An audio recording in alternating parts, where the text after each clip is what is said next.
Wednesday. Happy Juneteenth. I hope you're all having a good start to your day. Welcome to the stream. We're going to give it a few minutes, let people, hop on, come say hi, do the thing, hang out, tell people we're online. All the goods. All the goods. Are you working today? Are you enjoying a lovely Juneteenth? Let me know in the comments, in the chat. I'd love to know what's happening in your day today. I'd love to hear more. But excited to hang with you today. It's not often I get to hang out in the middle of the day, and I always enjoy doing the thing. Always enjoy it. Well, let's post to Twitter real quick. Tell people we're doing the thing, and then let's move on with our life. We're live on Twitch, talking UIs and Rails today. Come hang out.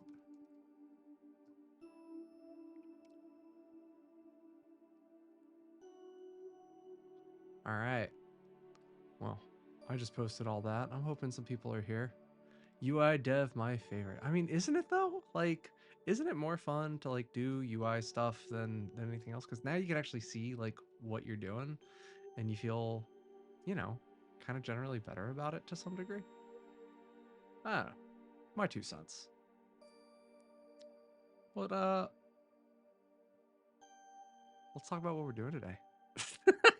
That's fair. You can hate front-end dev. I'm gonna be honest, Rails front-end dev is not awful. So I'm gonna tell you what we're not gonna do. We're not really gonna explore Hotwire or Turbo today because I don't think we need to. But we're gonna just go develop Rails UIs the way that Rails tells us to do it. And we're not gonna pull in React. We're not gonna pull in any JavaScript library. We might pull in Alpine. That's a lie. We might pull in Alpine. But let's go as old school as possible until we find we need something new school. So let's talk about last week real quick. Let's just, I think the easiest way to do this maybe is to actually look at our commit history real quick. I've never actually used this before. New feature, we're trying something new. Oh, I don't like that. Do you like that? I don't like that. That's hard to read. I wasn't planning on using Tailwind. We could talk about Tailwind, but the plan is no Tailwind. We might. I will say this. I was planning on doing a little bit of V0, and we'll see if my thing actually is still here.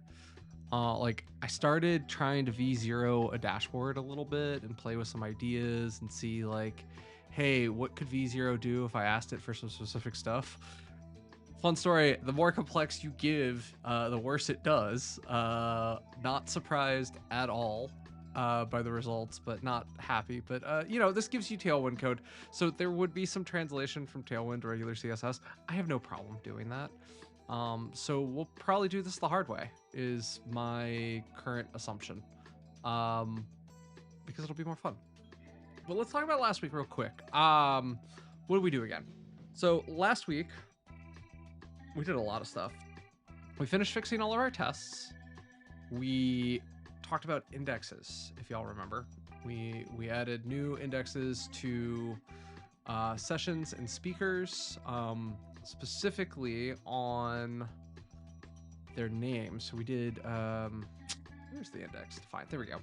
So that's probably not easy for you to read. Let's make that go away. So we added some unique indexes on things like event ID and name, and for speakers, event ID and email. And we had all this lovely duplication of, or lack of duplication. We added some validation around it and made things work super duper well.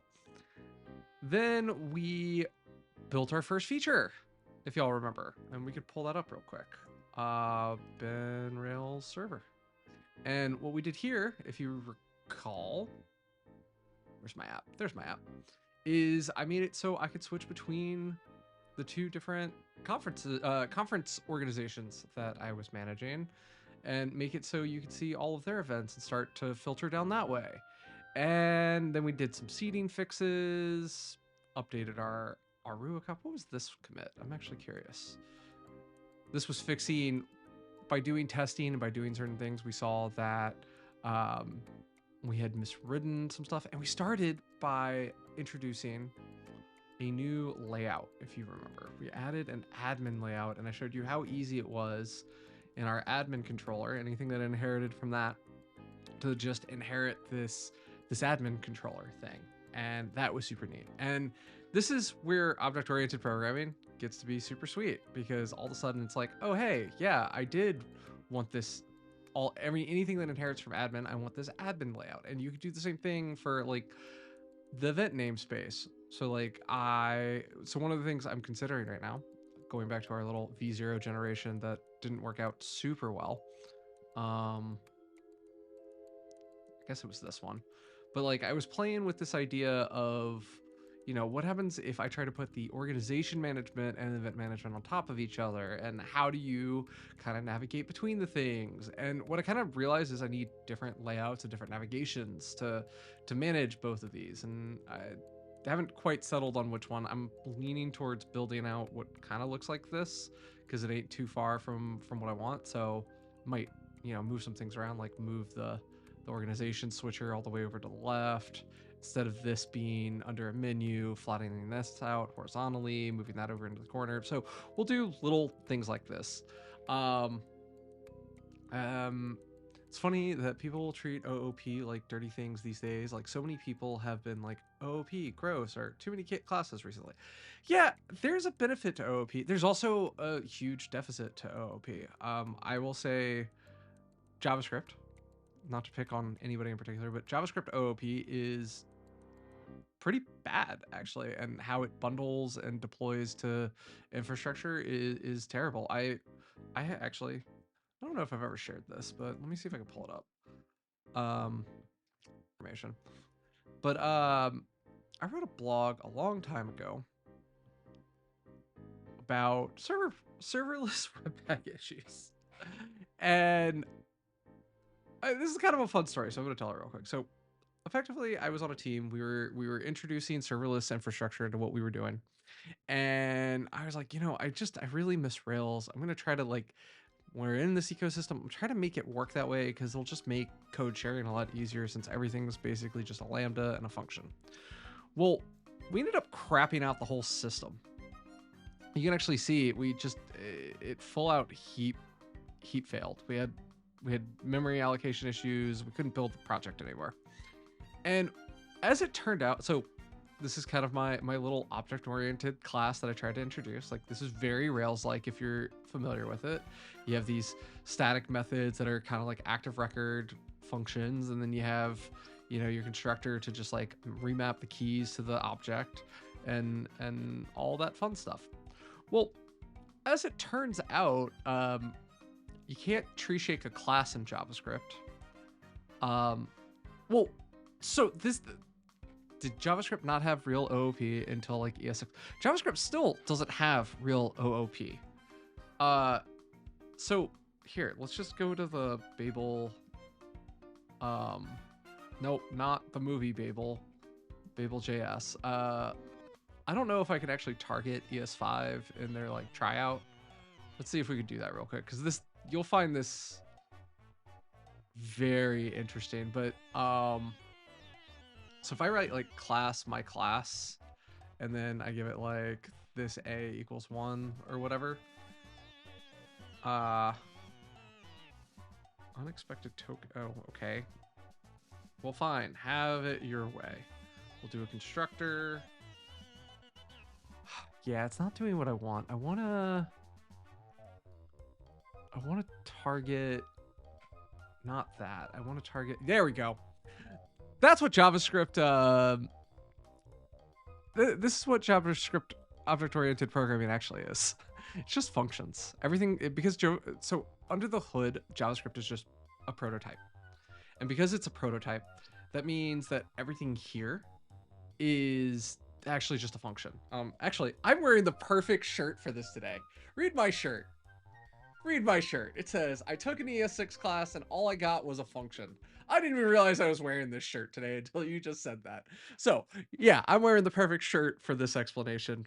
What a positive impact on the world this shirt has made today. But effectively what this is doing is it's just converting everything into a function. And so like if I assign a class method, let's say like add AB, return A plus B, and close it out, you could see it's trying to do pure class functional stuff, but it's kind of a gross way of doing it, but that is what it's doing under the hood. I would have expected it to be something like my class, and this returns some type of object, and then my class dot prototype dot add equals function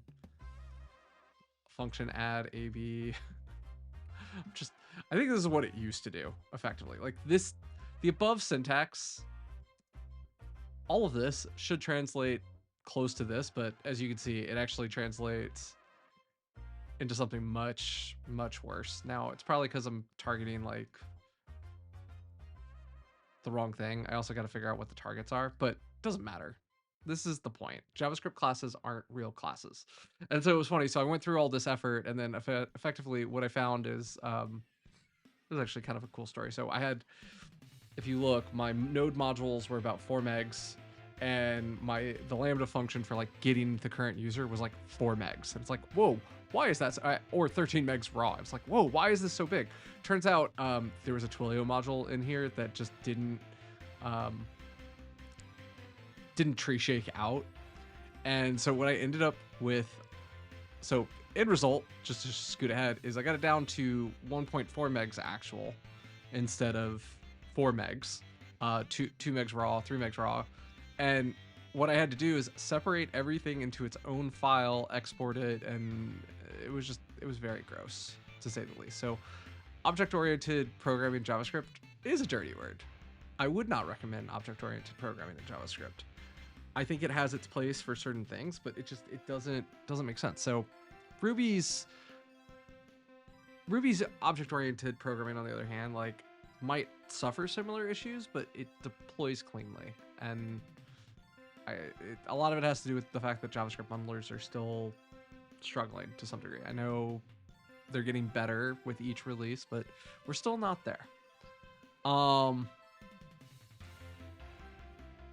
to make menus with CS? Oh yeah, we're gonna use that later. I prepped for this stream, if you can't tell. I had some stuff ready to go. So yeah, so that's kind of where we were. So we kind of started exploring these layouts, and now we're kind of talking about what we're gonna do today. So today, well, we just did that.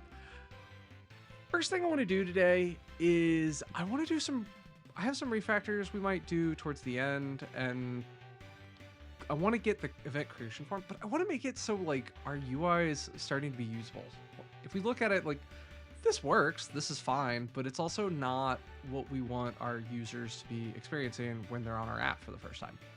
Like if we come to the homepage, like how do I get into the app? Like how do I log in? How do I get to events? Like what is the default here, right? And so we just have some general cleanup to do. Like what if I'm logged in, I want to go to the dashboard as an example. So we're going to go through kind of the exercise of fixing each of these layouts today, because that's going to be important. And that's going to be our first exercise. Now, there is one thing I did look up in the off time between last week's stream and this week's stream, and it was about seeds. I was kind of looking more into them. Turns out seeds run in production. And so the seed file we've been prepping and making good, this is a global seed file. And I realized that, hey, we don't actually want to run all of this in prod, because this isn't data we want to actually put in prod. So I've gone ahead and just disabled the seeds in prod. That's what this line does. Rails has this lovely helper for like, you know how in like Node, you have to be like process.env, and then you have to hope that node env is a thing, and then you could be like, okay, is it production like this? Yeah, Rails said, you know what? No, let's make that better. Let's just give you a typed helper function that just takes care of that for you. And so we're just not going to run our seeds on production. What the nice thing we're going to do though is we are going to eventually change this file to allow it to run, but that's an exercise for another time. So I'm just noting this for you all because I did it and I don't want to do things off stream and you know, be like, oh yeah, by the way, I did this at some leisure time. I want to explain everything I'm doing. This is building out in the open for a reason. So okay, let's just commit this real quick. Prevent seeds from running in production. All right, so let's go start working on our UI. Like I said, we're going to start with kind of the first UI people see, which is going to be kind of this hello, like the welcome page, the application layout. Now, this is kind of an important thing to note in Rails. So I mentioned I made the HTML, the admin HTML. Rails doesn't have this concept of layout inheritance. So if you have something you need in, you know, prod, or you have something you need, you need something shared across different instances, the layout like this is not the way to do it. The better way to do it is in Rails to use shared elements, which I guess I don't have any shared elements yet. And that's something we can add at some point today. But effectively what you would do is, and people do this all the time, is they kind of make a shared folder inside of views, and that shared file gives you things that you can then just include. We will be making a shared element today when we do the organization switcher, because there's better things we could be doing with the layout here. But we're going to start with this application layout because, you know, why not? Now, you'll notice on this application layout, we have a notice and an alert. These are flash messages. Flash messages just show up wherever we need them. And I can just show you like a quick example. If I go to the home controller, what we can do is we can do, I think it's flash notice, welcome to the home page, flash error. This is an error message. Yeah, that should work. So we got the welcome to the homepage flash message. We didn't get the error one, and we didn't get the error one because it's not enabled. But if we had alert, on the other hand, you can see that we have these flash messages just coming up. Yeah, I don't think, let's see, Rails view inheritance. Let's see. I don't think there is partial view inheritance. I could be wrong. I'm happy to be challenged on an idea and checking it out. Let's see. Rendering by default, using render, redirect to structuring layouts.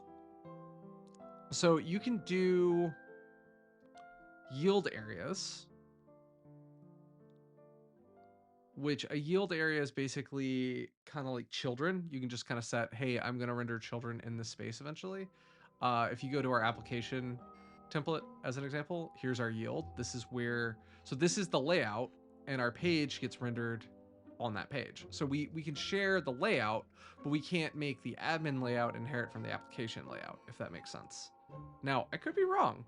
They might not have done that, but they do have the concept of shared shared elements. So yeah, I guess what I could do here, so you can see this yield head. So what this is going to do is it's going to find a shared element called head, and then you can create shareable elements, or you could say, better yet, you could say content for a specific section, and it will yield that from a page. So if you need to do, it's pass up rather than pass down inheritance, which is weird. And then you still have this idea of partials, which we talked about. Partials we will do, so like our header, footer, and all that, that's something we will probably build as partials eventually, or at least parts of them we will. And it's just going to make our layout a lot easier to read. I'm just seeing if I'm missing anything important here. Oh, apparently you can nest layouts. I was wrong. Let's see what this does. You may find that your application requires a layout that differs slightly from your regular application. layout to support one particular controller. Rather than repeating the main layout and editing it, you can accomplish this by... I was wrong! Guess what? You can do the inheritance. So let's see how they do it here, though. So this is our application layout, and that makes sense to me. So in here, what they've done is they said, okay, yield whatever style sheets you want, change how the content's rendered. And then on our page called News Controller, you may want to hide the top menu and add a right menu. So here's the top menu, and they need a right menu. So content for the style sheet, they're literally just visibly hiding it with CSS. And on the right menu, so content for news content. So yeah, so they render using yields. So yes, there's no actual template inheritance, which is a little crappy, but you know what? It's okay. That's why they have these shareable elements. So effectively what we could do is make this into a shared template, and then every layout would use that. Or if I wanted to customize this, so like the nav is special per layout, what I could do is I could say, okay, all this will be the same except that this admin controller is going to render menu A instead of menu B, right? So maybe we'll do that. That's a good suggestion here, actually. So let's do that. So we're in our main body, or we're in the body here. We've got these notices that I mentioned, and those are flash messages, which are just going to render like this, and we'll want to style these eventually. Like a notice should probably be in blue, an alert should probably be in yellow. So like if we go to our application CSS file, we could do like here's notice. We could say background is yellow, or sorry, notice is blue. And this is going to look terrible, but you know, give it some padding. And then we'll do the same for an alert, but we'll make an alert yellow. And ta-da, all of a sudden they're styled. Now, this looks horrible, and we're not actually going to do that. So I'm going to delete that. We'll come back and do those proper. But I'm just showing some of the things that we are adding to our UI that we should be testing long term. The thing we need to do, though, is we want to actually build kind of our nav. Now, I'm not actually going to build this here, like we kind of just said. We're actually going to do the shared thing that I just mentioned. So we're going to call it shared. And in here, we're going to do, there's kind of 3 versions of nav that we want. So I'm actually just going to call it navigation.html. Why not? And actually, it should be an ERB file. And the reason it should be an ERB file is because we are going to use Ruby here. And the reason is the nav that gets rendered is going to be dependent on, are they logged in and what is their current context? And so in this case,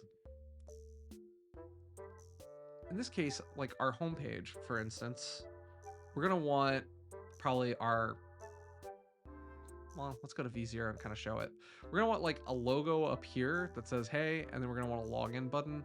And like, this is our marketing site effectively. So we're gonna want other, you know, SEO tabs here, here, and here to help like flesh out this screen. Not exactly what we want to be building in full, but it'll give us something there. Now, I kind of said, hey, V0 kind of got it right. I do like what it did, but obviously I can't use all of this code because it's Tailwind. I don't have Tailwind. So we're going to have to do some stuff here to make this better. And how are we going to do this? I want to make sure I'm understanding what each component is. Really, I only want the header component, not the rest of the page. So we can actually get rid of the div at the top. And that's going to give us our header. And what we can do here is we can render navigation, is what we called it. So this should just render that navigation element on our homepage now. Except that it's missing the template because it's not in the root, it's in shared. or not. I forgot how to do shared layouts. Let's figure out how to do that real quick. So if we go, let's just go back to the top of the page. I really did wish this was sticky, but let's see. If we want using redirect, structuring layouts, understanding yield, partials. So named partials, render menu, render application menu. To render a partial as part of the view, you can use the render method with the view. And in that, you give it a name. This file will render a file named underscore menu. That's right. Rails does have a naming convention, I forgot. This is underscore navigation. And note, the leading underscore character, partials are named with the leading underscore to distinguish them from regular views, even though they are referred to without the underscore. This holds true even when you're pulling a partial from another folder, like application menu. So I think I had named it incorrectly. And as you can see, we got all the elements that V0 gave us, kind of just rendering. They don't look very good though, because none of the CSS works. And one of the things this did try to do was it tried to give us some CSS for the body. And I think this is something we do want to follow through on a little bit. So let's do that real quick. So our body here, it wants us to do, I'm going to try to translate tailwind as best I can. It's not my best, but it's, I want to say it's display flex. Flex direction is column, and the min height is that. Cool. Copilot, thank you for being a friend. You just took care of the thing I wanted you to take care of. So now we have this lovely body working and everything's good. Now, I want to note these two things real quick. Require tree and require self. Because my CSS is just going to, I don't want to write it in one giant file, Rails makes it easy for me to do that. So inside of our style sheets, you'll see there's just application CSS. Well, if I wanted to add, let's say, navigation.css, and I want this to be how we style our navigation, by default, with these, what they call directives, they'll be included on the page and just work. So just to kind of show you this working, you should never do what I'm about to do. But just to show it works, we're going to make the background of our entire site red. And you can see, hey, that just inherited that correctly. So now we have this lovely way of writing kind of abstracted CSS specifically for this navigation feature that we're building. And if we go back to our navigation here, we're going to simplify this a good bit. Question is, how do we want to simplify it? So I guess this is the header of our site. Just deciding if I want to call it header, if I want to call it navigation. I think I want to call it header because that's its behavior. I think semantically speaking, that's right. It's a header with navigation elements in it though. So I think what I will end up doing is there will be, and let's just refresh this. I think simplify it with semantic HTML and HTML5 landmarks. Yes. Am I doing this? Hi, Todd. I'd love some feedback. Am I choosing my semantic phrases correctly? I want to make sure I'm doing this correctly because I don't like any of this. We're translating this away. We're just using it as a nice guidepost. But I'm thinking this is going to be structurally a header. And inside of that header, I'll have probably the logo, what I'm going to call a logo. And it's, it'll be an image tag with an alt. And then might have to put it in like a span or div or something. I might even put in an anchor tag here. And then, call it event platform just because that's the name I'm giving it. Like, I'm thinking of something that looks akin to maybe this. And inside of here, like, here's our nav. And this would have links to like, I don't know, products, service. I'm making up names here, but what would be a typical thing? Yeah, okay, so I am doing this right. And then on the right-hand side, I can use, so the one thing I'm kind of looking at right now is what's going to be the equivalent of this. I want to use a div here because this isn't navigation, but this is. An unordered list with list items. Yeah, that feels right. Oh, you're saying in here I need to do... Hi, everybody. If you haven't met Todd Libby before, he is an amazing human to start, but also knows what he's talking about when it comes to accessibility.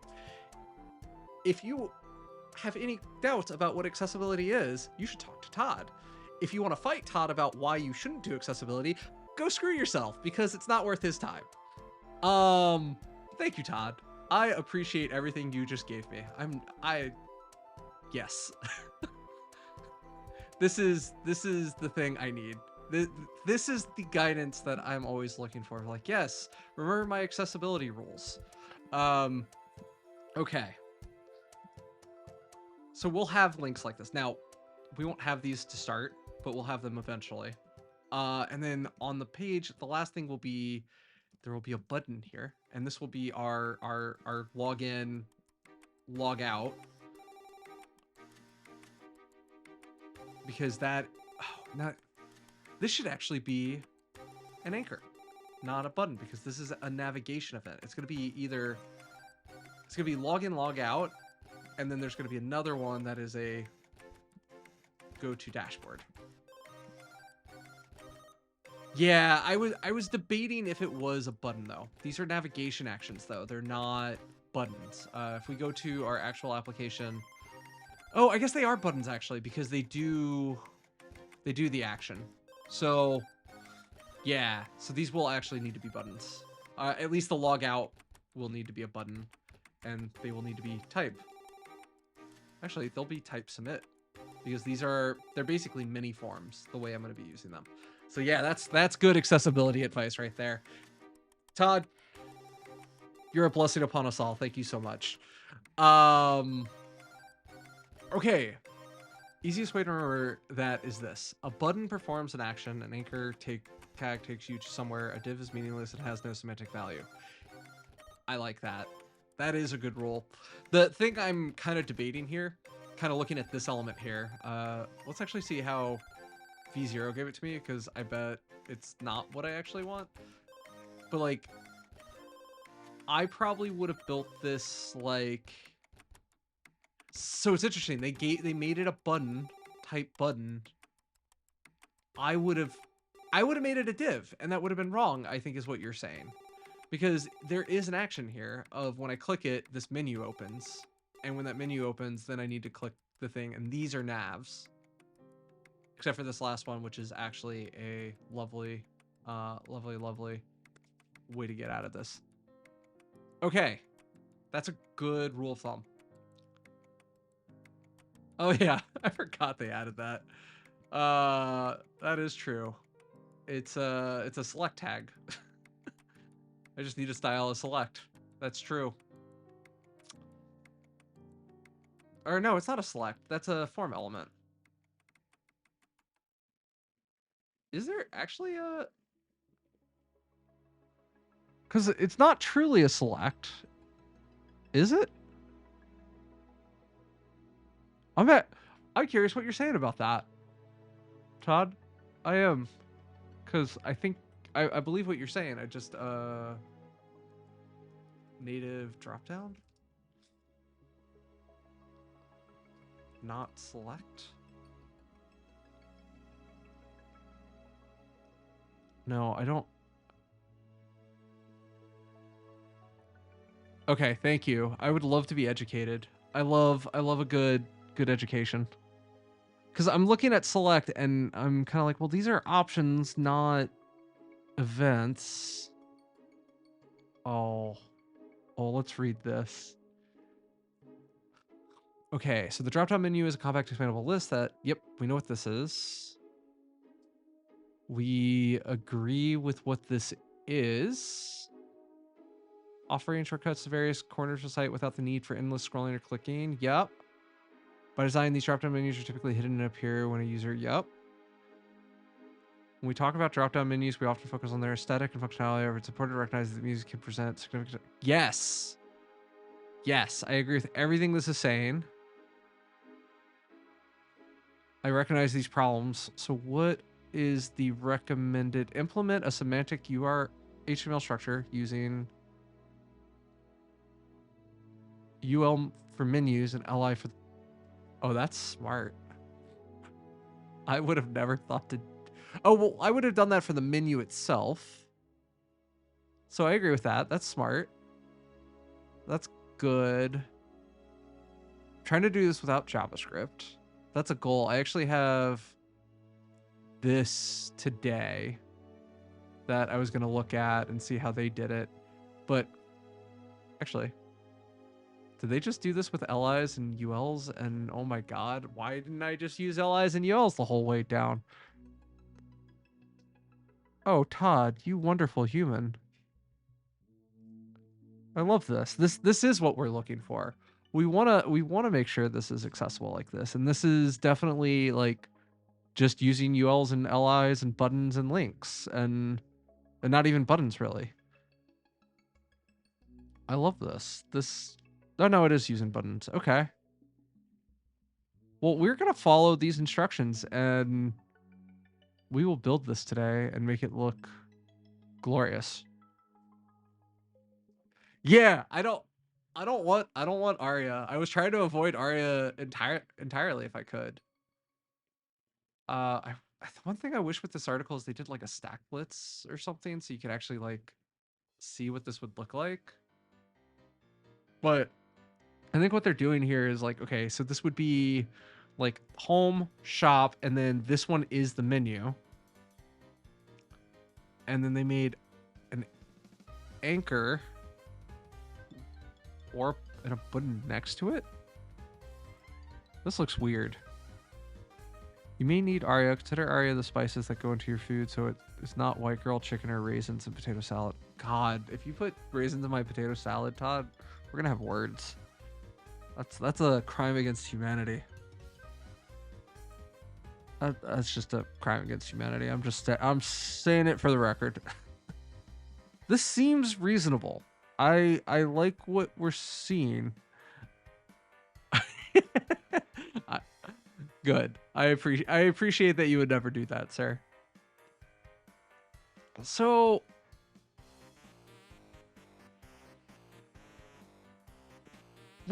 I think the article I found and what you're saying are very similar. So we're gonna play with it because I like this person's very close to what we're trying to do as well. If we look at it, like this is effectively actually what we want. We want this nav with like the logo on the left and a couple menus. Now we're gonna want ours centered here instead of off to the right like that. But this is there, and if we look at it, it's just so cat one here. They used a span, but maybe this should have been a button according to what we're all talking about. And then that button, especially if I instead of a hover event, it was active or click event. And then here would open up the UL and the LIs, and I feel good about that. This all seems reasonable to me. Just trying to decide if this CSS version of it only allows for the hover event and not when I see those IG reels of hot dogs and Velveeta in a glass of baking dish with it. What the why do people do that? It makes no sense to me. Like that actually sounds horrid. Like absolutely sounds horrid. I don't even know what to say to that other than gross. Enragement engagement, I call it. I will also agree with your phrasing on it. Oh, this is cool. How did they do this?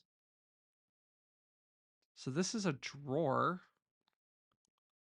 And they did this without JavaScript. I'm very impressed with how good CSS has gotten.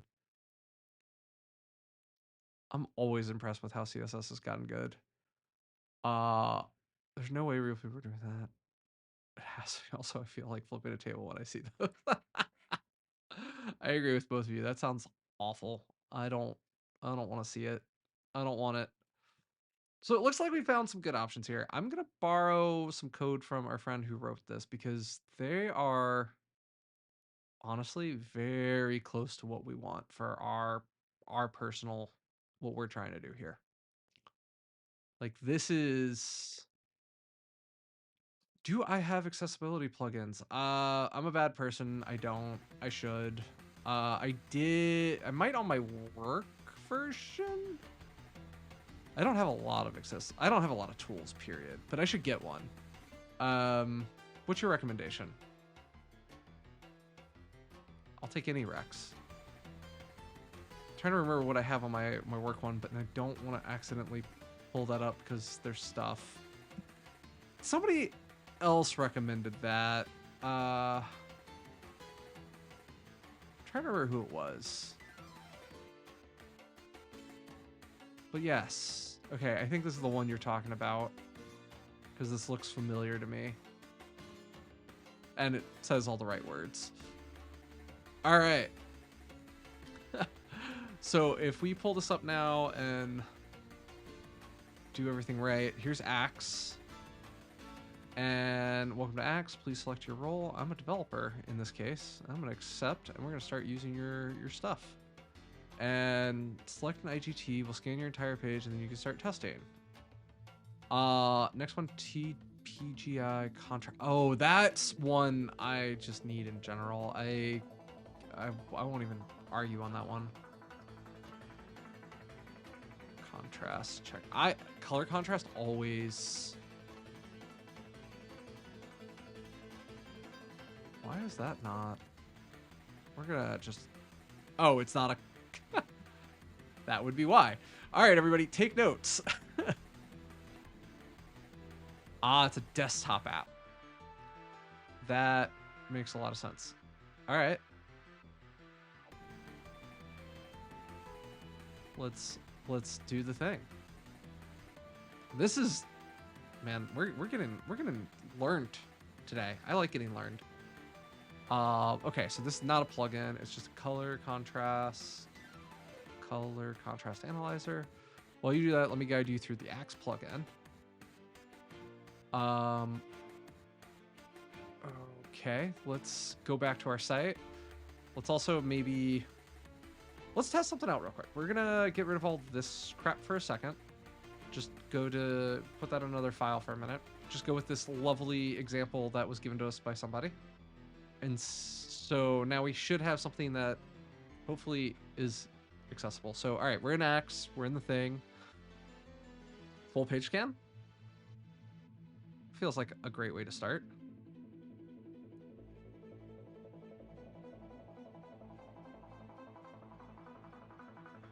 All right, well, so far we're on a good first found issue. We need to set our language, which we haven't done.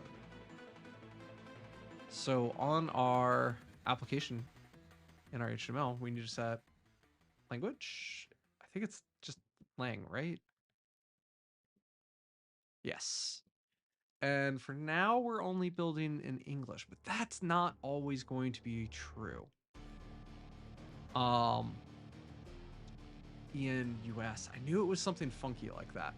So this is going to be interesting. So I kind of mentioned this before, but our app is already localized.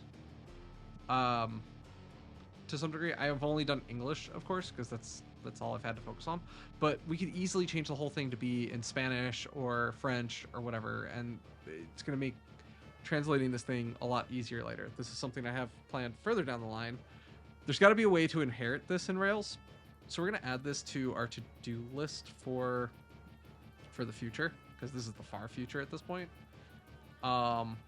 Figure out how to set layout language to current set language, because that'll be a good, well, this is totally fair for what we're doing today. It's not true for the future. So I love what you're saying. So, okay. We fixed our one and only issue. And now if we do a rerun the scan, we have no issues. So we are very, we're happy with that. That's because we didn't do anything bad yet. Yet being the keyword. We will do bad eventually, I'm sure. I will make a mistake. But this is a nice safety scan every time we do this. Time to do the bad. Uh-oh. What do you mean by that, Jeremy? Are you saying you want me to go paste this in and see what this would have done? Because that's kind of what I want to do now. I want to see how V0 did. So this is raw V0. All right, V0, how did you do? I want rerun the scan now. Looks like V0 passed as well. So we're happy. That's... I refreshed and I reran. I think I did it right. Did I do something wrong?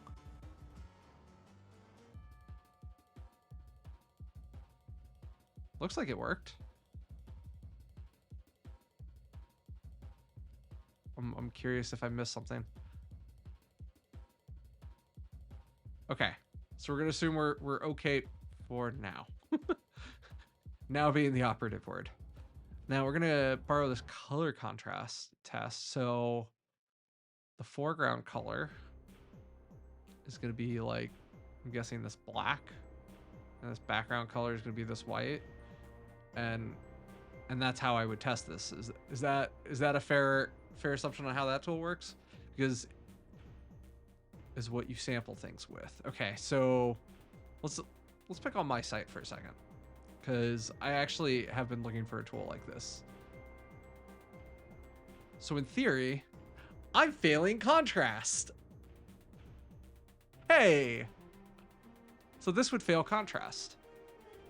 Although, did I select the right things to contrast here? That's maybe my question, because I selected... So I guess in this case, really the foreground's this white color because that's the text. And then this color right here is our background color. So I'm passing for 1.411 for non-text contrast. Okay.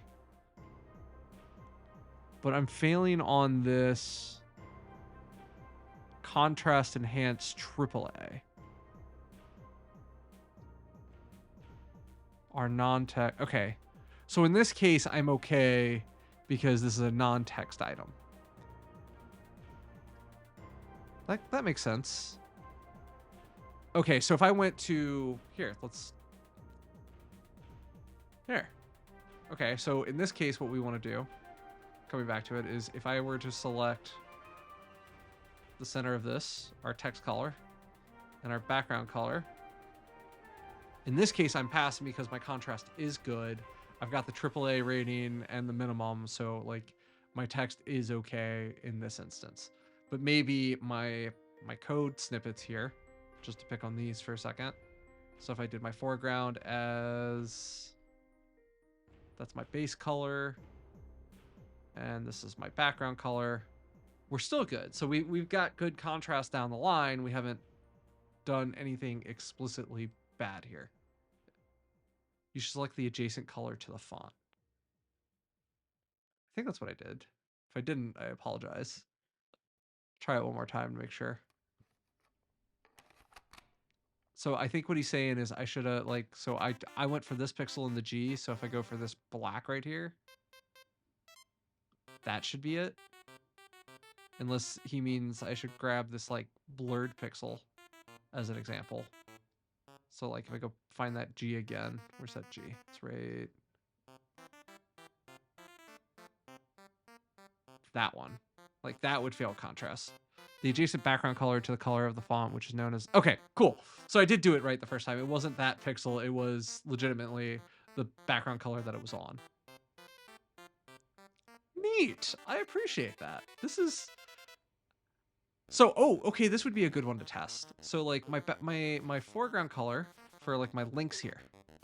Like, let's grab my link color, and then let's get our background color. So I'm failing on this one. Yeah. Oh, or even the ones in the footer, you're saying. So if, like, I went and I grabbed... Let's grab that color. And my background color is this color. So I'm failing... So these links and these links are all failing contrast, and I would need to go fix all those. Well, it looks like both failed. So, oh no, but these are non-text links, so these passed. Okay, the icons are fine. Okay, yep, we're good. Well, here's what we're gonna go do, because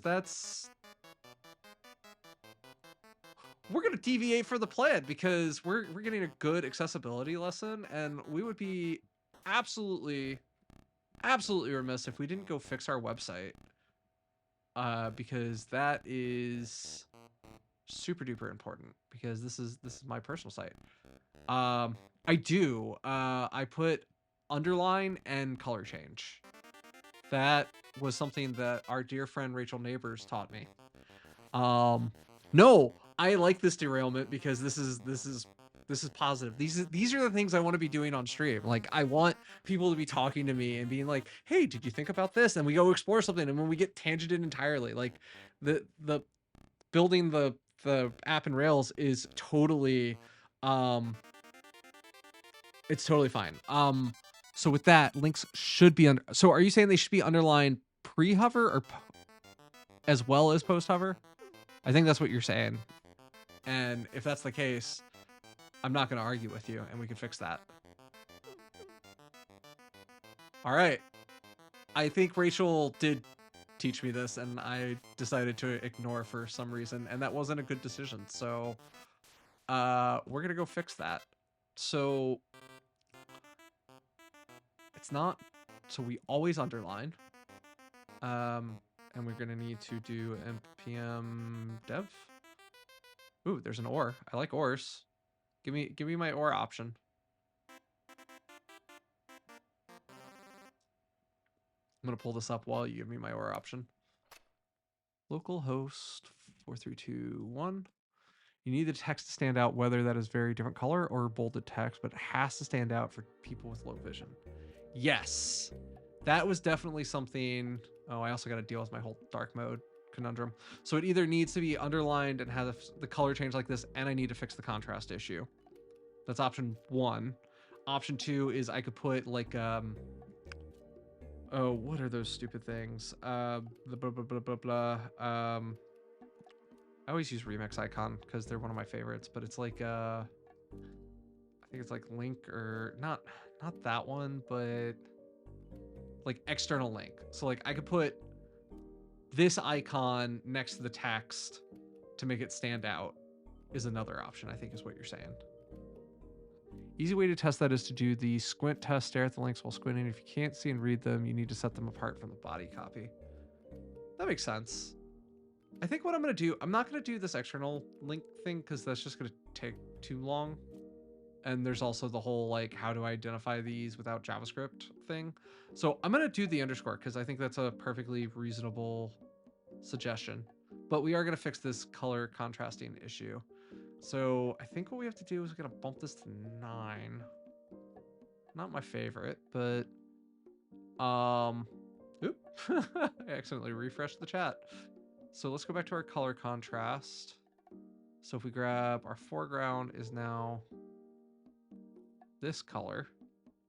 And I know I said we weren't going to do Tailwind, but I built this with Tailwind quickly, and that's just the way the world goes sometimes. To your brand and make them look aesthetically pleasing while maintaining accessibility. I'll take that. For now, though, I think I just fixed it because according to that one change, that is one of, I mean, while it's not my exact brand colors, it is still a brand color, and it fixed the color contrast when I went that way. But I think what's important is I need to do the inverse now and make sure that both light mode and dark mode pass equally. And the answer is yes. Dark mode passes, but light mode was failing. And now light mode is failing, or is passing. So we have everything we need to make this pass that now. And I love that derailment. That was a great derailment. We made, I mean, was not a big change by any means. It was just changing a 900 to an 800. and getting rid of some underline, but like that feels good. Fix accessibility of links. And we're gonna give thank you. Let's figure out what your GitHub is real quick. We're gonna figure out what your GitHub is. Users. Cola bottles. Oh, that's so good. That's so good. Thank you, Cola bottles, for the coaching. Forever endowed in this commit message. All right, what's in this code pen? So this is, you can style the underlining with all the new CSS stuff. Oh yeah, I did see that. That's pretty neat. So like I can go here. Or not that, that's not what I wanted, but I do. Yeah, so that's like, I could go or dotted, or wavy, or double. That's all neat. I don't think I'm gonna do any of that for now, just because I don't need it. That's kind of cool. That's neat. I like that.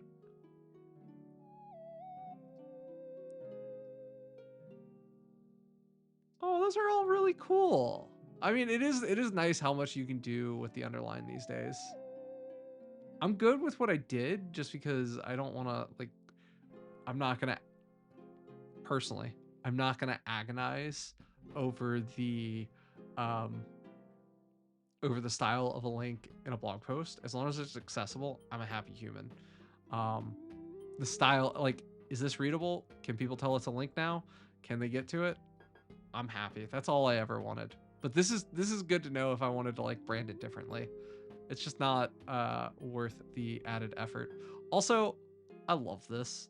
If anybody's curious who the amazing Todd Libby that is in chat today is and are like, hey, why is this human so smart and wonderful? This is him. And you should go check him out. It's Cola Bottles on GitHub. That is true. I do have those references, and they will be forever endowed in the chat of this VOD, so I'll be able to grab them later, which is even cooler. Well, good news is, if we go to my production site, oh, that's why I didn't. This is why I didn't have the global underline. This is exactly why I didn't have the global underline. Oh well. That's an oops. That's a total oops. Yeah, because the thing is the card itself is the clickable element, which makes it a lot harder, but I did do some behavioral stuff to it. I think what I have to do is I just have to go remove the underline just in that implementation. Yeah, a great lesson in not just globally applying something to your anchor tag and hoping it works. Okay, let's go fix this real quick because that was I feel so silly. It's so right, but it's not in this instance, and now I feel a little it's not just no underline on hover, it's just no underline period. So let's go back to fixing Oh, I feel so smart. I was like, yes, let's fix accessibility, and then broke our site. I love it. This is fun live coding. Okay, that feels better. And if we go back to the blog post, now these are fine. We have weak hearts these days. I never. Oh no, I know. Unfortunately, I didn't write that, but it is on my website. And it's not because I wrote it, it's because well, I'll just fess up. I'm just gonna fess up.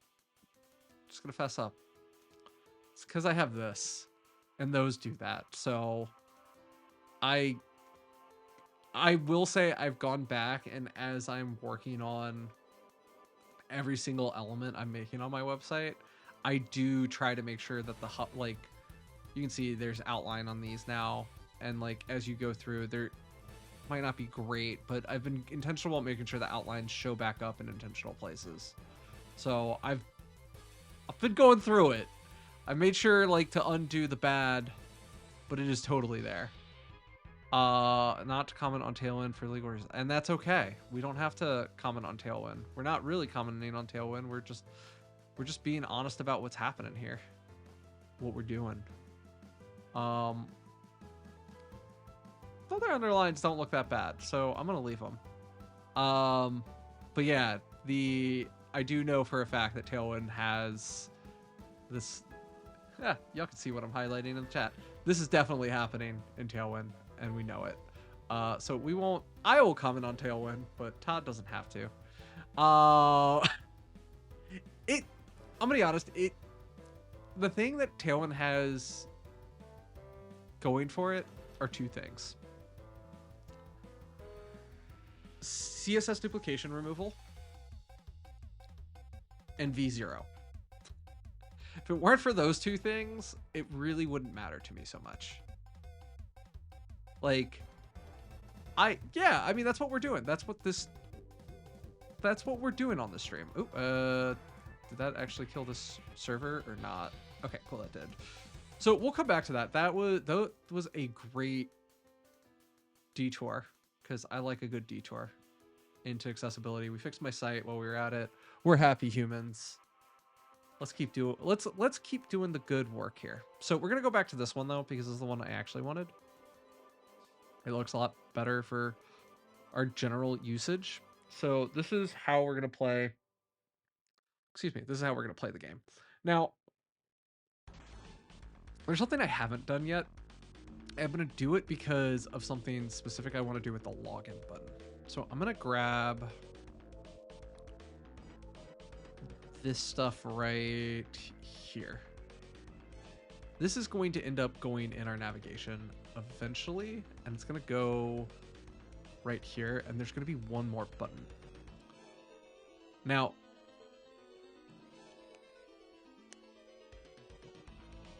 I think what's missing from this, thinking out loud, is do we need anything else?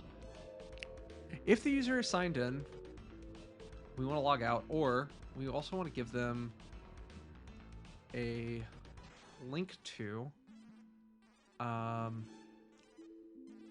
dashboard. And in this case, the dashboard is what I'm going to refer to as events for now. So we're just going to go to the events path. I think I forgot something. Link to takes in 2 arguments. I always forget what they are. Link to is the text, the path. Okay, so in this case, I could say go to dashboard, which we should internationalize, but I'm not doing right this second. And I'm not logged in, so I won't see it. So if I log in, sign in with developer, and then we just do local at test.com. Now, if I go back to the home page, we go to the dashboard, which brings us to this page, or we go back to our homepage. So now we have kind of our, well, I'm glad I asked about the new time for a meeting that was rescheduled for Friday, because it's apparently in an hour. Ooh, good luck, Jeremy. Hope you're ready for that meeting. So looks like we have all our elements. Now we can actually see we had a login button, and now we have the equivalent logout button. So this is super helpful because now we have everything we're kind of gonna want in our menus here for now. Fortunately, we're not doing too much here, but it's kind of like product. This will be like a product screen, and then this will be an about, and I don't really have categories for this stuff yet. So this will be pages to come, but it's one of those things I'm going to want to lay out as we're getting this working. And then we're going to have these other lovely elements at the bottom. So let's actually work on our navigation.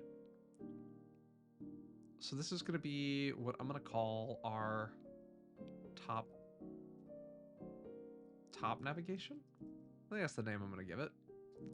We're actually going to give it an ID. It's not really even a class. Well, it actually, you know what? It's going to be a class. And it's going to be the only one. So we're going to do some semantic stuff here. I hope. That being said, I want to see what this person called it before, so when I steal their CSS, it works. All right, so we're going back to our navigation here. And the first one is going to be the header, which was this drop-down header from not this article, but this article. And we're going to borrow all the CSS because we like real CSS. So we're gonna paste everything as reference points. And so let's just see, like, what are the things that this person did. I don't love the whole resetting margin on anything underneath it. Styling ID used once in ID areas is the easiest. I remember that rule because it matters in accessibility. Class equals site-wide components. Styling ID equals used once in a start. Yeah, I'm avoiding class this time though, because it's just going to be the site. Anytime header is used, like header should only refer, my understanding of semantic HTML, to what will be, if we go to our little V0 render, should be what is this right here. This is the only header that should exist on our site. Now there might be multiple versions of this though, and that's kind of what I'm going with. What I'm curious about is this person did the star, so every sub item has its padding reset. I don't like that, so I'm gonna not do that, but on the main element, I don't mind doing that. And they chose to make this a flex element. I like. We're aligning our items to be centered because we want them to be vertically centered. And they chose a color of light blue. I don't need that right now, so we're gonna just get rid of that because that's not gonna be us. So now if we do that, we see everything is heading in the right horizontal direction that we wanted. Now we just got to get it actually going the whole width of the page. So that's gonna be the next thing we need to do. Now, again, I'm trying to figure out how this person decided to do everything. Because what they have over here, again, this looks pretty nice. Like, this looked good, and this generated a full width like this, and they had everything kind of working.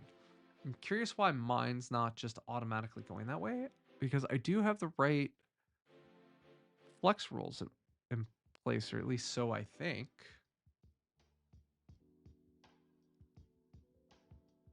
Let's just keep playing with this for a minute.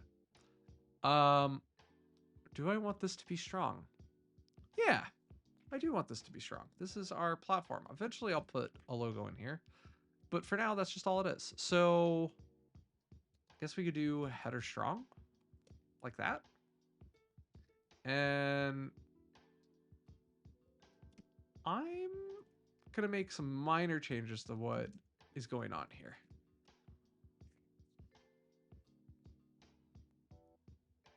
Nope, what? What are you noping? I missed something. All right, so what? Oh, is this? I guess this is where I was messing up. So I'm gonna use rem instead of pixels like this person was doing because I want to try to make things as top level as possible. Nope to using the heading tag.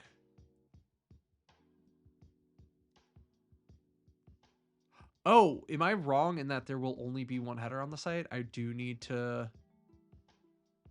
Oh. Let me go educate myself again. The header HTML element represents... Oh, not...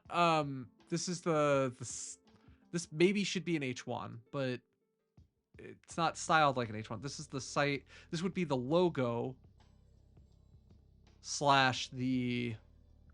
Well, this would be the logo slash the site name. So like this is where, you know, if I was Twilio, I'd put Twilio here. If I was Microsoft, I'd put Microsoft here. So like kind of this part of the site, this thing right here. That's what I'm not sure if I want to make it bold though. I think in this case, I think it's trying to demarcate that this is an important element on the page. And I'm trying to make it strong to indicate that it is an important element. Like this is something I want to grab attention to. So that's why I went with strong and not going back to the heading, because in my head, going to a heading here would be inappropriate because this isn't a level 1 heading. It's the site nav, like it's something I want to call attention to and I want to create focus around. I don't actually care about the bold styling on it. I care that it is denoted though. And so I think you and I are debating heading versus strong right now versus one level, one heading per page. Yeah, I agree with that wholeheartedly. Like in this case, let me delete some stuff or comment it out at least for the very short time. So like, let's just say this was my page. Like this is my, and I'm gonna just, here, let me do two things just to help with this conversation. So like, I'm gonna have to go fix something, but like the H1, in my opinion, would be something that I would have put like, here's my H1 and this is like page title. And then underneath that would have been like section 1. And then hopefully there's some paragraph text here or something. Boop, boop. And then we do the same thing for paragraph 2. And, you know, I'll put a lorem. There we go. And then we do this. Like, this would be appropriate uses of H1s and H2s in my head. I did it for the hello world that's on the homepage itself. So if I go to the home index, like this is H1, that is the page title. So I'm actually doing it in the page itself. I'm letting the page decide what's its H1. But like in my head, at least my argument is the element in the navigation here shouldn't be an H at all because H1 should come before the rest of the site. It should be the first H on the page, and then 2 through 6 need to come in precedence order after that. But because I want to give this like an indication this is important, like strong is valid for my navigation top nav, not an H1. You want the H1 to reflect the title of the page. Everything else, H2 through 6, should have a hierarchical, like the table of contents in a book. Or yeah, agreeing there.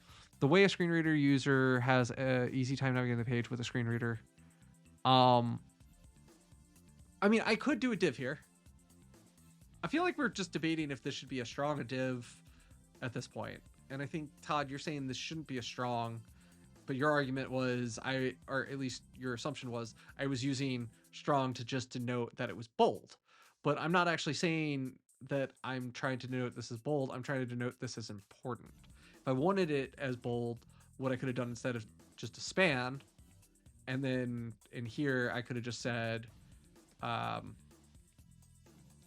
font weight is 900, and that would have been the semantic correct. Use visually hidden text too if the text is not going to be visual. Yeah, for now it's going to be visual because I haven't made a logo for the site, so I think I'm agreeing with you. I think we're in concurrence that like the way I'm intending to use strong here is okay because it does have semantic meaning the way I'm trying to use it.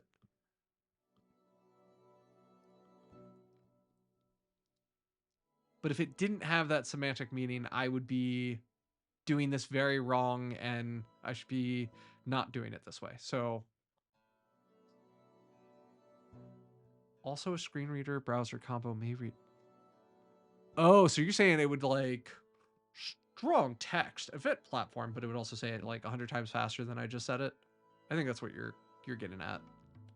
That makes sense. Also, we are not on valid music anymore, and I just realized it. We need this playlist. There we go. Yeah, there we go. Just gotta fix our music so we don't get DMCA'd. Okay, so I think the answer is I got to decide whether or not I want it to say strong or not there. And I think to your point, no, I don't. So I guess what I would want to do instead is put this inside of a span. And this could be something like, I'm going to call it logo for now. If it is a placeholder, span can also has no semantic meaning. Also, correct. I know it has no semantic meaning, but I don't think there's anything that I need to give semantic meaning to this. Unless you're saying there is an element I'm not thinking of that would have semantic meaning that would actually go here. This is a great masterclass, by the way. This is the part. Try not to argue. I'm trying to make sure I'm doing this right. Like a screen reader, as I understand it, would say event platform. Yeah, well, it's better as well for me because it's also a whatchamacallit. It is the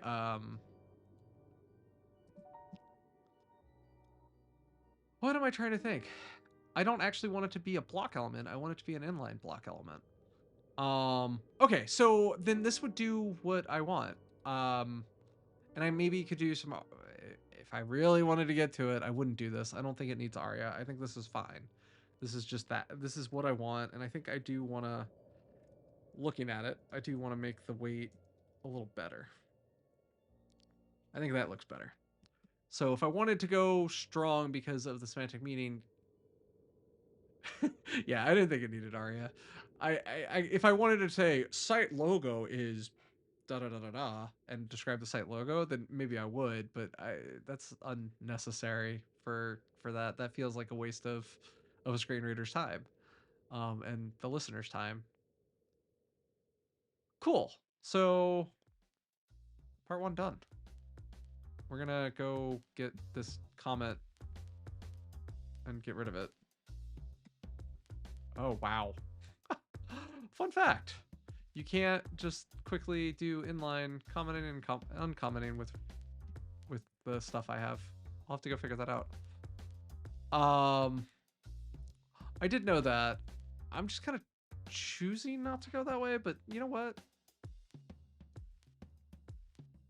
Let's do it this way for today.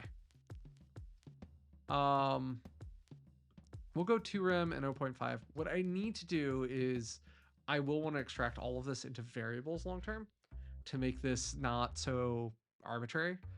Like I want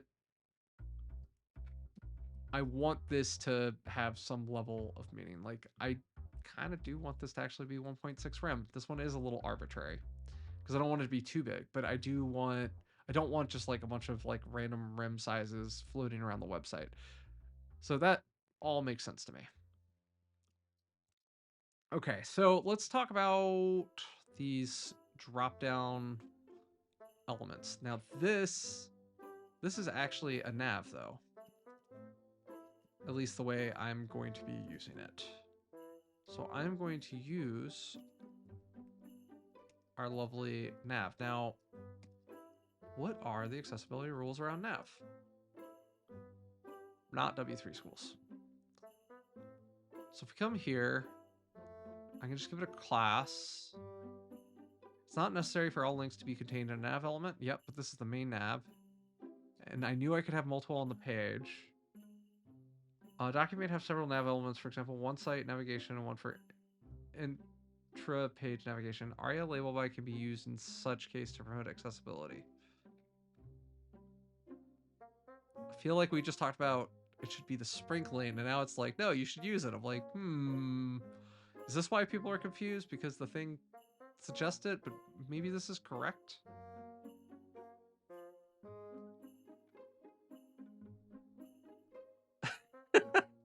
I had a feeling I was reading something that wasn't right.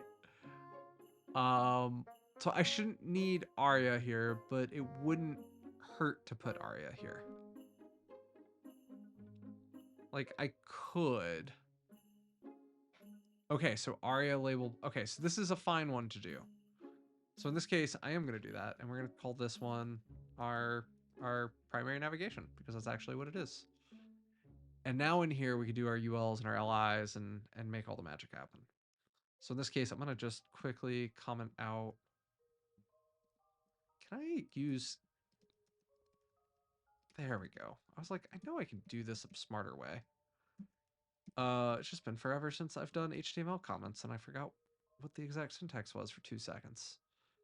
All right, now I think we're cooking. Something I want to do though, because I just noticed this, is in our application CSS. So if we remember earlier, I put just a quick like background color on this heading, and I wanted it to be blue. Background blue. And I'm just noticing, like, as I'm at the top of the page here, like, why is there space here and here? I don't want that space. I think part of it is this right here. I think if I get rid of that, nope, that's the internal margin. So I think what's happening is our application itself has some good, maybe not good, but has some padding and margin being applied to it. So yeah, we can see that our body has a default margin, and we don't want that. So we're going to get rid of that. We're just going to do a quick global reset so we have full control over the space in which we're working. Would you primarily use ARIA label by in the instance that you have multiple navs, or is it good to include for just the one? Yes. Okay. Hey, and we fixed some of our little labeling stuff that I wasn't loving.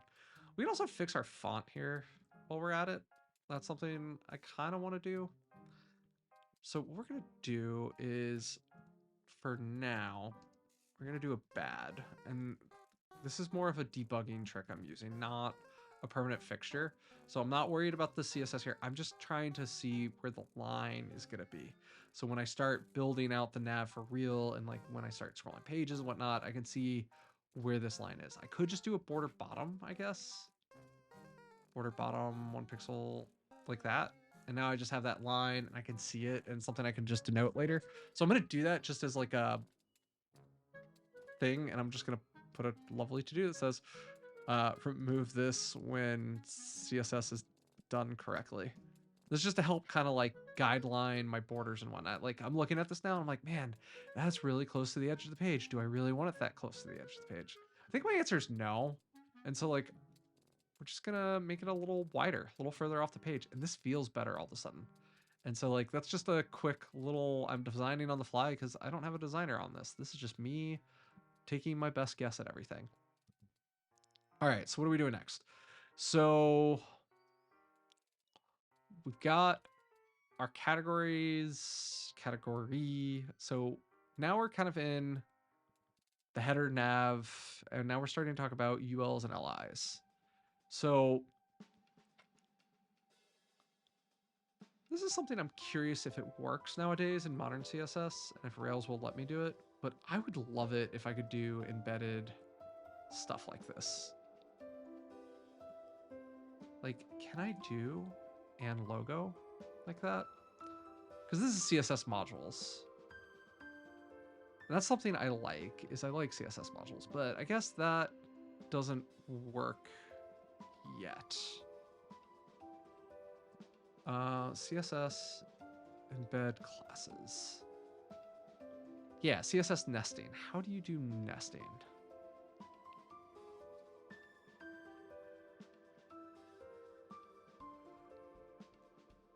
So this says I should be able to just do that. You can use CSS nesting to create a child selector of a parent, which in turn can be used to target child elements. This can be done with or without the ampersand nesting selector. There are certain instances where using and nesting selector can be necessary and helpful with joining selectors together, such as compound selectors or pseudo classes for backwards compatibility, as a visual indicator to aid with the readability, seeing the nesting selector. So I could write it like this, or I could write it like this. So theoretically, both of these should have worked. What is not working? This is my question, because I would really like that to work. Can I use CSS nesting? Well, I'm on Brave. Brave's just basically Chrome, so I should be able to use it. I'm not building for IE, so we're just gonna kind of ignore that. And it looks like it's not supporting a lot of mobile, but yeah, it looks like Chromium based should be fine. But what's interesting to me, and this is the kind of the part that I'm like curious about, like Chromium should support this. I'm on Chromium. I wrote this CSS. This is in my file. It's not rendering correctly. What did I do wrong? Because I did something wrong here. So if we look at our assets here, one of these is a CSS file. And here it is. And we can actually see exactly that CSS. And we can see the thing we wanted that should have fixed the styling work. Now the question is, can I use the nesting selector with classes? This might be one of those things that you can only do nesting with elements. Allows you to write your style sheets so they're easier, more modular, more maintainable. CSS. One of our favorite CSS prerepositories is now available nesting style rules. Before nesting, every selector needed to be explicitly declared separate. Yeah, we don't like this. After nesting, selectors can be continued and related styles rules to be grouped within. Well, this is saying classes are fine. Try this in browser. Well, that looks correct. So why is it not working? The child CSS class selector is nested with the parent class selector. This means that the nested child selector will only apply to elements that are children of the elements with parent class. So in this case, I have a header, which has the child.logo. Header.logo.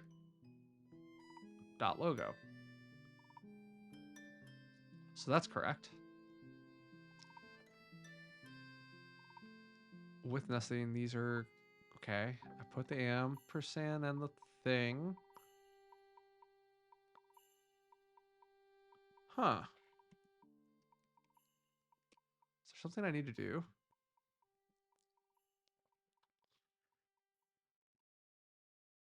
Turns out Rails Jumpstart Pro includes Tailwind and Purge CSS. Gross. That's a post CSS config, but I shouldn't need a post CSS. CSS nesting not working? You cannot do that with regular. The only way to retrieve what you want with regular CSS is like this. To do nesting and other cool stuff, you need some CSS. How old is this? That's from 2018. This is not too long ago. Let's see. Partial support means the nested selector must start with a simple. We'll explore more on this later. Meanwhile, CSS nesting is fully supported. Partial support means... yeah, it probably is. Consider the simple HTML. Header is also a link inside of the P. When styling, you may be familiar with writing CSS this way. But saying that's valid. Happy with that. All the children are a certain way.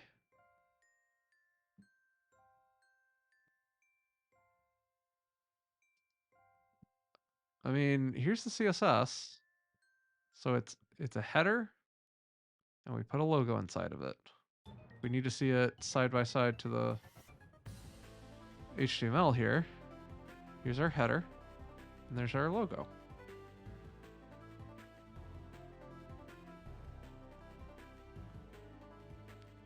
This looks correct.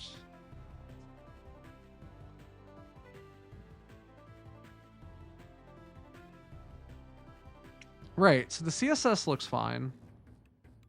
The structure in our HTML document is fine. And if we go back, we can actually see that the CSS is being loaded onto the browser. So it's here.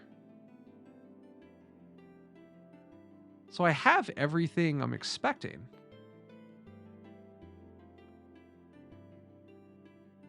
But when I go look at our element here, it's not getting any of our styles. So we're missing something obvious.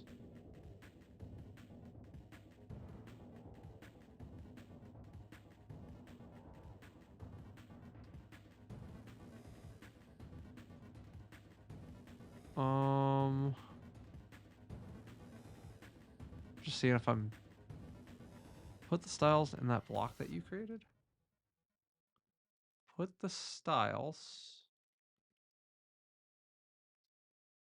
in that block that you created.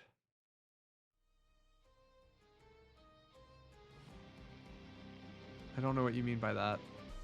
Styles are in a... Yeah, I don't know what you're saying. I'm sorry. Please help. I appreciate you helping.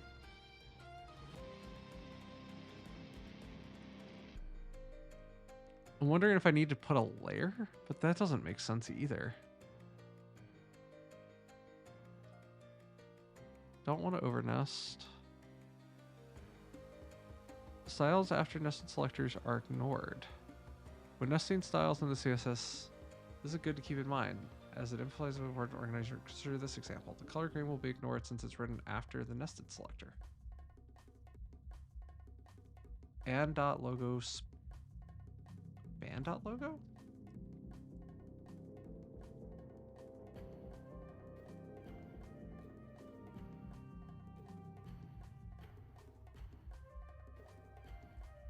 Nope, that didn't seem to work either.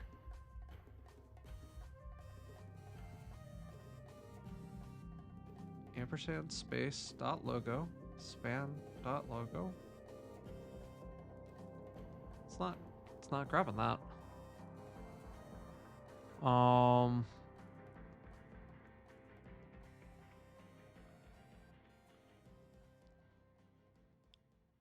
Yeah. No, we're all on the same page here. Something's screwy here. Like I should be able to just do dot logo here and it work. The ampersand's overkill. But like it's not picking that up. Right? So here's our logo. Matches that logo. Header matches that header.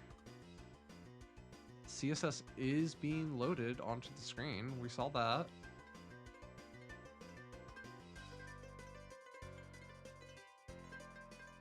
Is there a... I mean, here's a fair question. Is there an error that I'm just not catching?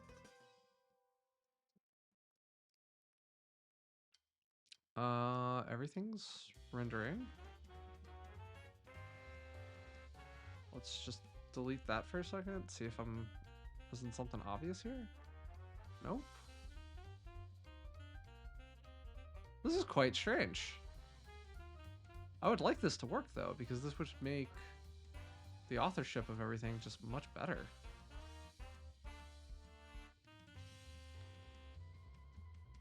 Curious if this is a thing.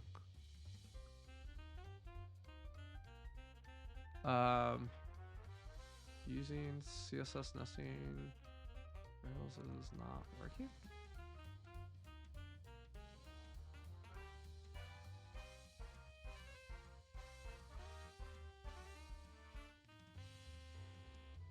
I'm not using Sass. Am I? Am I in Sass and I'm just like not even thinking about it? Is that my problem?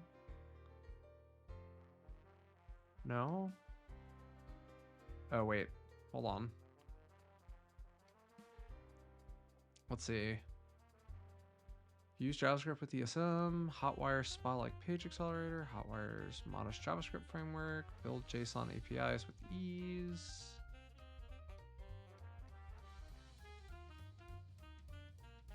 No, none of that should have mattered.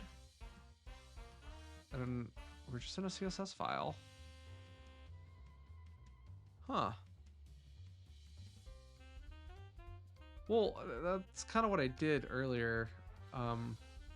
So if we come to our sources tab, so if we look at our assets, we can actually see that we have this application CSS file, right? And the CSS, this is what gets rendered. And so what's happening is our nav is actually the first thing in the file. And then all of our other styles are at the bottom. So it's kind of rendering, it's rendering a little weird. And if I'm gonna be honest, I kind of would prefer it if it was maybe in that order. So if we come back to our assets for a second. Yeah, so now like here's the body and now here's the header that we just put, right? And it's there and it's got exactly what we would expect. So it's, and logo and background. All right. Curious what we think this is gonna do, but I'm open-minded. Oh, wrong button.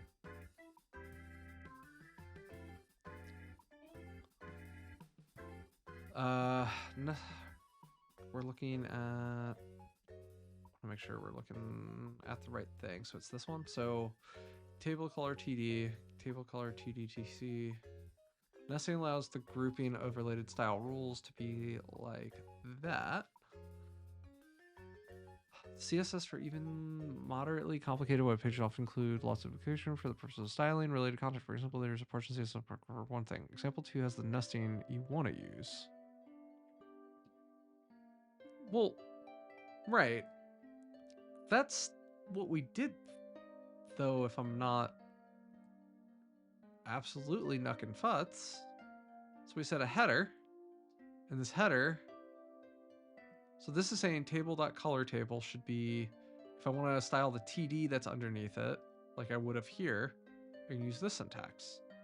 And what I'm trying to do, I mean, this should be the equivalent, just to put it out there, like header logo, that is the equivalent CSS. And all of a sudden we see that working correctly. And we're very happy with that. So the question becomes, what's missing? Because something's missing here. And I just don't know what. Because just moving this into our nested scope, I'm gonna just get rid of that comment for a second. Just under suspicion of treason.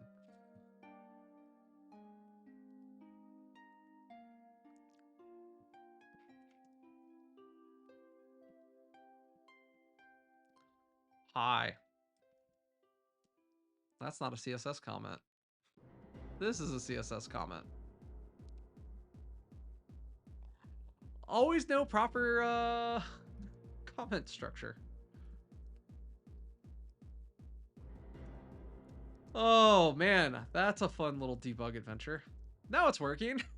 It was always working. It's just that there was a second I put the // here. That's hilarious. But also not at the same time. Okay. Much happier. All right, so now we're dealing with the categories and the menus. Now, the way that this was designed, kind of coming back to it for a second, if I can actually find, oh, it's literally down here. Okay, so categories and the menu are both ULs. So this is style for any UL that's gonna exist underneath our header at this point.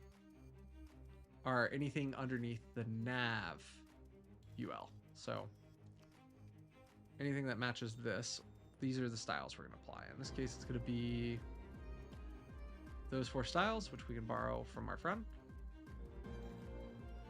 And we can see, hey, they flattened out, and that looks a lot better. I want an ID that corresponds to my ARIA label. Thank you. That's really helpful. Done. I'm okay with that. An ID and an ARIA like that? That feel... Oh, I didn't do it right?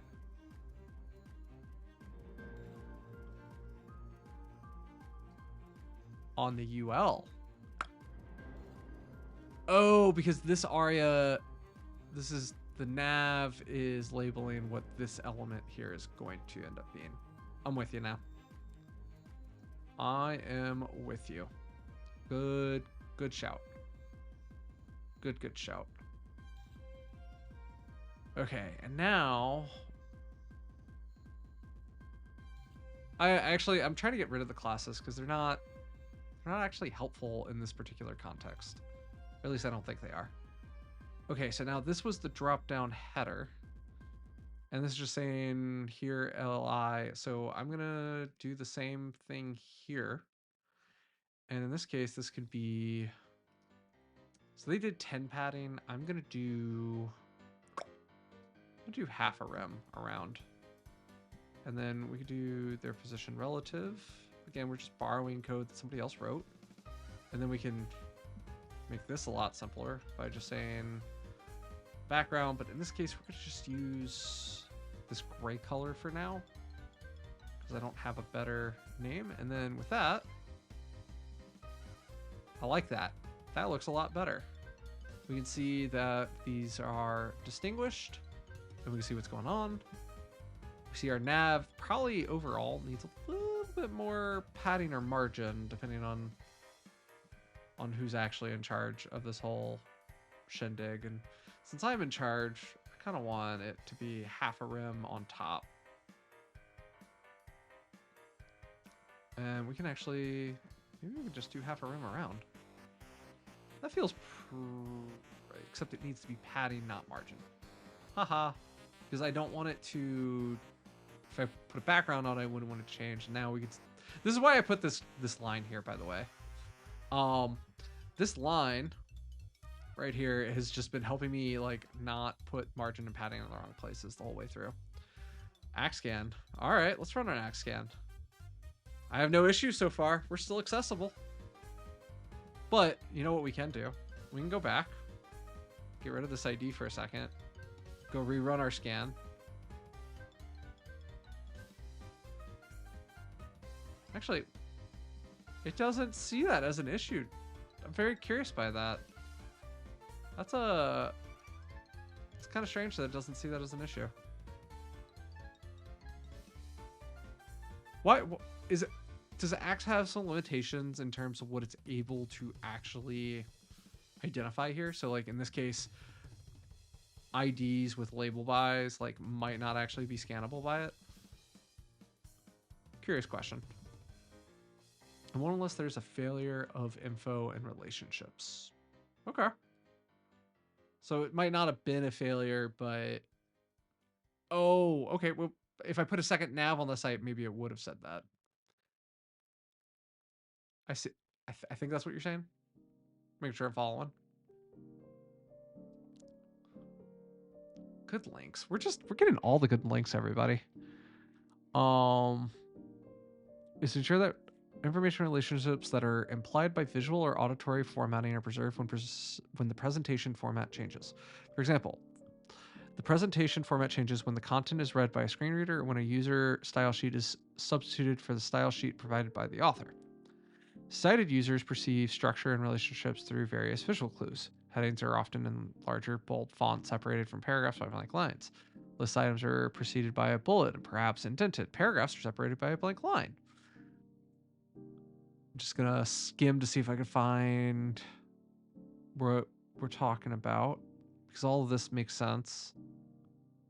So having these structures and these relationships programmatically determined or available in text ensures that information important for comprehension will be perceivable to all.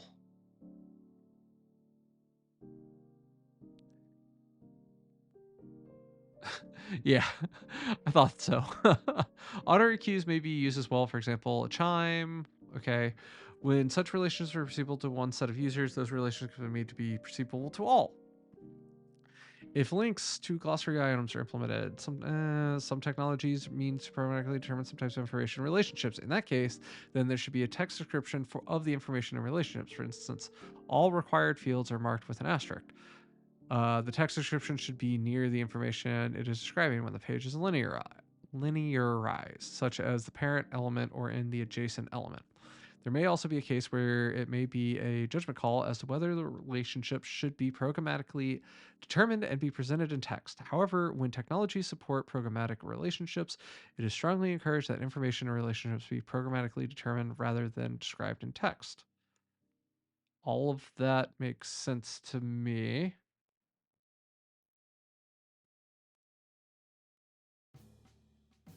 Just seeing if there's anything here about label. So the programmatic relationship here is the ID to the nav.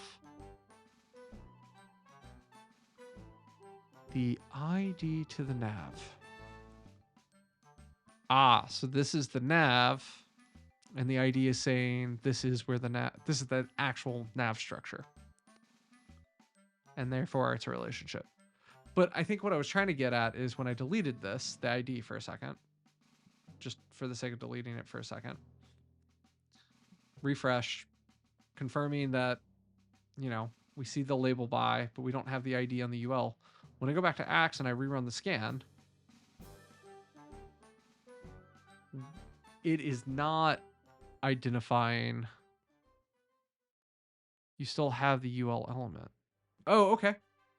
So then why, I guess in that case, why do I need the ID to go with the label, even if it's not negatively impacting?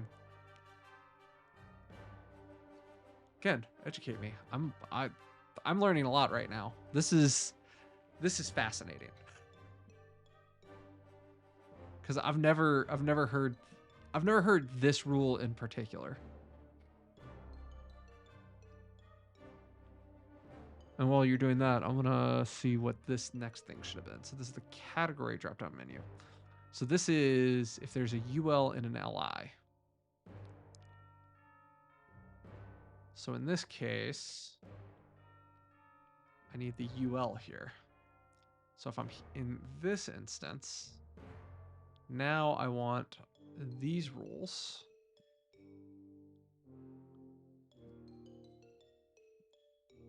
But these rules are going to be a little different here.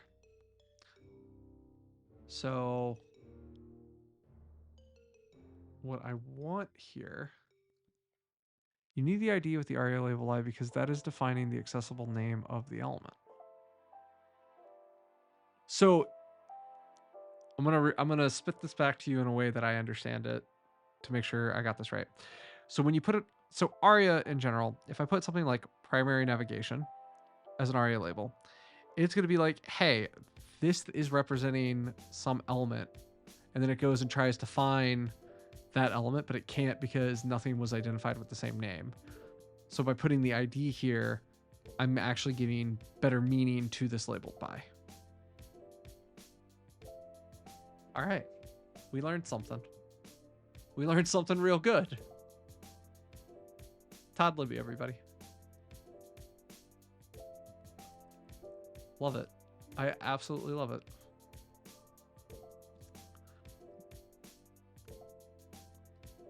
So this is going to be UL display block. And then if I come back here, I actually re-enable these elements here.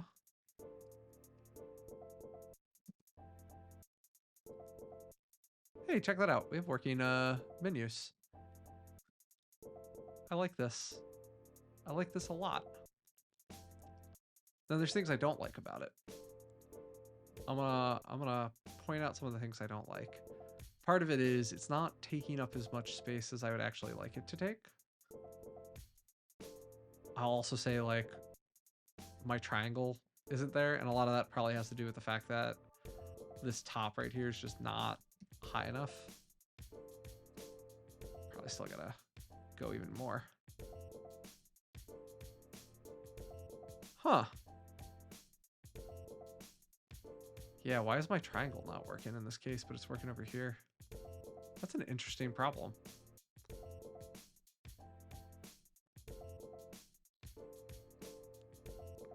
We're reading so much good stuff today.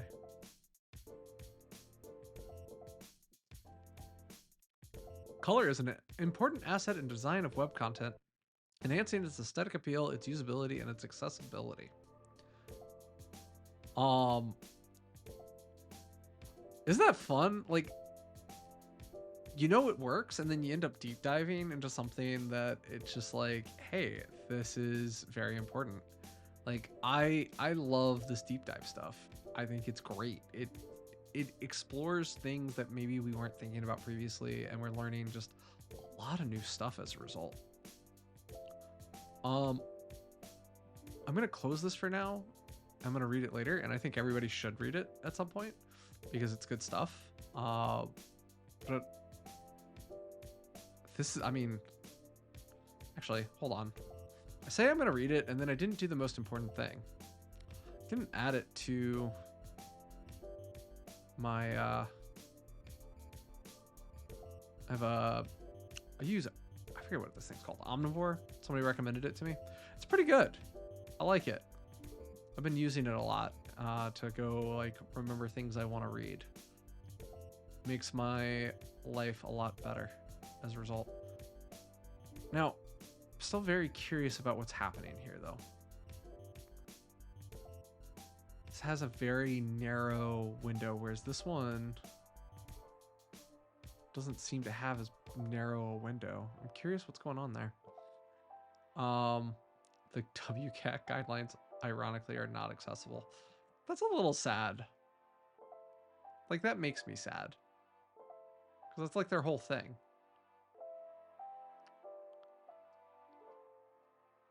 We'll sort through that. We have an error. Okay. So we're gonna just finish working on this nav for a second. So one of the things I noticed I don't like is I would actually like these buttons right here to actually take up the full height of the area they're in. And I made that not possible by putting padding on our header.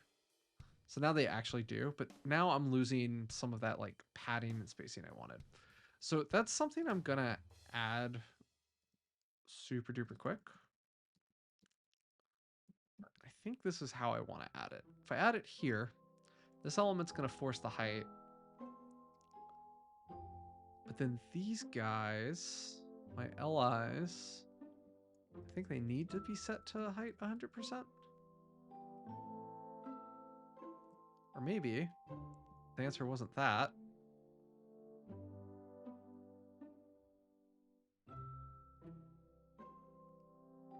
Curious what's going on. We're going to clean that up in WCAG3 though and make the docs more readable and understood. I think that is wonderful, Todd. And I think that's important. I'm going to promote a friend because that friend gave a good talk. And that friend was the one and only Rachel Neighbors. I want to say they posted their talk not too long ago. I want to find it because it was a really good talk. I listened to the whole thing and I was like, yes, this is great. And I just want to find it. Where'd the link go? Could also be on the other account because the whole having two accounts thing is real these days. Where is it? So Rachel was specifically talking about the React docs and posted the link. Crabs, not lobster. Good question. Oh, I think this is it. I think this is the talk. Hi there, I'm Rachel. This is the talk. Former, okay. I've watched this before. Todd, you and Rachel, I'm surprised you've never met, but the two of you would get along exceptionally well because of how much you care about the user experience from an accessibility stance. I'm going to tell my fun Rachel Neighbors story.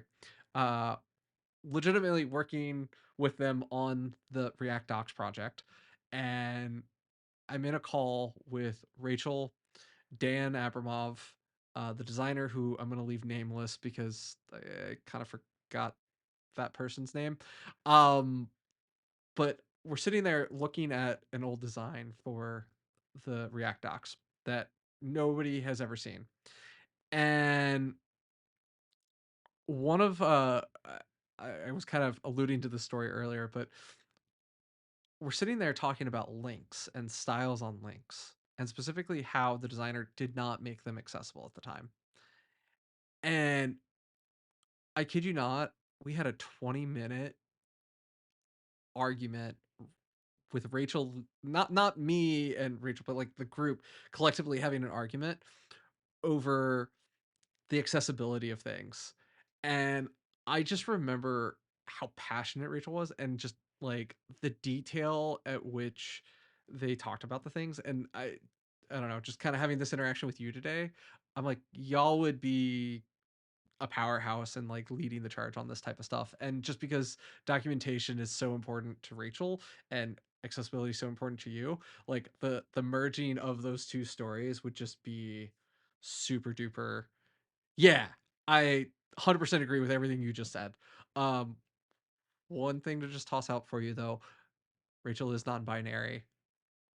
Pronouns and all might just need a little tweak in there. um but yes, that is totally a thing. Anyway, oh, I meant to post that link. No, I did post that link. We're good. So yeah, I strongly recommend that if you haven't. It's okay. It happens. I know people go through that and they have different experiences. It's totally fine. Um it's just also a little ironic in the same sentence that you say respect. You see why I say it. It's more to help bridge the gap there. I know you're well intentioned, so I'm not, no judgment whatsoever. um Good luck, Jeremy. I hope your meeting goes exceptionally well, sir. All right, I want to figure out how to fix this. I think the answer is I actually need to set the height of this component, is kind of where I'm landing now. I want to set it just big enough. That feels nice and fresh. And then if I do this with these, excuse me, what I'm trying to figure out now is I want these elements to be full height. I think the answer is I gotta fix the UL that they're in, because this is interesting. It's the whole element isn't, so the header is 4 pixels tall, but then the span isn't the full height, and neither are the nav elements, but I want the nav to be full height. So this is a quick, interesting challenge. I want to make this full height.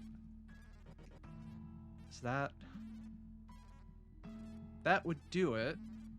Except now I guess I need display, flex, and then align items center. Hey! Line height 1. Which part should have aligned height 1? I hear you. Where did I mess up? See, I'm learning things, man. I'm learning things. I'm all about the education. So the nav's right. The and nav, but you got it.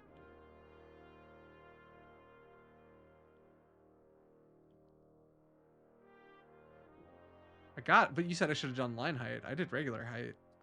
Trying to find if it should have been line height.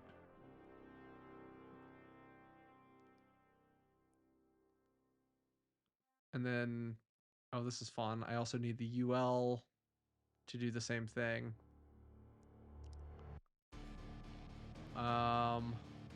Probably the LI to do the same thing.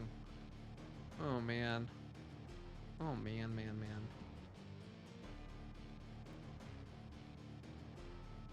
Line heights can help. The height 100% may affect mobile view, maybe. Don't know for sure. Yeah, we'll check mobile eventually.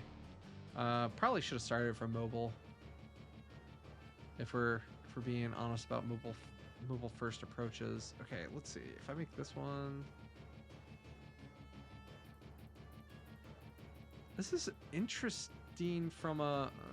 I was just testing out. Like, it's almost like I have to make everything inside of the nav here do, or at least all these top level ones, do the same behavior if I want these to be 100% of the height. Oh, except I guess I need this rule. It's just the direct descendants, not the child descendants.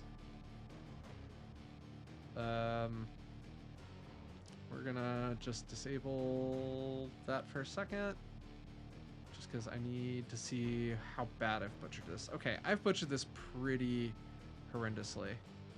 We're just not gonna worry about that for now. We're gonna just say, you know what, screw it. Yeah, that cascade's pretty terrible.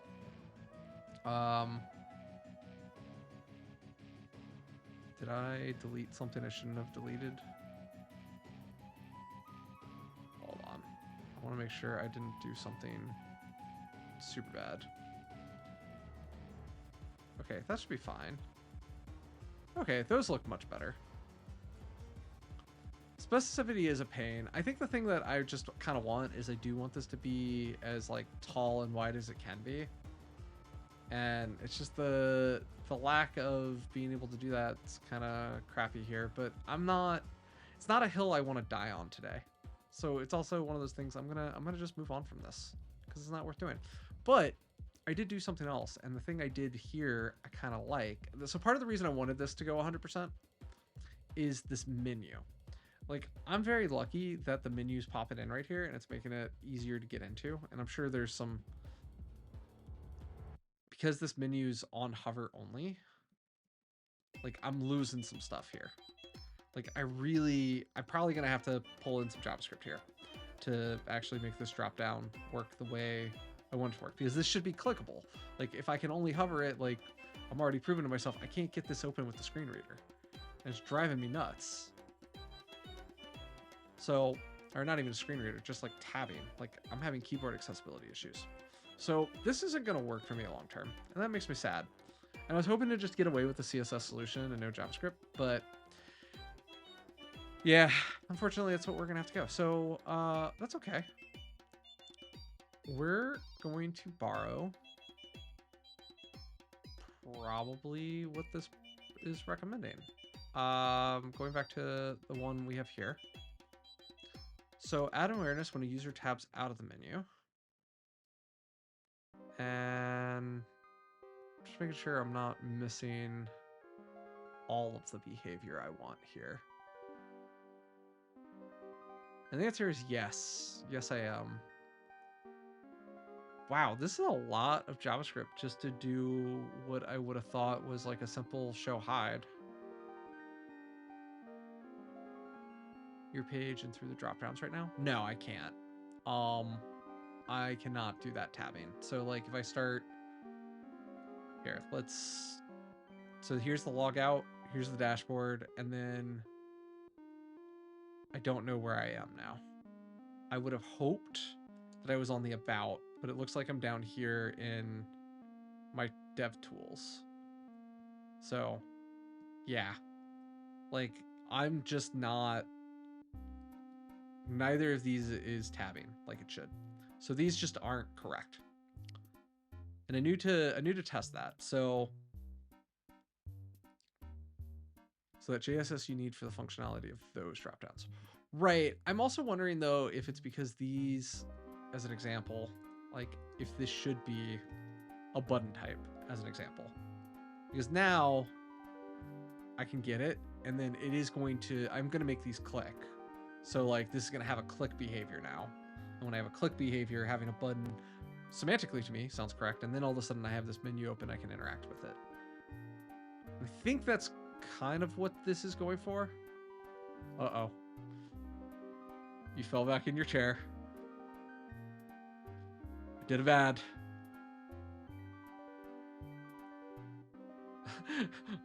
Okay, I'll take that I did it bad. I want to understand why I did it bad. I'm assuming like I'm giving if I do make this a click action, right? This is now giving the semantic meaning as an interactable element, especially since I gave it type button, not type submit. So it's not a form, but it's giving it a behavior now. So I thought that would be okay. Like I know a div would be absolutely the wrong choice here. Span would be absolutely the wrong choice here. I know this was on hover, but if I take away the hover effect and I make it a click event, I thought button was the right thing. So that's why I went that direction. But clearly I missed something rather important here. I'm going to go read through what this person did. So they did LI hrefs, but in my case, this isn't going to be like, this itself isn't a link. This is just a vanity. Can I include? Can include. No, you can't. So button, child tag, parent tag.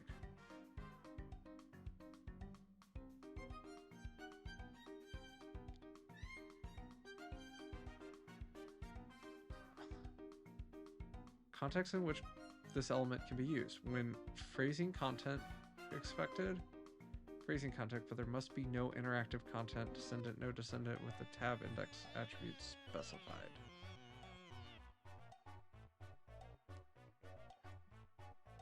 Okay, first, I've never seen this site before. So let's start with what is this site? Because I have no idea what this site is.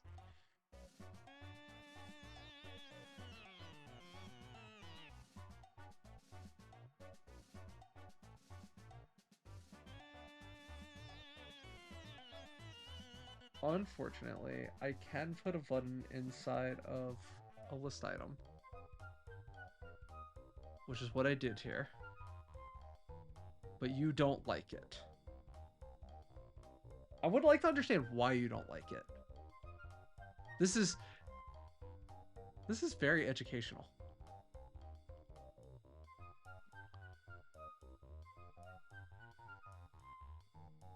I also don't know how this website works, and I'm trying to understand.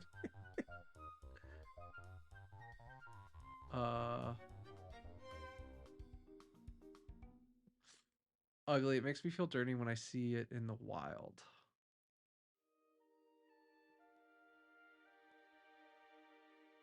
So, I mean, not to challenge, but to ask, like, this is the child. In this case, this is a child element.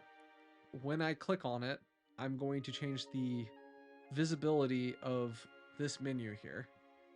So there's a behavior associated to what the click on this would be.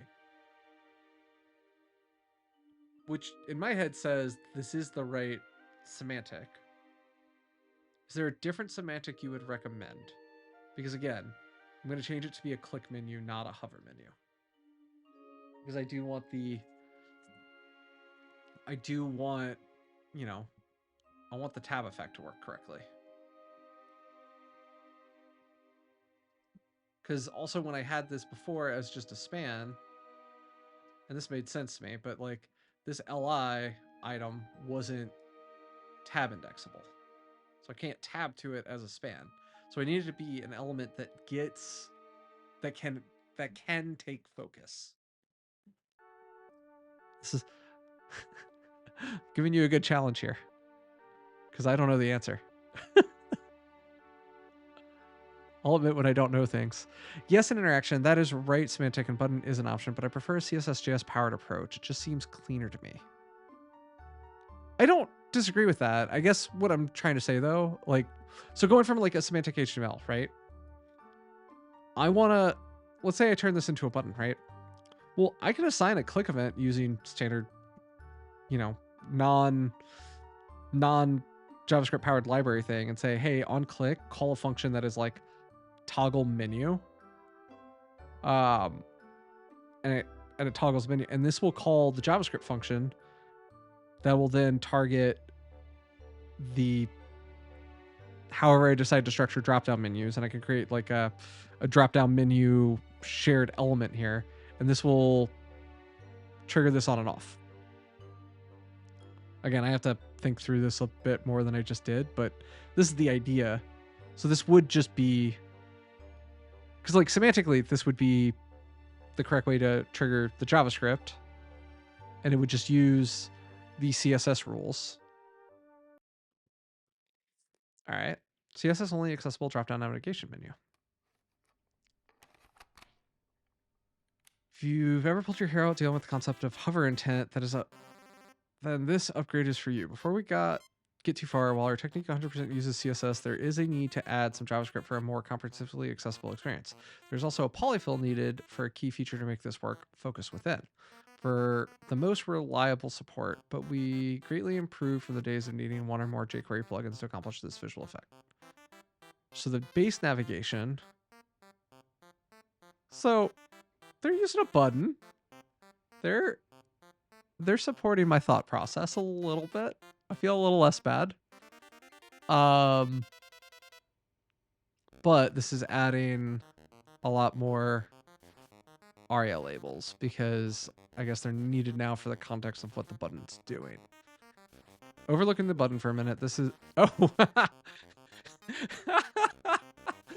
All right, I'll keep reading.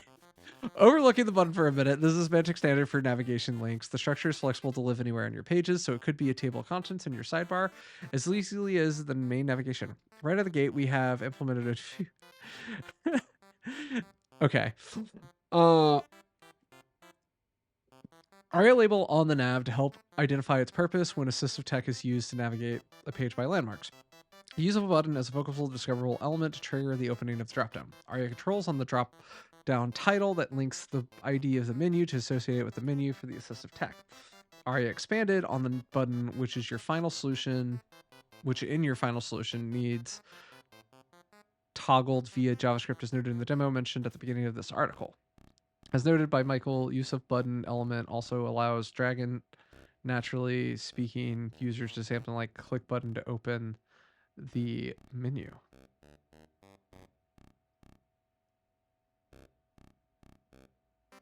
I don't know what that is.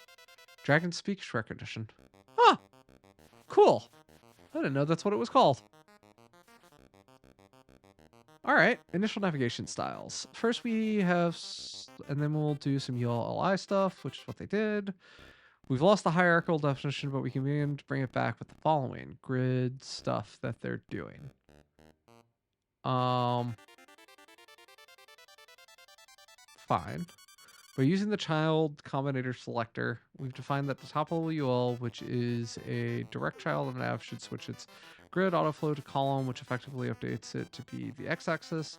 When add margin to the top level LI elements for a bit more definition, now the future drop-down items are appearing contained below the suites menu and are more clearly its children. I like that. That looks good.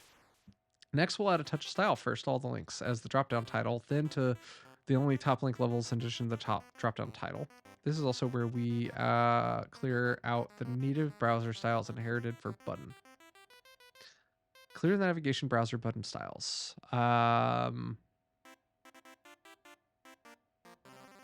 Browser buttons. Okay, so this is just fixing styling. Fine. All links contained in the LI. Only direct links contained in the LI. So far, so good. That makes sense.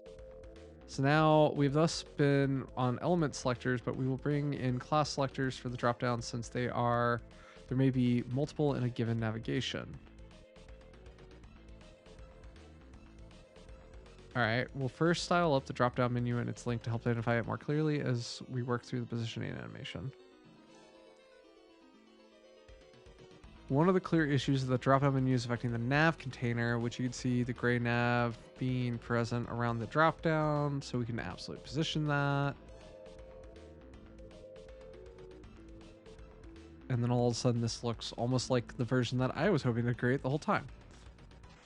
There are two primary triggers we want to use to open the menu, hover and focus. However, traditional focus will not persist the open state of the dropdown once the initial trigger loses focus. The keyboard may still move through the drop-down menu, but visually the menu would disappear. So that's where focus within is going to come into play. So now we will need to polyfill that. which we'll go grab that. Hide the drop down by default. We're just kind of reading through everything quickly. Like, I agree with everything that Steph here has for sure. Focus within, hover. Oh, I love that. I also like the animation. So thanks, Steph. I'm stealing your code. I mean, you put it out there for me to steal. This is amazing. I like that. So this is handling all the intent.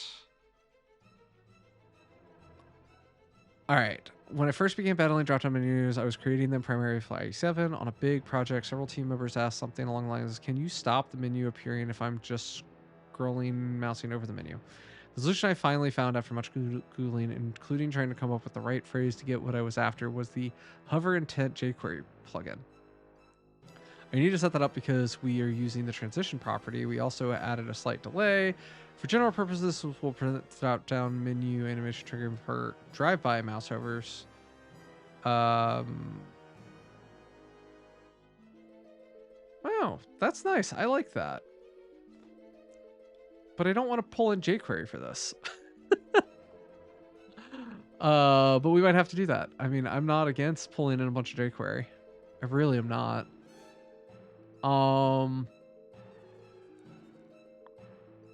right, so the drop-down menu indicator. Hover intent is one thing, but really we need an additional cue to the user. This menu has additional options. An extremely common convention is a caret or drop-down mimicking the indicator. Yes, I agree with that. And now the last thing is the mobile stuff. To keep it CSS only and acceptable for non-application websites, you need to apply tab index -1 on the body, effectively allowing any clicks outside of the menu to remove focus from it and allowing it to close. This is a bit of a stretch and it made it a bit frustrating for you, so you may want to just enhance this to hide on scroll as well with JavaScript, especially if you define the nav to use position sticky and scroll with the user. Well, I do plan on doing that. I guess I just hadn't declared it yet. So let's go ahead and put that so when we get there. And then here's the final result, which is, I mean, that's slick. That's really slick. I love that. This is everything I wanted it to be. I don't love the jQuery. Also, what? All right. We're overlooking the button. As if use of a button also allows. I want to know why she commented on the button, but didn't actually explain the button. There's a reason for this, and I want to know now. I've been alluded to something that I don't understand. When I don't understand it, why does ally not like buttons for drop-down menus?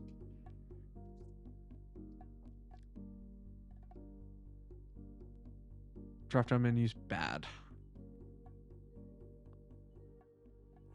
What? You should post this over on art design. If you're using the redesign, you should be approved. Submit over there. The drop-down menus are a nuisance. What kind of exploratory reviews are taking place? I like how the hamburger icon is now even more confusing. The question is, why would you put them? I guess is nice catch. Agreed. Yeah, I'd like to understand this whole button conversation. And this is the thing. All right, so let's see. Button. What is used to toggle submenus?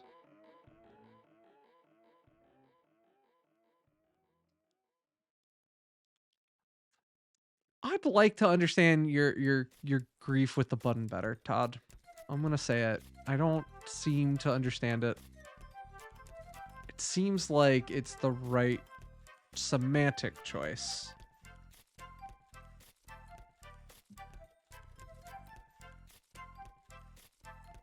I say it hesitantly, but yeah. So Let's see how Steph did everything.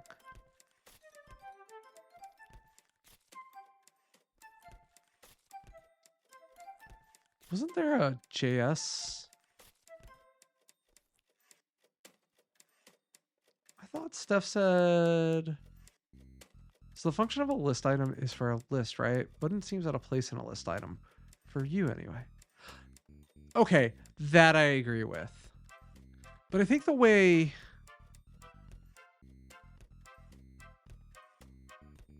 So, hear me out.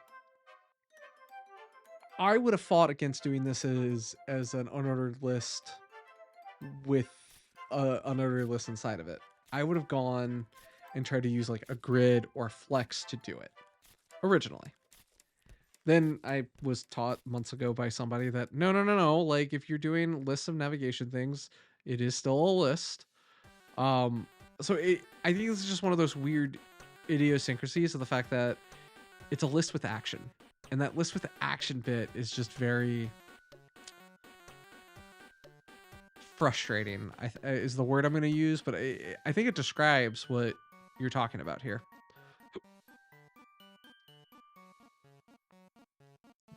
I ain't arguing that.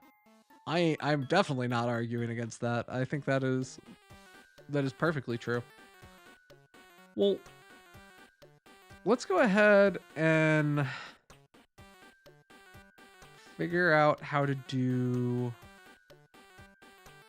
all the things. Because she has a great article here, and I kind of just want to steal this now, because this is basically what we're going to... This is what we've been trying to build the whole time. Take the last button here. All right, so let's just look at the button. Let's just compare buttons for a minute. So where did I mess up versus what is correct here? So in this case, this should be type button. Class is not an essential element for now, but let's do ARIA expanded false and ARIA controls. And this would be the product dropdown. And then in this case, this UL is now our product dropdown. Now we're going to do something else real quick before we get too far.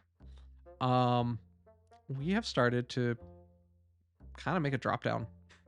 And rather than just pretending like this isn't some reshareable element that we could use time and time again, I'm going to go ahead and fix that, because it'd be nice if all of what is effectively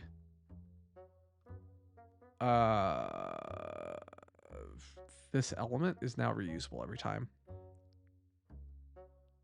You can use on a list item. The complexity of a site these days is staggering. I feel a button in a list adds that to that complexity for a screen reader user who may have cognitive issues.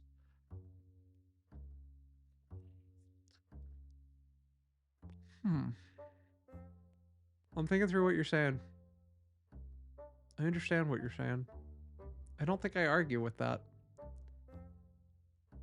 I don't even think I want to try to argue with that. I think it's just an unfortunate reality, I think is what I'm going to say. Like, I think it's hard to say for sure, like, yeah, I could totally do this differently and be right. But I agree with what you're saying. I really do. I'm going to keep thinking on it. Because you're right. It's an unfortunate burden to put on them. So really, I mean, the better option here is I shouldn't have just done a drop down at all, and we could have just ignored this conversation outright. Yeah. No, I'm agreeing with that.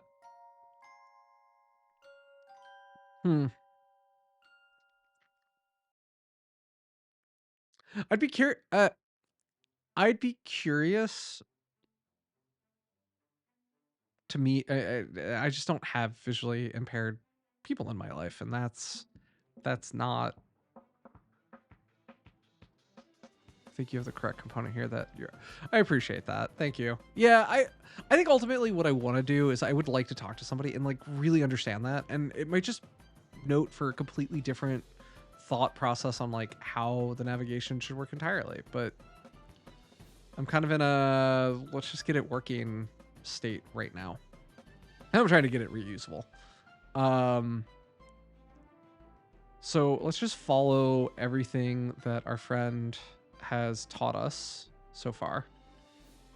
And what we're gonna do is we're kind of just gonna continue improving some of the stuff we've done here. So we have like a drop-down CSS now. So like our navigation, we're making some CSS that goes alongside this component. And then we're going to be able to use this component more generically inside of our navigation later. And we're going to borrow everything that our friend here has taught us. So you know if anyone has a visual disability or issue? You may not realize that. I didn't realize if you're with a few people I know that. I know several people who have red-green color blindness. And I know that for a fact. And I know a lot of colorblind people. So I guess when I say visual disability, I guess I'm talking to people who are required to use screen readers in their day-to-day efforts in navigating. So I'm aware of that, but I guess when I say like I don't know blind people who need a screen reader to operate day-to-day. I just don't. That being said, I almost had a client who totally was in that space, and like I would have relied heavily on their kind of day-to-day expertise in using that type of software to make sure I was doing it correctly. I don't, and that's a shame because I should. I feel like I should. I just I'm sure I've had one. I don't know them, and yeah, I can't say that's a. I mean, I'm gonna say it's a testament to the life in which I've lived and not necessarily yeah it's that's how I feel about it. I'm kind of like I want to like this. I'm gonna say this and hopefully it doesn't sound bad. I think it's well intentioned. Is I want to go meet a blind person, become friends with them, or at least become acquainted with them so I can ask them questions like this. Which is not a good reason to become friends with somebody. I full and well recognize that. But like, I want to meet somebody who's different than me so I can learn from their experiences. I think this goes. I'm going to talk about like me as a manager for a minute. Like this is totally something I've had to learn with people that I thought were like me. See, that's the thing. I didn't know that. I didn't know not all blind people use screeners, but I think DEI is such an important thing for developers in general, and I think as a industry we're not very good at recognizing that until we make a mistake surrounding it. I'm gonna omit names for the sake of this story, but this was a very like important moment for me as a manager. I was working with a report of mine, and we were just brushing up against each other, and I couldn't figure out why. And I was explaining things in a way that I'd explained to almost everybody else on my team. And with this one person, it just wasn't communicating the way I wanted. Well, the key difference between me and this person was I'm a white man, and this person was a black person. And I'll refrain from gender on this one, but like it's that same issue. Like the way in which they were raised, and apparently this was more common with other black people that have been on my team because they've shared similar experiences with me. I learned to ask questions to help guide feedback and coaching for these people. Is they just had a different growing up experience on expectations and how it's done, and like I don't know. It's a learning opportunity of like, hey, I want to best like for me. I'm in a position of I am creating software for users. I'm managing teams of people to help them grow. the best way I can do that is to keep an open mind to what they're doing and help guide them towards the results they're hoping to achieve, and to make sure that I'm being considerate of what's on the other side of the conversation. And so, yeah, I'm very open to the conversation of, I don't know all the accessibility rules because it hasn't been a first class thing. But like when I learn one, I like to understand the intent of it. I want to understand the why so I do it correctly. And so when I go and tell the next person the same thing, it's like, hey, maybe you should try it this way. It's like when Rachel taught me about the underlines and like giving links proper annotation to make it clear to those with sight blindness.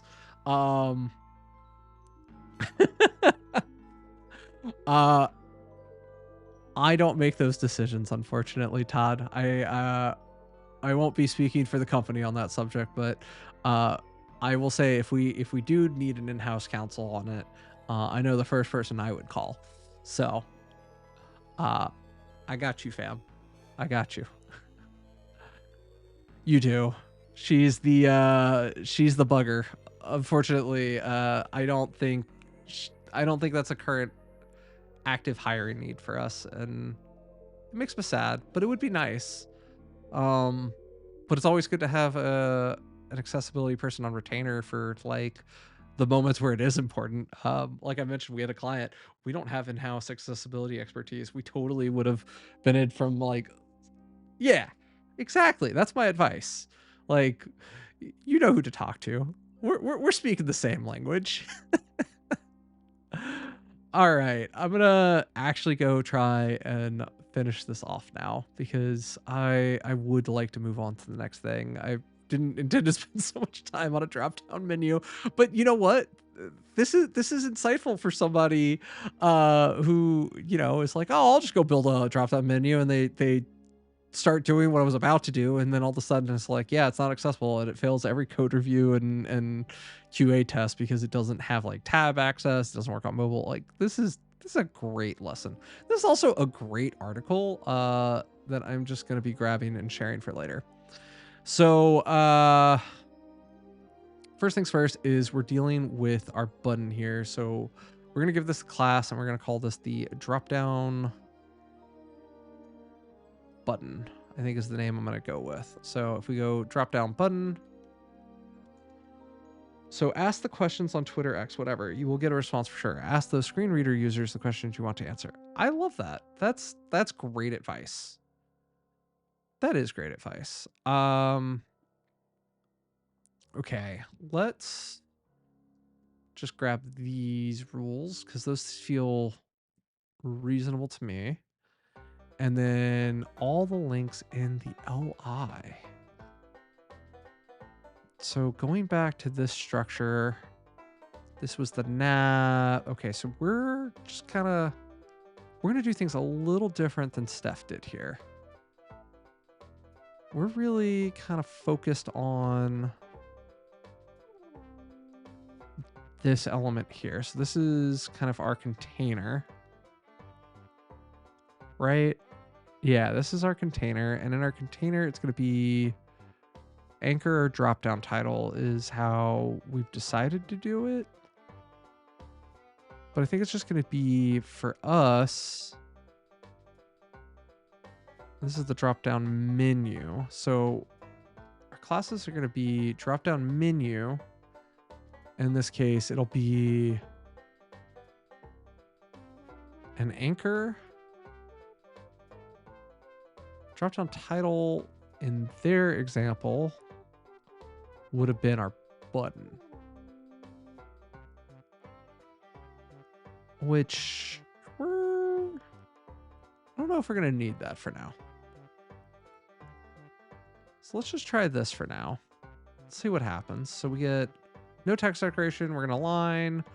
We want this to be an inline block instead of a inline element. We're going to text align center. We're going to make it blue, and we're going to make the font just slightly bigger. I'm agreeing. I want it to be even bigger. Actually, 125 is fine.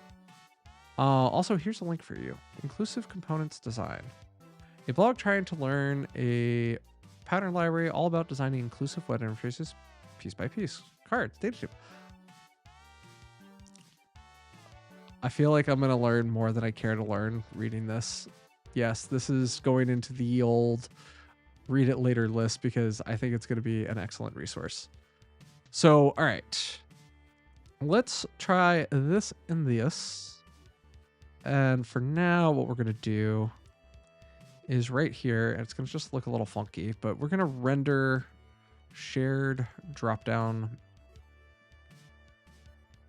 and delete all of this for now. We're going to learn how we're going to make this a reusable element in a minute, but this is our reusable element for now. So if we come back to our page, we can see product, and that is looking not half bad.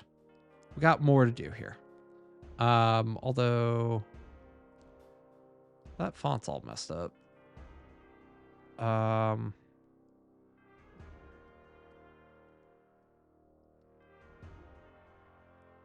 Is that why they did it this way? I was curious what it was about. So if we do our drop down button the same way, just kind of curious what happens if we do it this way.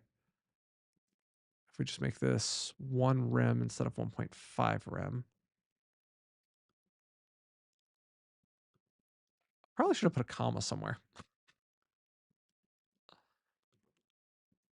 So now our button looks right. And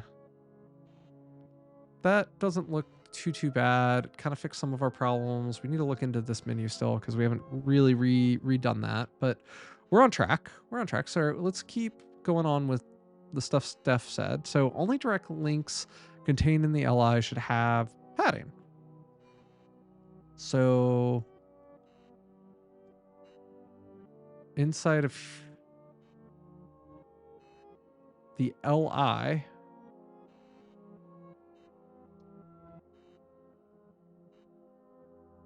padding 1 rem, 0.5 rem. So this is trying to create spacing around the menu, I want to say. So I think in our case, this is the button, and this is the menu A, but these are direct A's. And then this could still be the drop down button. So let's try that out for size. And for now, we're just going to delete our old CSS that we were writing because I think it's actually conflicting with some of the stuff we were trying to do. So let's just, for now, we're just going to disable this stuff for now. Because I think that's the right decision.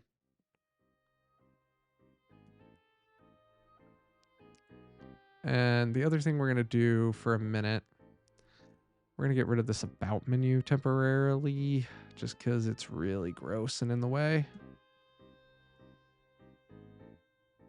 It's time for me to get my rear and gear and get on with my day. Dustin, good to see you and good luck. I'll catch you next time. Hey, it was so good to see you too, Todd. I'm so glad you came, man. Man, this was so educational, informative. I really appreciate stuff. It's a fresh of fresh air when somebody comes in and like really is like, yeah, let me teach you a thing. I like that. I think it benefits the community at large. All right, so here's what we're gonna do. We're gonna go back to Steph's thing because this has been a nice little exploration. We're gonna actually have to grab some of the other base styling and things that I kind of ignored that she was doing before. So let's go ahead and grab that. So in our case, it was, so we're in our nav inside of our header, and all of this is still true. We're gonna maybe make some additional changes, but what she ended up doing is more or less exactly what I wanted. So we're gonna just more or less keep everything she offered in terms of styling and just kind of see what happens. And so far so good in terms of like everything's kind of in a line, but it's not the right style entirely. So like, it's gonna make everything vertical. But now what we need to do, we've lost the hierarchical definition, but we can begin to bring it back with the following. So like, here's some new styles we're going to do. So for the direct descendants of our nav, which are going to be a little different than the ones we had. So now what we're doing is we're getting a little more hierarchy, and this should get us back to our horizontals, which don't seem to be working exactly like we wanted. This isn't quite right. And the question is, why isn't this quite right? Part of it's probably to do with the fact that I set a height. So let's just get rid of that for a minute, and we'll more than likely bring that back later. So we're gonna also, well, we'll come back to that. We'll need it because we're gonna need drop. We need drop down menus, so this is something we need to build. So getting this right here is actually kind of helpful. We're just gonna, it's just taking longer than we thought. Drop down menus are complicated. So okay, so now we have our. We've done the styles. So we've done this style, and that should give us effectively what we're hoping to see at least is link list, which we kind of have here. So this one's working. So if we come back, we're here. Now we need to get the base dropdown style. So here's our actual dropdown now. And inside of that, there's a dropdown menu. So like, this is where things are a little interesting. So like now I have this LI here, right? And this LI is what's wrapping our dropdown. And this is where I need to put this position relative. At the same time, like I'm trying to make these dropdowns a bit more universal. They might not always live inside of LIs, but I don't want to really put a div inside of an LI just to create this effect. So I really want to select the parent here. So I almost want to do like a selector that's like, if an LI has a drop down menu or button in it, then maybe it is. Or I could just say, you know what? These are my drop downs. Like maybe I just have a generic drop down container in the whole app, which honestly, that might be fine here. So let's try that. So if we just say we have a generic drop down, and our generic drop down is just position relative, like that. Anytime I have a drop down, this is maybe the structure I have to do. It's not beautiful, but it works, and it gives us some semblance of like how we do this. And now what we can do is we can go and in our drop down menu, we can go add some more styles. And we said drop down menu would just be this. So now if we do all that correctly, we see that it's starting to look correct. We got the menu showing up. It's got some height stuff, but we've got some positioning stuff we got to do. So now we got to go in here in the menu, and we want the menu to be absolutely positioned. And we want to pull up to overlap the parent list item very slightly. So we're doing some transformations here to make sure that this is positioned the way we want and that it transforms. Now, I'm not sure this is exactly what we're going to want in terms of our calculation, but let's go with it for a minute because, yeah, as you can see, like this isn't exactly what we wanted. So we're going to have to figure out why this didn't go exactly the same. And it's probably because my menu is styled a little differently than what Steph had in her example. So these are going to just be pieces I need to go revisit, and that's okay. But let's keep going for a minute. We're going to see if we can keep making this kind of do what we want. So we need the focus within. It does require this polyfill. Since we cannot easily shim pseudoclasses with this function applies, the apply. So what would we do? Ally focus within, focus. So the question becomes, can we borrow what Steph does here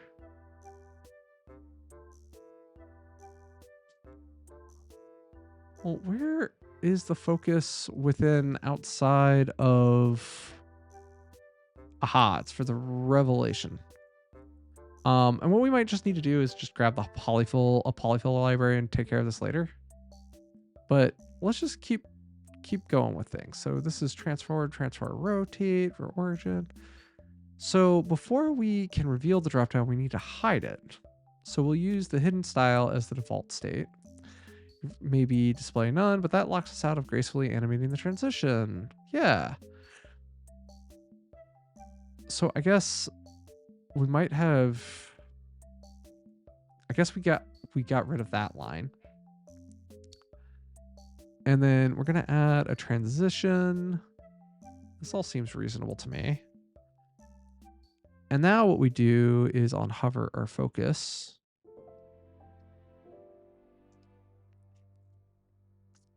We're going to do some more stuff here. So let's see how that looks now.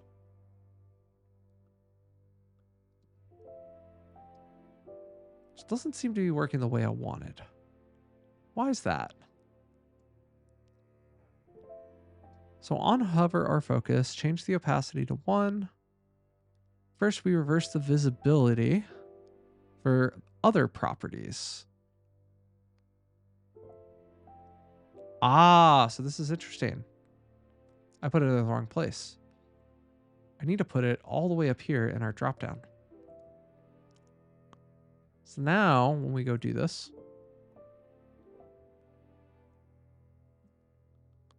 it's still not right.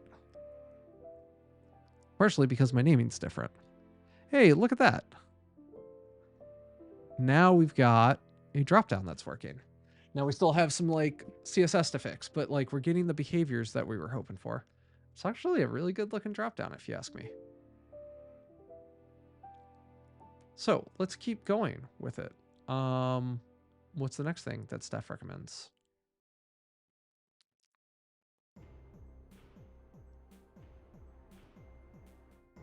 Well, actually, that's living legend. I don't know about that, but hello, thank you. How are you doing?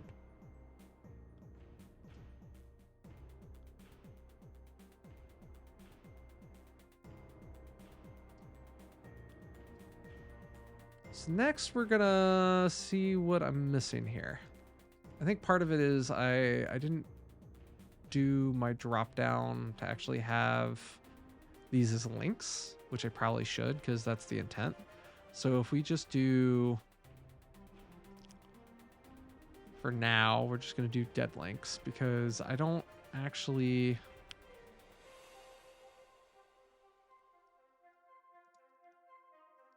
have everything I need here, but we're gonna go do that.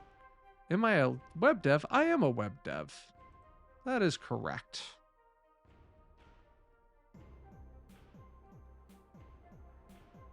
How are you doing today?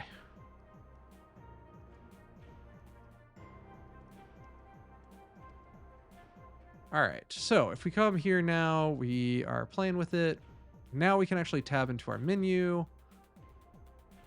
Tabs out.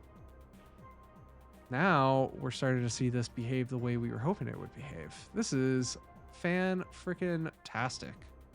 This is everything we wanted it to be. What am I building? Oh, that's a great question. We're building quite a few things, but effectively what we've been building is a event platform. And what we're working on today, so like last week we kind of built some concepts of like, hey, there's an organization that has a bunch of events, and in that event you can go see it, you can go edit it, you can do forms with it. And now what we're trying to do is actually make it look kind of decent. So what we're building right now is we're trying to get kind of the bones of our website working and showing how in Rails you could build shareable elements or components and how we could piece it all together to build a much larger page and make it look really good. So we're kind of just doing that one step at a time. So right now we're working on a drop-down menu because drop-down menus are challenging. And we're trying to figure out like how we want to do this exactly right. So like we kind of are looking at our transitions here. I don't know if I actually did that. Yes, this is the transition I actually wanted. So in our drop-down menu, we're gonna make our element look kind of nice. So like, check this out. That's a nice little animation on a drop-down menu. That's sweet. I like that. That's really handy. All right, so we're in this place. So now we need a drop-down menu indicator.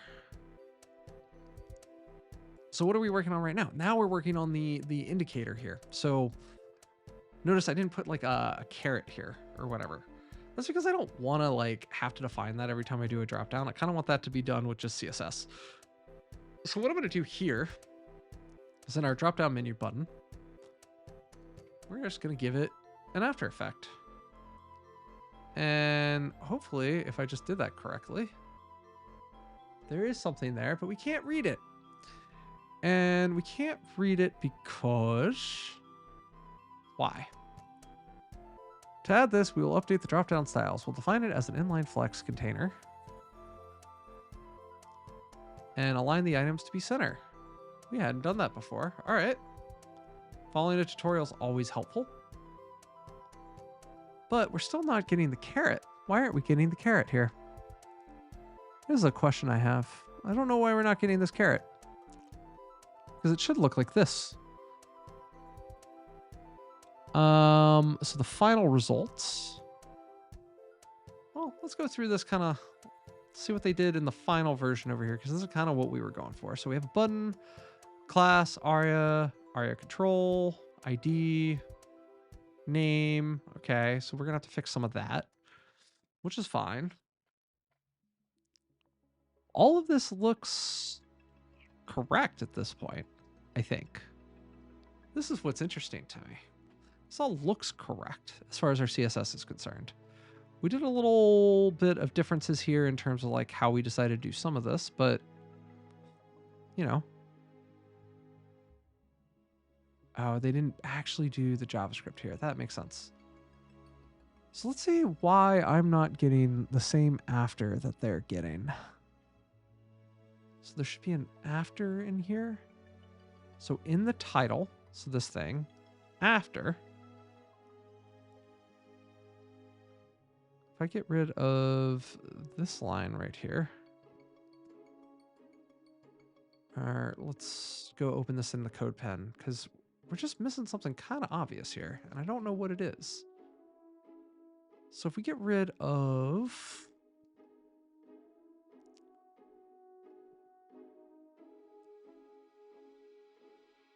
I think it's this one. So if we get rid of that, what happens? That's the element. So that's our color. In our case, they did RGBA blue. Let's just do 000 for a minute. See what happens. Curious if that fixes our visibility here. Nope. Did not work. And let's go figure out why this isn't working now. So if we look at our button here, we've now said that there should be an after. And we can see that we do have the after. And this is unhappy because this border top color isn't working because I guess I typed something wrong. What happens if we just make it 000? All of a sudden we can see it. So I'm using this RGBA incorrectly, and that's okay. So we're just going to make this the same color as our text for now, which I guess we made blue. So let's just make that blue as well, just for consistency. So now we have what we wanted. Now, the question is, did they make it so... Nope, our menu is just going to have the menu just like that, and I'm okay with it. But why are we seeing such a difference in behavior almost all the way down? We have the accessibility working. We have the buttons. So let's go kind of figure out why our styles are all messed up. And then we're going to... Actually, do we want to make our styles messed up, or do we want to show how we can make this reusable? I think I want to show how to make this reusable. So let's go and look at how rendering partials can be done. So in our case, we're trying to render a partial and render kind of what's inside of it. And we're not doing a partial layout, but we're doing a full partial and passing variables. So we can pass something called locals into that, and locals can be what we're going to use to actually render our menu here. So let's set up a few locals that we actually want. So the first, so in this case, it's using zone to do a thing. So this is the partial, and the partial in this case is called zone. So they've just named it zone like that. So in our case, we're going to just say drop down, and we'll say this is the title. Yeah, so we could just say this is the title. And then for these ARIA controls here and here, this is going to be the menu name. That's what we want to call it. And then we're going to have to talk about how we want to render this real quick. But I want to start by just fixing the title and the name. So if we come back to our friend, this is saying, hey, I'm looking for these variables, and I can't find them because this component wasn't used correctly. This is basically like strong params or props in our React component. So what we need to do is we need to say, hey, no, these locals need to exist on our element. So I think what we can do is inside of our navigation here, I think what we could say is locals, and then we can just set them, I think. So in this case, like the title is products, and the menu name, as I called it, is going to be, what did I call it before? Menu name, and this one was called product dropdown. So we'll give it that. So product dropdown. So in theory, if I did this correctly and I go refresh our page, that should have worked, but it's saying, hey, no, menu name doesn't exist. I don't recognize that variable. And that's unfortunate because I swear I wrote it correctly. So let's figure out what we're missing here. So you could pass local variables into partials, making them even more powerful and flexible. For example, you can use this technique to reduce the duplication between new and edit pages while still keeping a distinct thing. So in this case, it's rendering this partial form. I guess I need to call this a partial? That might change things? That does change things. And check it out. We have our menu. If we look at our menu, we said we wanted the ARIA controls to be called dropdown menu. Now we have this reusable dropdown element that we can use anywhere else on our site, which is super helpful. Now we want to clean this up a little bit because there's one more thing we want to do as we're rendering this menu, which is we want to pass in all of our navigation options, right? So one of the things that is in a dropdown menu is kind of links and names. So in this case, what we want to do is we want to pass in, I'm going to call them menu options. And this needs to be an array. And this array needs to have two things in every item. It needs the title and the path, which is exactly what it just gave us. And now what we can do inside of our drop-down menu over here is if we grab the menu options, we can actually render this now. So if we do menu options for each option, we can just simply say li, like we have here, and then the link, create a link to the options and the path. Now it's using Rails helpers here. We like Rails helpers. Rails helpers make it so when we change certain pathing or whatever, we'll be able to detect it. So it's a little less fragile. But now when we look at our menu here and we look at our links, they're all the same. And no one's the wiser. So when I want to go now do the same exact thing for our about, like I did here, now I can just use the same render partial. Change this to just say about 1 through 4. This is the about dropdown, and this is the about. And now I can delete all of this. Now I've got two menus And we can see that they're still not working perfectly, but they're rendering on screen the way we wanted them to render. And no one's the wiser. And this makes our UI a lot more flexible. This gives us reusable. So this is effectively, like, if you're coming from the React ecosystem, this is a component. If you're coming from any modern web framework, this is a reusable component. And we made it super simple. And I say super simple, but I mean, if you're a Rails developer, this is super simple for you. You can you understand how partials work. You understand how setting local variables work.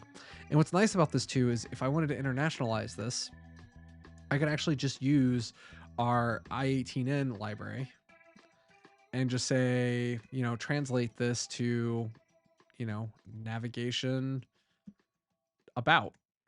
And while I don't have this translation, saying, hey, you're actually missing that. I can go fix the translation now. But now I can see that I was trying to translate it. So when I want to go do internationalization, this is super easy to do now. So don't have to do anything special. And it's just kind of all baked into the framework. And I didn't have to think too far about, you know, how to get things to be how I wanted. I had to think about how I wanted to build a drop-down menu and make it accessible. Like I got to spend time on a problem that actually mattered to the end user. So that was kind of handy. So let's go ahead and start trying to like actually fix what's going on here. Cause this is, I mean, I'm gonna be honest, this is pretty close to what I want it to be. So let's look at our styles here. So why is this not respecting our position here? So our drop down here, we said positive. Well,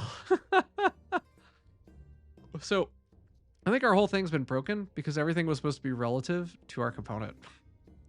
Instead of making it relative, I made it positive. So typos are a real thing. And now, like, I didn't have to change a whole lot, and all of a sudden our menu's actually working the way we want.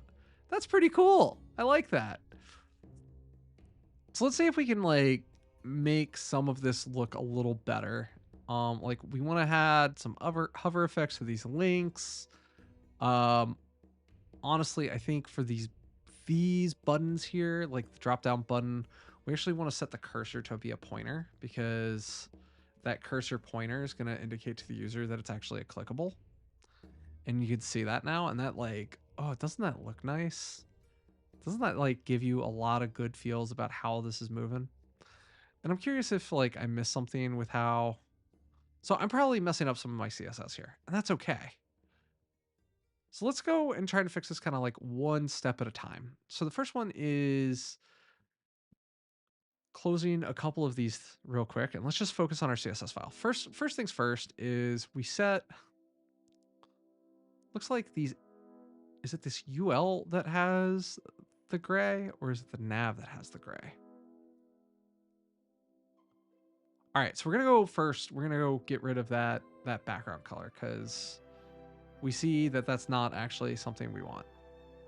And I guess we put it in the nav here. So let's get rid of it. Boom. Now,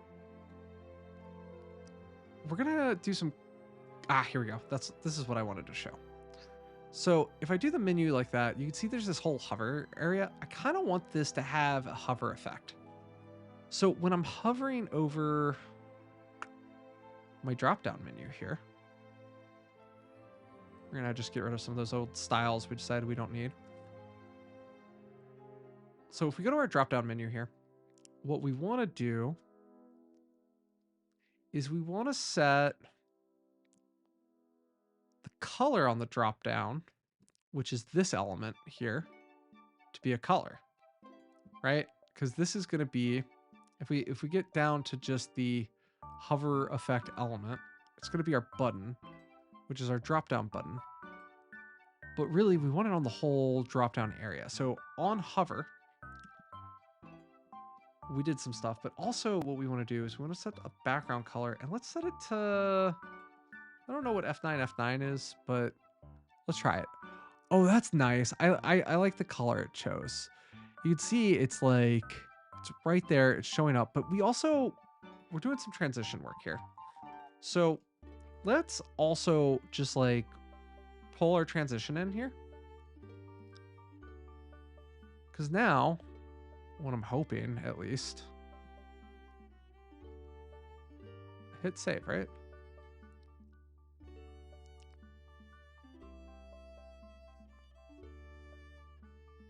Yeah, so now the color comes in when we're doing the thing. We might not want this. We might want to make this a little faster. We might like hover it, let it. Yeah, that feels a little better. So the color comes in and then the menu drops. We like that. So we're going to go with this as our lovely kind of transition. Now, transitions like this are a little finicky. We don't necessarily want like just color variables and whatnot just lying around everywhere. So we're going to have to do some variables. But for now, this is what we're going to do. Now, the next thing we're going to do is we're going to get the alignment of this element working correctly. So this should be an inline flex with align items set to center. So let's go ahead and inspect our element here, because for some reason our after is just not showing up where we wanted. So if we look at our button here, we can see that it's actually showing up as an inline block, not an inline flex. So who's got our inline block? Somebody's got that. So here's our inline block, and our inline flex is just up a little bit. So maybe what we've done here is we've done ourselves kind of a disservice by the order in which these are made. And what we really want to do is let's just get rid of the drop down button from this for now. Let's see how bad I kind of broke things. You can kind of see we're just getting a very different behavior. And maybe the answer is I actually do want that different behavior. Because all of a sudden, like, should this top button and these buttons look the same? And that's what this was trying to do. And I think the answer is, nah, I don't really want to do that. So what we're going to do for our button here is we don't want the disalign, we don't want the text. We do want the text align though. So if we do text align and we set that to center, and if we say our font size, let's actually say, because of the menu item, let's say it's 1.1 rem instead of just 1 rem. All of a sudden, like, that looks pretty good, although it's kind of conflicting with the fact that we only made our logo here 1.6. So let's make it 2 rem because we really want this to stand out more. Maybe 1.8. Gotta find a size that's right. Now this 1.1 rem, I'm not loving, and I'm actually curious, like, what is this resolving to? Because this feels like 18 point font, and I really only wanted it to be 16 font. So this is interesting. Our font size is 17.6. And our font size is 1.1. So 1 rem, if we go back to just 1 rem, is going to be 16 pixels. And that's actually what we want. So we're going to go ahead and change that back to 1 rem because we want to make sure that we know what our base size is. And the reason we're using rem is if we went all the way back to our application CSS, let's just say we set our base font size to 18 pixels. Everything's now going to be relative to 18 pixels. That is now, except we have to set it at the HTML level, not at the body level. So now our base is 18 pixels. So now if we go look at this a little more closely, we can see that our font size is the correct 18 pixels and everything kind of grew to match 18. Now, that's if we wanted our base font to be that. Reality, I want my base font to be font 16. That's kind of what I'm deciding as my base.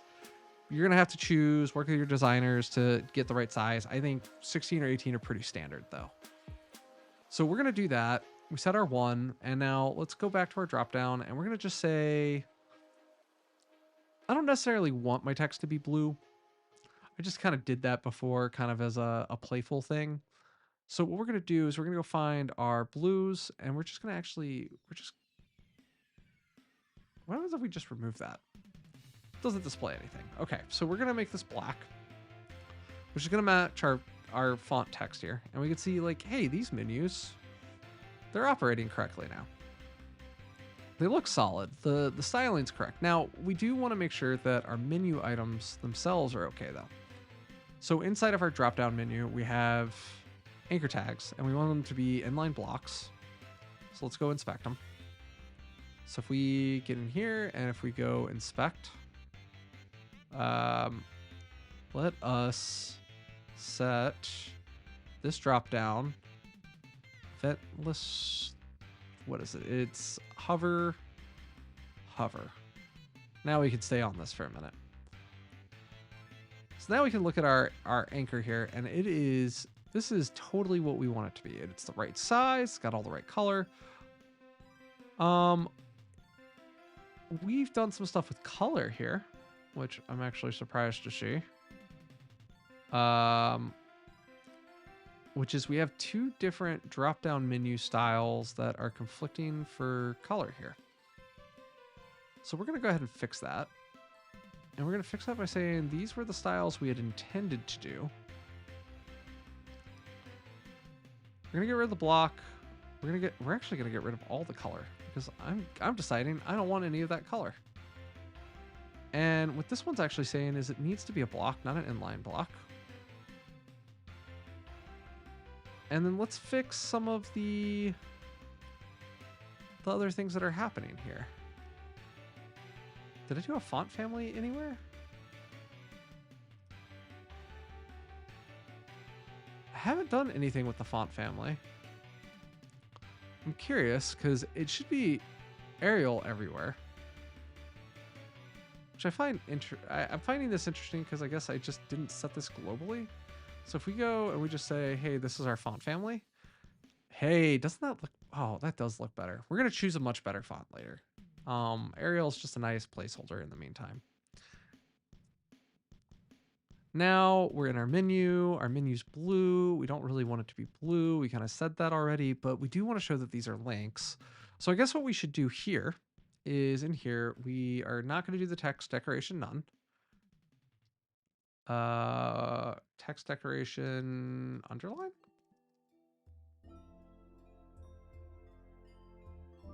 And that makes our items look like links. And then what we could do is when we're hovering, I want to make sure I'm not missing something here. Nah, so now when we're on a hover here, let's give it the same hover effect. And that doesn't appear to be working. So let's make this a little more stark to make sure that I'm not misusing the color. Oh, okay. Well, now we can see it. So let's see. So that color wasn't strong enough. So let's maybe go. What's DDD? Nah. I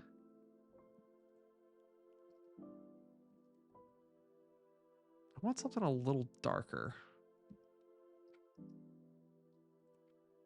What's we're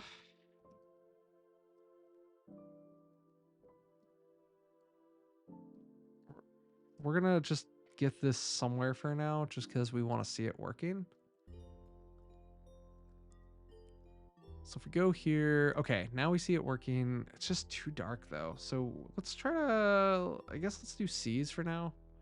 C's has always been a decent thing. Now we can see like the hover effect happening when you're interacting it, you know, which target you're actually going to hit. And then when you hit it, it'll just hit that particular link. So this is good.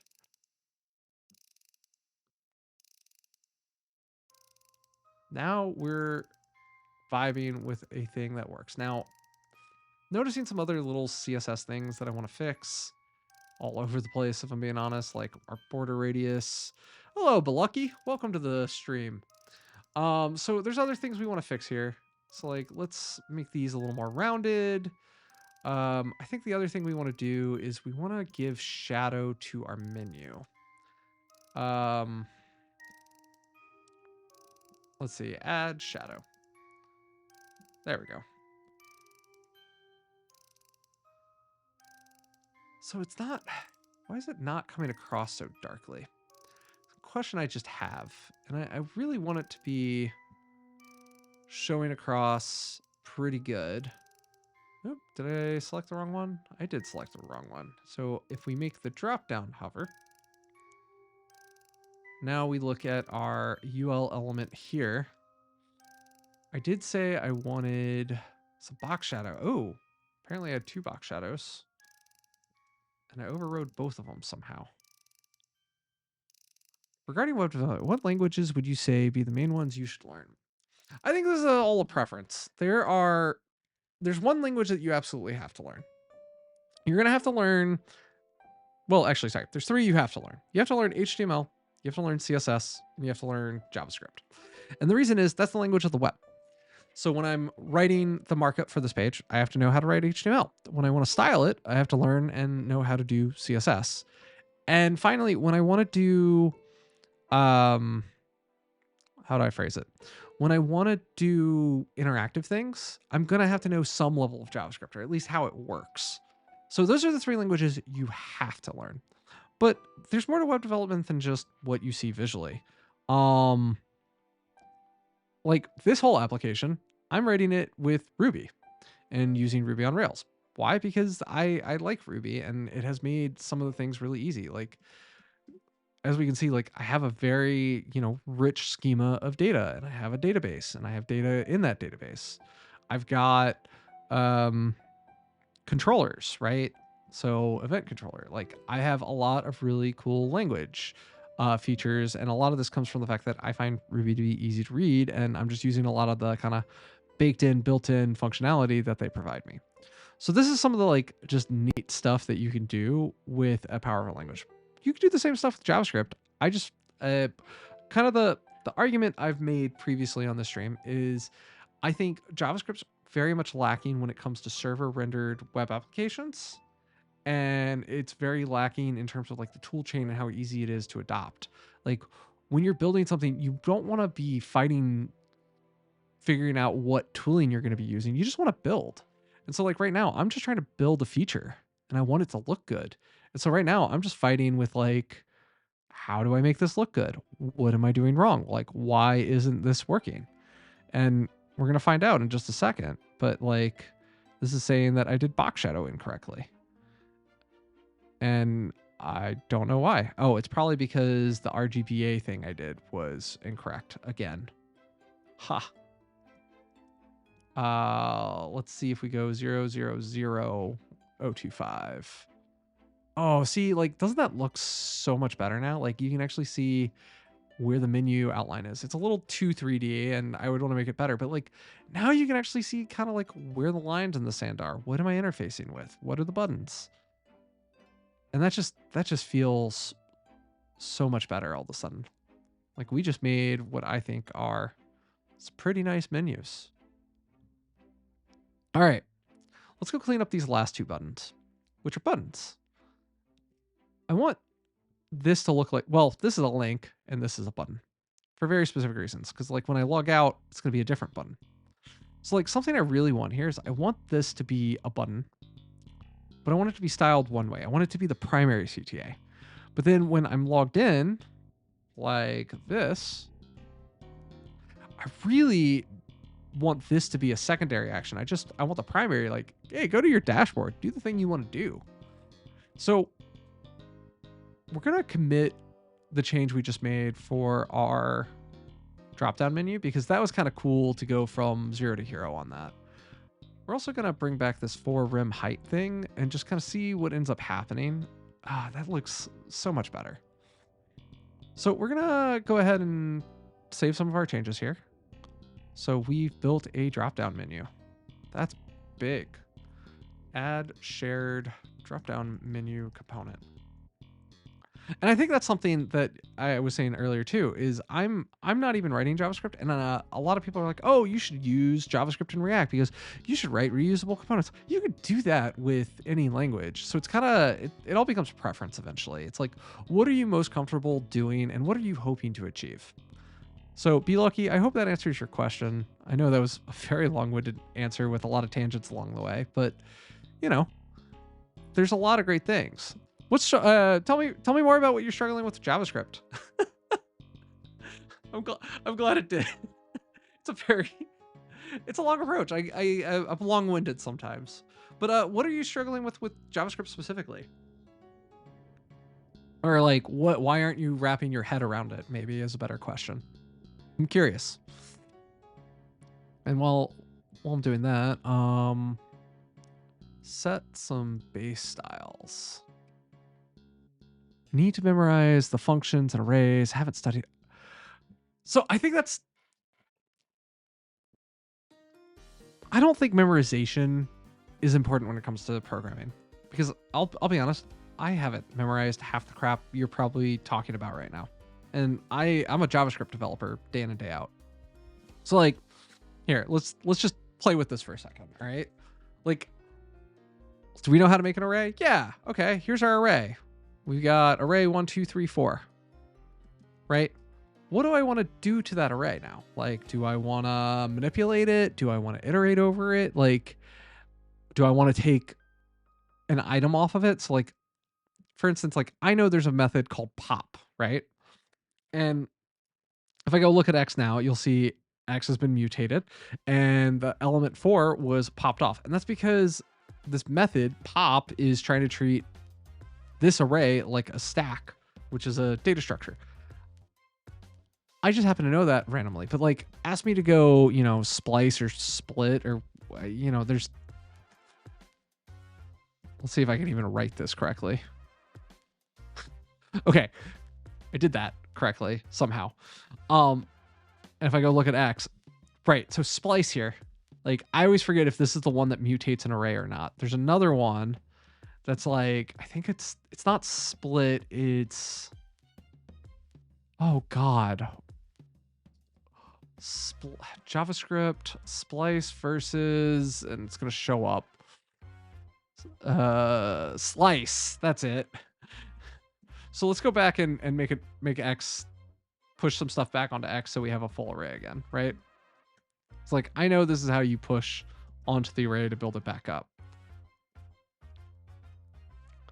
Now I need to like, let's say I wanted to slice instead of splice like I did earlier. Okay, well, let me do that.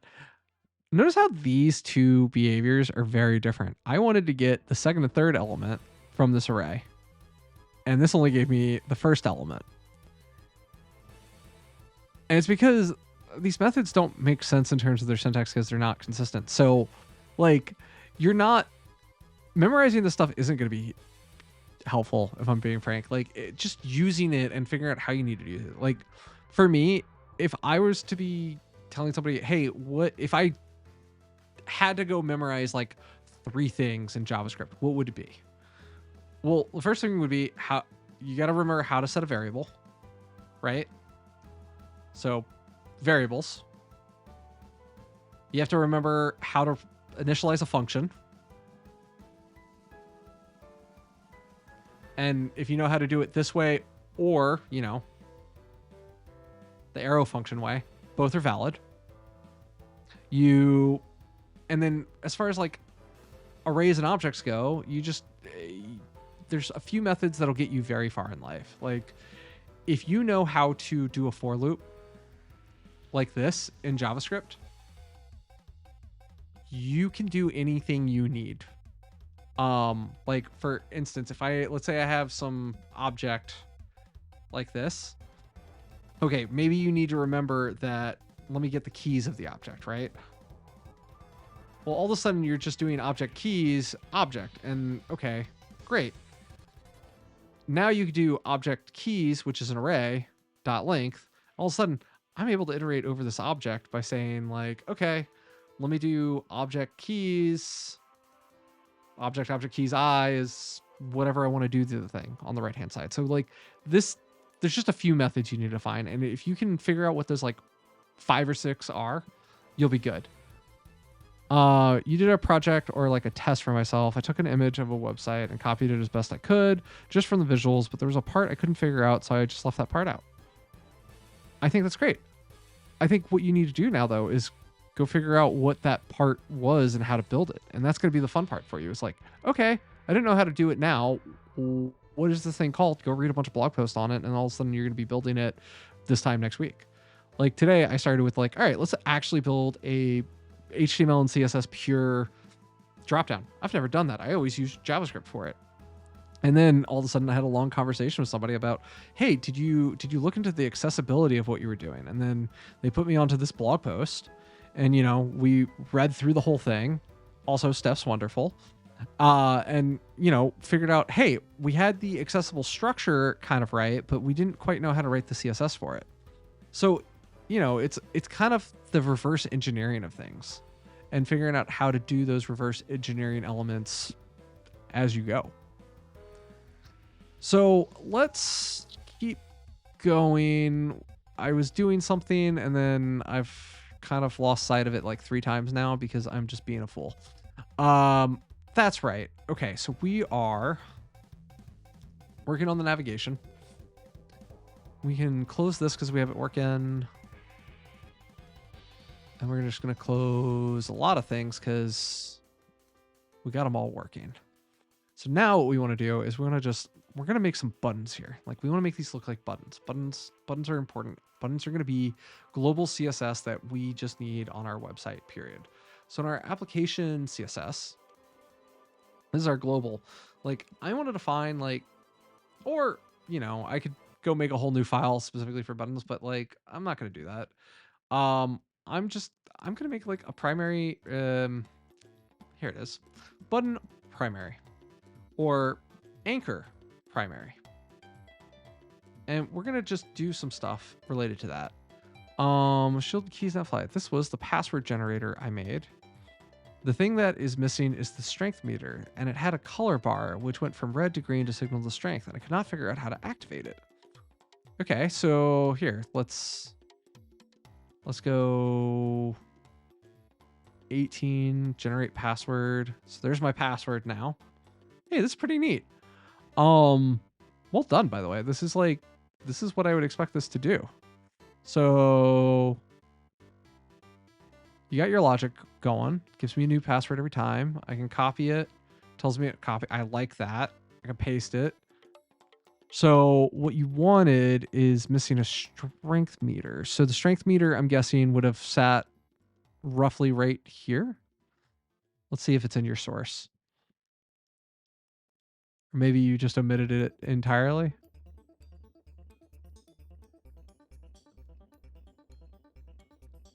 I don't know where you would have put it, but I'm guessing you had probably something in here that was trying to indicate the strength. Yeah, you did. Okay, that's fair. So here, let's talk about how maybe you could do that though.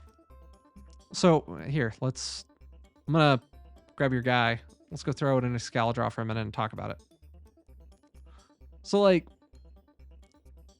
here's your password generator. And what you're hoping to do is like right here, you want to put like a green bar saying like, hey, this is strong. It's going to be above. So like here, doesn't matter exactly where, but this is kind of what you're saying. It's like,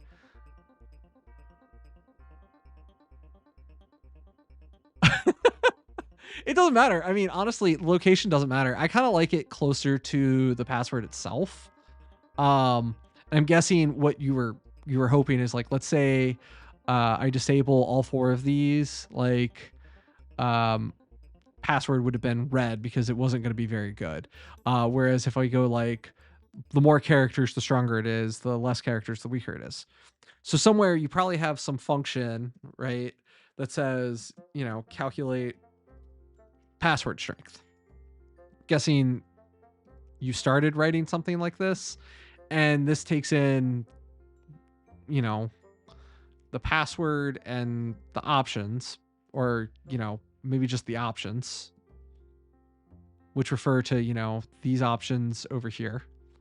And there's some calculator, you return some calculation that's maybe like options, lowercase, times some weight, right? So maybe like lowercase is weighted at 0.2 and then options uppercase is weighted at, 0.3, and symbols and I don't know, maybe, and then options length is like, this is the 1.5 weight or whatever. I'm making some guesses here. You probably had a function similar to this though, right? And effectively what you need to do is every time one of these events changes, you would need to change like what the color of this is. So like if I set this to, 4 and disabled most of the features, like this is probably going to be like super red, and it's going to be like, no, this is a weak password. Don't use it. Right. This was the original. Here. Let's look at what you were looking at, because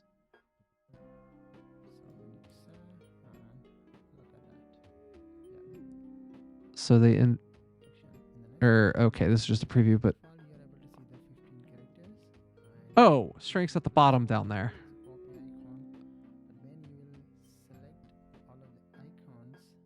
Ah, yeah. Okay, I see why they did it that way. I'm not looking at the code. I'm just, or maybe it was later in the presentation. There was a little bit of code, but I'm just trying to understand like what's the behavior that they were trying to say, and like, oh, that's funny. Yeah, so you probably if you watch ahead, they'll show you like some of it, but they're not going to give.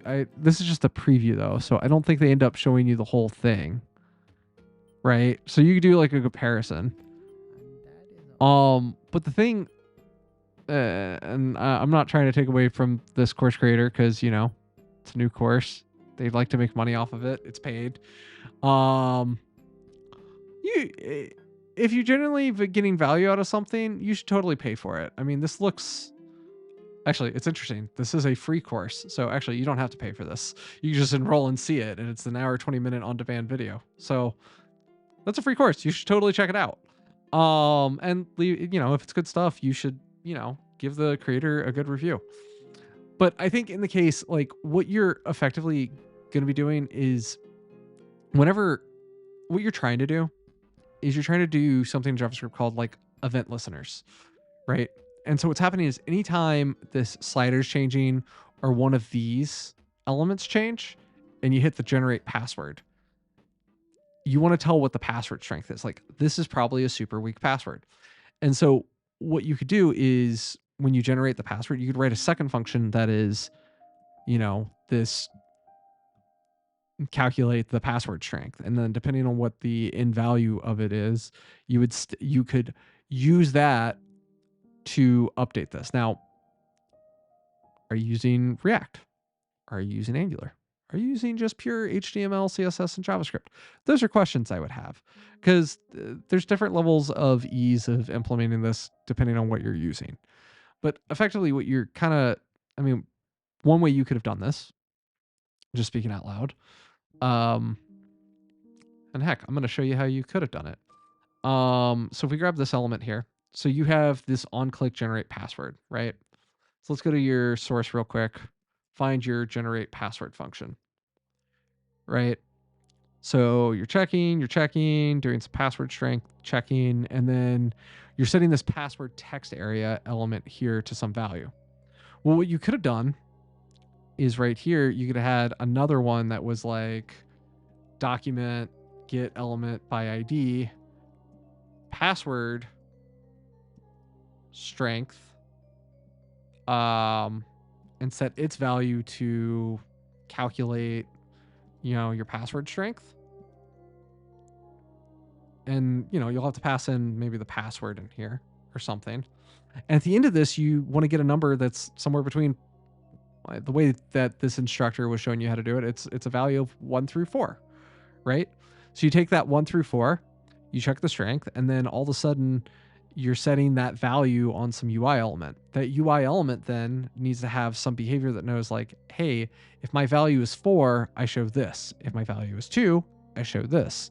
And so forth and so on. So maybe value here is the wrong thing, but you could almost, I mean, there's a few ways to do it, but you could write a function that's like, here, let me make this bigger so you can actually read what I'm writing. You'd say something like, here, let's do some stuff to your site real quick. I want to edit this one.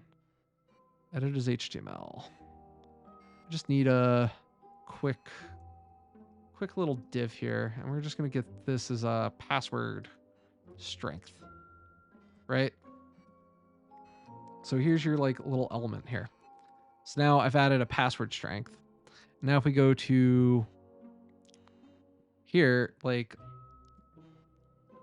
we'll just, you know, set password strength. And what you would do here is you know, let's say, so document get element by ID, and we just said password strength looks like this. And what we could do is, this is our container, right? And we could say container append. I always forget how to do this, but you could do things like this where I could just write the new content in. So it's like, you know, password strength is going to be, and this could be the function that you write. I'm just going to set it to 4 for now. So every password's strong. And now you just say like container, add child to element JS, append child. I thought that was right. So like now I can just do an append child, and I could just say, you know, span 4 or span. Let's actually use this syntax. So we can do span password strength, and then do another span here. So like we're kind of cheating a little bit, but now if I say, okay, whenever I'm done calculating the password, go ahead and just like set the password strength. If I generate the password now, this should match. Why are you unhappy? Set password strength is not defined. Yes, it is. It's right here. This might just be unhappy because of how I'm organizing things.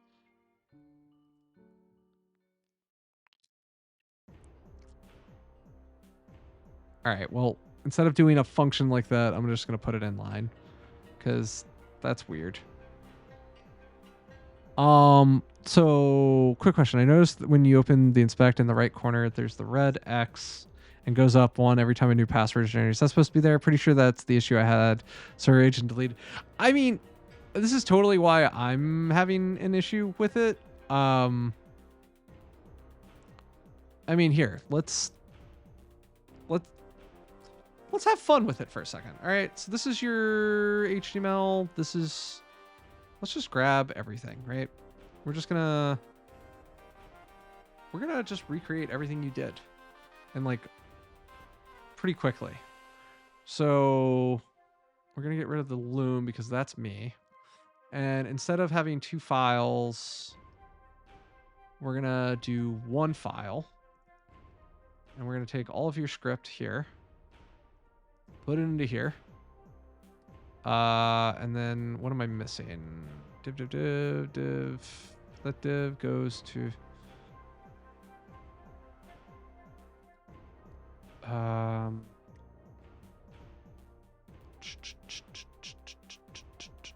let's just make sure that's closed off. That's closed off. Here's your script. And then we just need to close your body and close your HTML. So here, let's just save this as index.html. I'm going to just stick it on my desktop for a second, right? And then if I go and I just like grab what's on my desktop, and if I grab this index and I just throw it into my browser for a second, here's your component, more or less, right? And I didn't grab any of your style sheets or styling, but you know, let's, we're just, you know, trying to make things a little cleaner, trying to make it so we can actually do what we were hoping to do, but in line. And so if I go grab my function here, and then if I go stick in the function down here, like I said, and then in here we say set password strength is what I want to call after you set the password. So if we go and we refresh and I do this, like we're getting an error because something is failing. So in this case, it's saying generate password is not defined. So if I go to my index 72, oh, and this has to do with like where this is loading. So like, I don't know why it's not loading right away. So we're going to block your page on actually having to load it, but that should have loaded correctly is theoretically what happened. So saying generate passwords not defined. What the hell?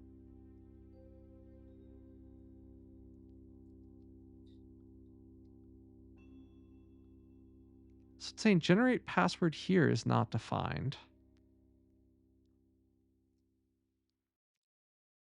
We're generate. Oh, that's right. You don't have a generate password function. So generate password. So you try to do an on click like this. This won't work because what you did instead is on the generate button, you added an event listener. And that does a lot of the stuff. So if we do this now, we're going to see, hey, the append child doesn't work because I did something incorrectly here. So this is like, I've got an element here, get element by ID append child. So I should be able to do this correctly, assuming I was able to find all of the elements correctly. So here's password strength. And I said get element by ID password strength. Set it to 4, and I just want to put a span that says that when I do it. And it's create a text node. The node is, let's get element, append child, and node. I guess I just need to make a node. So we'll just do a create a text node. This is fine.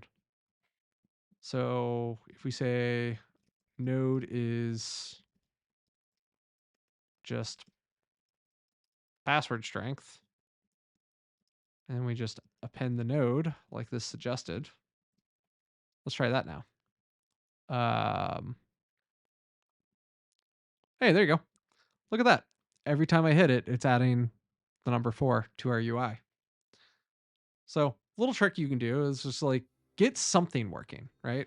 Like clearly this is bugged because every time I press it, it's adding a new one. So what you really want to do is you want to like, every time you get this, you want to container set the inner HTML to nothing and then do something else, right? So check this out. Every time I press it, I get 4, right? So now I can like, instead of password strength like this, I could do math.random times floor and do math.ceiling, right? And every time I do that now, I get like, hey, here's 1, here's 3, 4, 2, like that's what's going on. So yeah, like the error, you just got to read the error. So your error here was you had said you tried to call it on click for a function that didn't exist.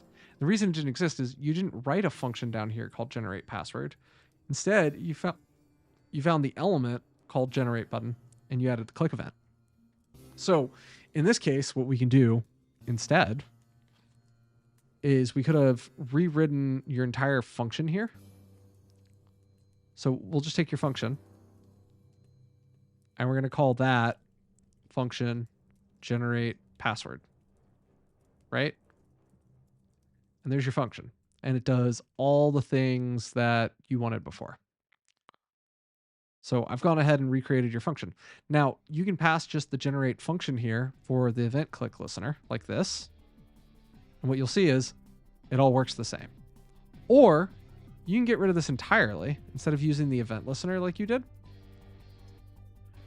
we can say generate password and then on the button on click, now you could do the generate password. If I do this correctly. So now if I call generate password, but I invoke it, that was what was missing. Boom, same thing, still works. And now you can see I've got this UI showing up. Yeah, so you just gotta, this is the fun part about JavaScript. JavaScript is really an extension of HTML. So if you understand how HTML works and how the HTML DOM attributes are intended to behave, you can rewrite it to just be pure JavaScript. So that's kind of what you had. You had the JavaScript version of it.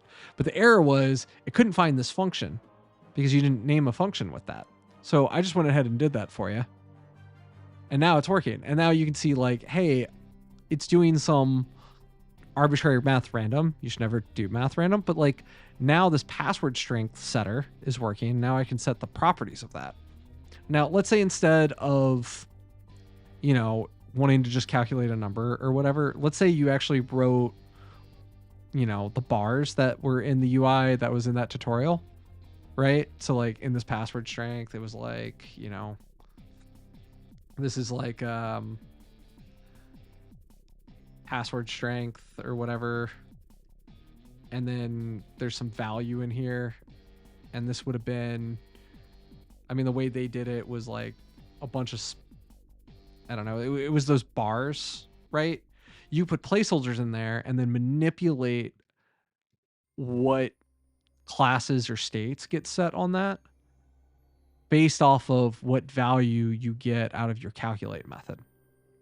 So there's a bunch of ways to think about it, but the big thing is understanding like JavaScript isn't what displays things. JavaScript is what tells the display how to function. So in this case, you're trying to, kind of going back to, let me see if I still have that open.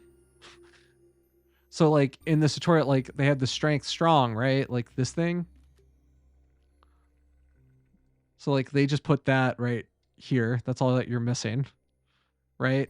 And all you would need to do is, the calculate would give you a value 1 through 4, and maybe you'll have like a map or something that says like set password strength, like, and maybe you would say, set text to, whatever the value is. And maybe you have like a map of like,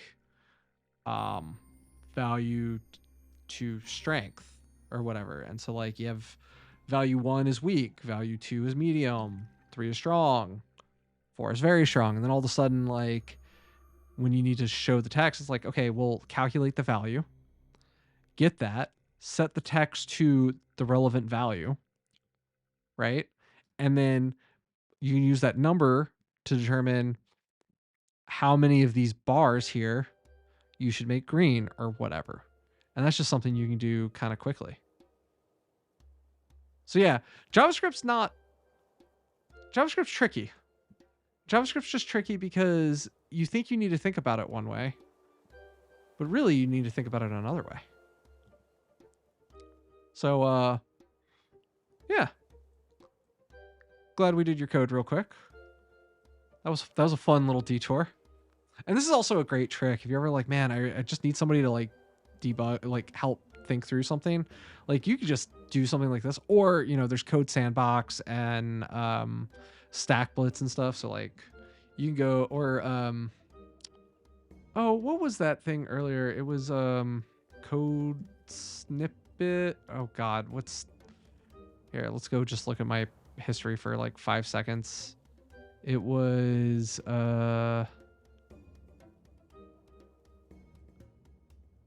It was. Oh God, all the soundtrack stuff in the background's killing my history. Oh no. This one.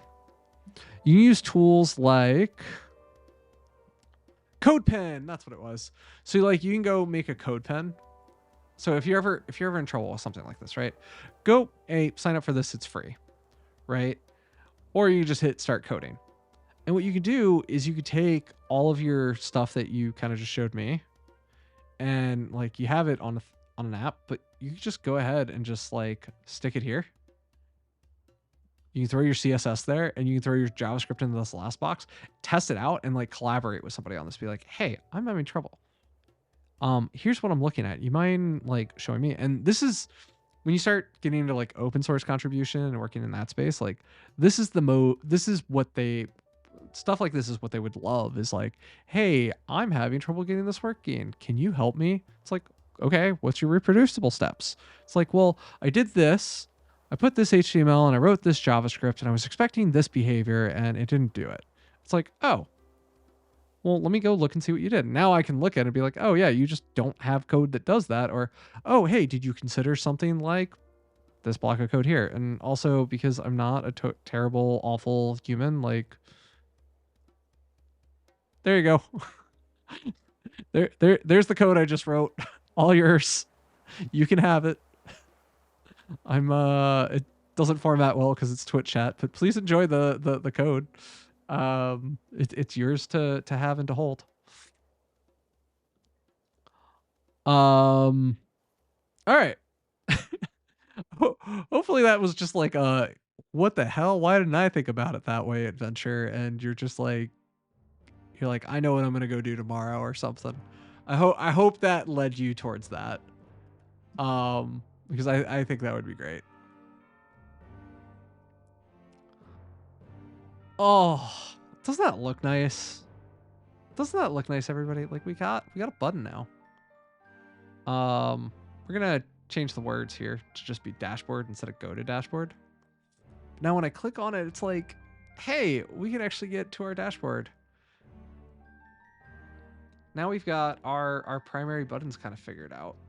And we can decide if we want more. But I think for now, we're just gonna like keep a very, very simple button. And we're gonna do the same for kind of we're gonna do one more button. And we're gonna call it, let's call it secondary. I don't know if secondary is the right name I want to use. It's not my favorite name in the world. But we're going to use it. And what we're going to go do here now is on here, we're going to make this one a secondary button. And on this one, we're going to make this one class is primary. So now if I've done everything right, we've got our logout button. We've got our login button. We do need to make one little change, which is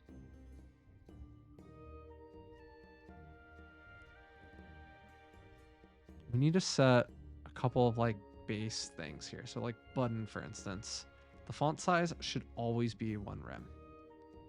This is just a behavior I want. And now our buttons look a lot better. And we can be happy with some of the stuff that's here, but we're not because we can do better. So we want the padding on these buttons to be 1/2 rem and 1 rem. And if we do that, it's going to look a little cleaner, a little more consistent with our UI. But what we're finding now is that this primary, secondary, like buttons in general, are going to have some type of behavior we want. Same with links, right? So we almost, and this becomes kind of a question of like, do I want to recreate something like Bootstrap here all of a sudden? Like, is that something I want to do? And I'm not sure I want to do Bootstrap. It's possible. We can have fun with it. Like, effectively, what I want to do now is let's grab all of our lovely CSS we just wrote. Let's make a new file. Let's save it as button.css. Throw all this in here. And what we can do instead is we could say button is actually our base here. And anytime we have a button, this is what we want.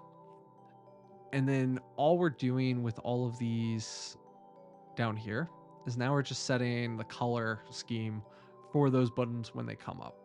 Again, not loving our color scheming here. We're going to do better than that. But now what we can do is instead of this stuff, what we're going to do is we're going to grab our entire friend here, stick it inside a button just like that. And it's not this, but that. So these are combined styles. And now we can do the same for the secondary. Now we got reusable secondary buttons.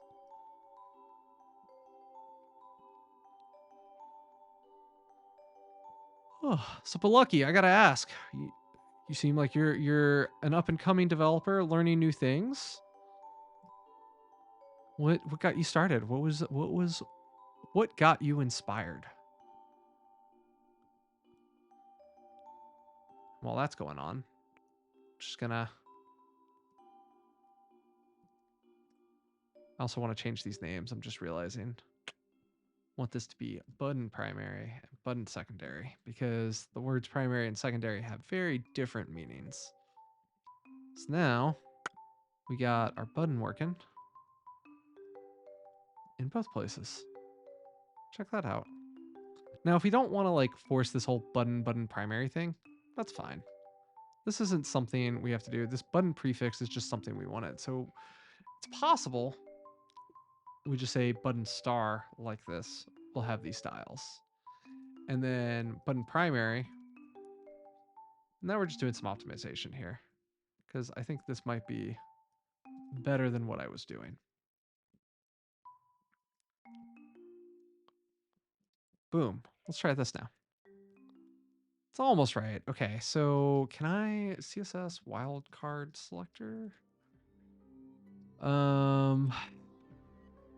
Let's see. I want to do a thing where it's anything. Just like I want like a prefix. Anything that's prefixed correctly. What am I working on, Lord Neck? I am working today. I'm trying to get some global navigation working on this site. We spent a lot of time getting these dropdowns working. Now I'm just getting some like generic buttons, and this is going to help us do some rapid style prototyping for our site. And right now I'm trying to see if like in CSS, can I create a prefix with wildcard?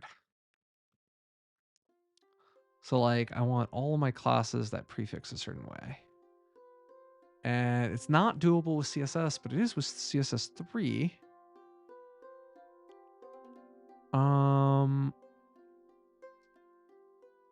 What do I want to do here? So maybe I can write this. This might be what I was looking for, and this can be button. This might be cool. This works. I just learned a new CSS thing. I didn't know you could do that in CSS, but this is cool. This made it so my button styles here, like I can share all of my button style, all my base button style here. And that way I don't have to like create like, so back in the day, Bootstrap had this whole like, you had to do button, then button primary. Well, they did the button thing to style a thing like a button, but then they did the primary thing to give it color. But it was almost redundant. And this gets rid of that redundancy. And that's kind of cool that you can just do that. Yes, CSS magic is a wonderful thing. Oh my God. Yes, I remember having to do this with JavaScript 15 years ago. So let's see what else we need to do here. Well, you know what we're going to do? We're actually going to, since all of this is just in our nav currently, we're going to throw this in our nav because there's no reason not to. It's actually kind of nice to throw it into our nav. How do we want to do this though? You know, I almost agree with that, except that CSS itself has gotten so good, you almost don't need Sass or SCSS anymore. Like, you can do a lot of the layering that you couldn't do. Like, one of the reasons I prefer Sass is because you were able to do nesting like this. Well, you can do, this is just regular CSS. I can do nesting. Ditto all the way down. So, like, nesting's super nice. So, I don't know. I'm kind of like, that's nested classes, but then you also have like CSS variables are a thing now too. So like I can go set all of my properties in a global namespace, kind of like this, right? Now I can go use those variables everywhere. That's also something SCSS gave us. Now it does have more powerful like loops and iterators and stuff. So I hear you on that, but I found unless I'm authoring a component library from the ground up for like general purpose usage, it's not something I generally need. But I agree with the things you're saying.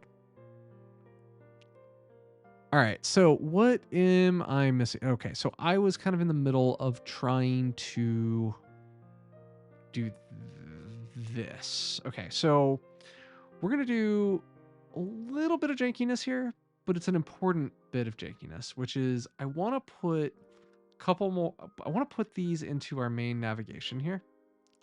Since I put everything kind of right aligned, I'm good with it as is. And that's our if sign in, and then if we're not signed in, this is still true. But now I want this element. So this will give us our next kind of layer. We move our end, we got our UL, our nav's good, and now our header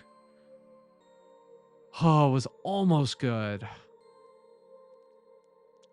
Yes, mix-ins are another good reason. It's just, again, it's just gotten so good. It's almost like, is it actually worth doing the thing? I'm guessing this needs to be display block. Yeah, so those need to be blocks in order to be where I want them to be. That's good to know. We are building a CSS template too. CSS templates are great. I like a good CSS template. That is super duper important. I can't say, like, I'm kind of doing my own right now because, why did I call it background? I'm doing my own right now because it's kind of helpful, but it's also not exactly the thing I'm always going to want to do. You're building something called Tabler. This one, Tabler.io.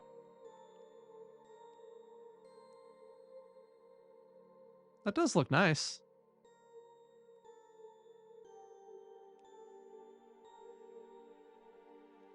Yeah, those look nice. I like the elements. I'm guessing this is all yeah. Yeah, lots of stuff in here for sure. What are y'all building it with out of curiosity? UI kit on Bootstrap 5 with... Oh, you have a Ruby backend too. That's cool. That's kind of what this is. This is all Ruby. All right. So here's the question I kind of want to answer right now. Why is this element not where I want it to be?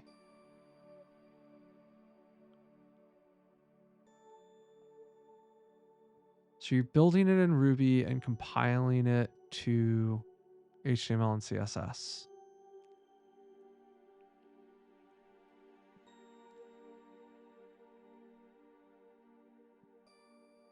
Interesting.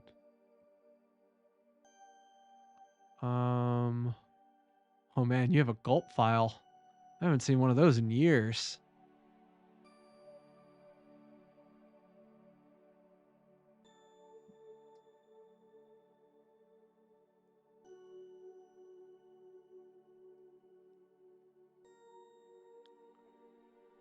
I like how you don't have a lot of like launch dependencies, but there are quite a bit of like peer dependencies and other things that exist. That's always interesting to see.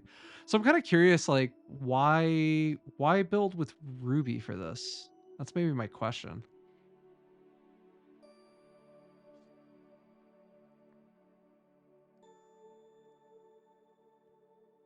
Source check.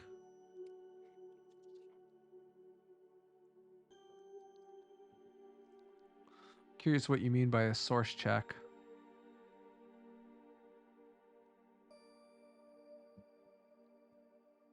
Under layouts, plugins.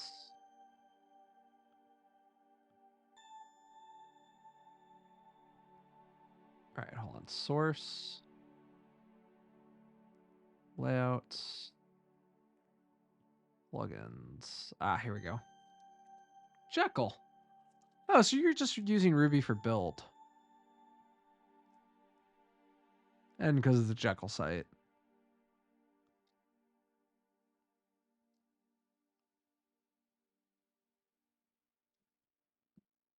Interesting. Very interesting.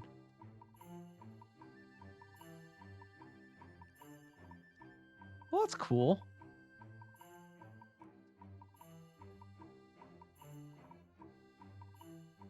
Oh, and y'all are using Liquid. So you're also borrowing some of why did my sidebar disappear?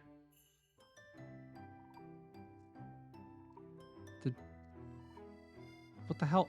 Did GitHub just launch something while I was in the middle of the page? What? What the hell happened? That was weird. That was very strange. Never had that happen to me. I'd be... Check layouts.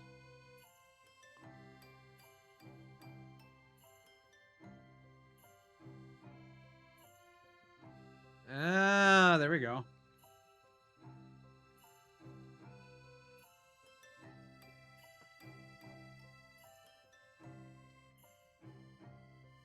Thank you for pointing me to this file.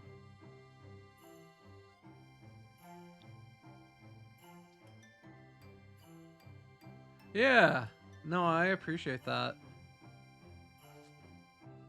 This is just one of those interesting times where I'm like, was Ruby really adding much to what you were doing here? And it's just kind of a question I have. I think my answer is yes. But could you have done this equally the same with something like Astro? Or something... trying to find the right tool here. I think I like what you did. I don't know. I'm iffy on Jekyll sites. I always find it interesting.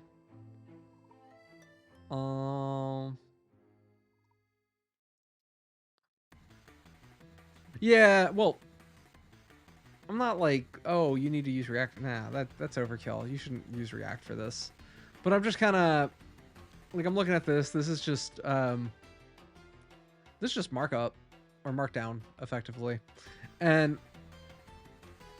I'm kind of looking, I'm like, yeah, this all makes sense to me. I'm very used to, I don't know if you, here, let me just show you. So like Astro as just an example. Like if I wanted to write a new blog post, which I did a bunch in here. Let me see if I can find something I actually wrote. Like if you look at the raw file, like this is effectively what you have going on inside of your templates, which is just some like, here's some HTML or markdown, and here's your page title. So like Astro has that out of the box, which is why I'm like, that could be helpful. All right, another hidden gem. Now, see, this is why I like Ruby. This is why I like Ruby as your choice a lot. You're basically seeding your data. This is a data seed. And this I like. This is big. No, yeah, you've got fixtures. I like a good fixture. Ooh, I like this a lot. All right, you said to check out data. You also said to check out... Oh, I guess you just said check out data twice. I mean, totally handy. I like the structuring. A few streams ago, I mean, we went through a whole conversation of like fixtures. So like I have all my fixtures very similarly, you know? And fixtures are just great because like there's a lot of subcomponenting and whatnot. So I like where you're going with this. I think it's a neat project. Keep up the good work. Congrats on it. Ruby does do some good magic. I won't argue with that. It's just this is the argument I have. Go with the tool that's closest to what you're trying to deliver. So in your case, you're trying to deliver front-end tooling and technology. And so when I think that, I'm like, well, just stick with the like Vite and front-end dev tooling stuff. At the same time, like, yeah, Ruby does have some really powerful features and you're taking full advantage of it. I don't know, Zig. I've heard people mention it.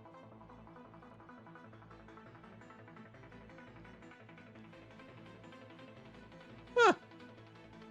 Okay.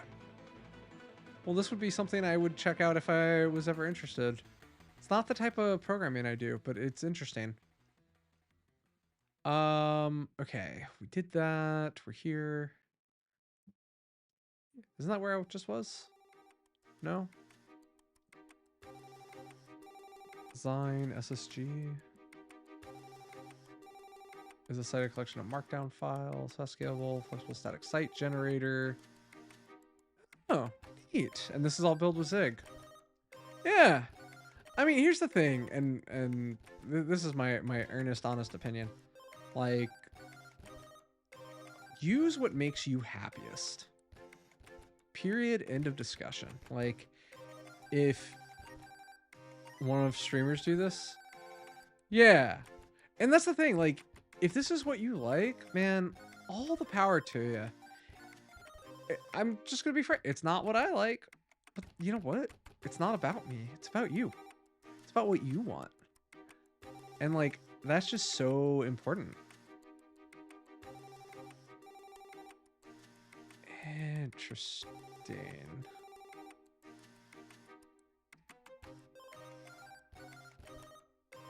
Do I not have...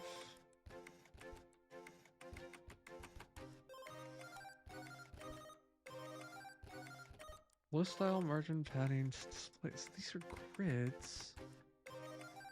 Curious, did I just align items center? That's what I'm missing. I knew I was missing something simple. Why do people laugh? Oh, wait. I didn't read the rest of your thing. True. I use view 3 and make on stage fun in front of people. Good example. People laugh. Welcome to Terminal OS. Do you want to install Terminal OS? And if I say no? And if I say yes?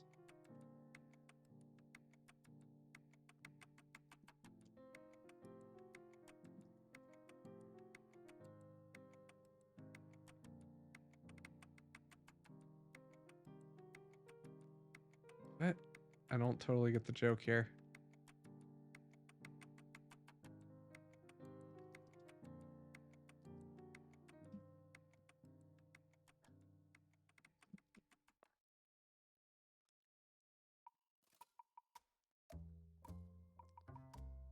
People laugh. Okay, so who am I? PWD LS. No, you don't have a LS command. What? How do I ping date, exit time, clear, echo, help IF, config, PWD, CD, make dir, remove dir, touch. What's LL? Oh, LL. Why LL and not LS? That's a question.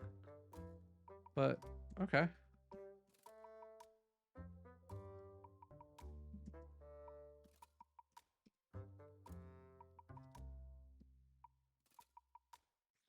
This is built in Vue 3. That's kind of cool. I mean, I'm not gonna lie. I think this is neat.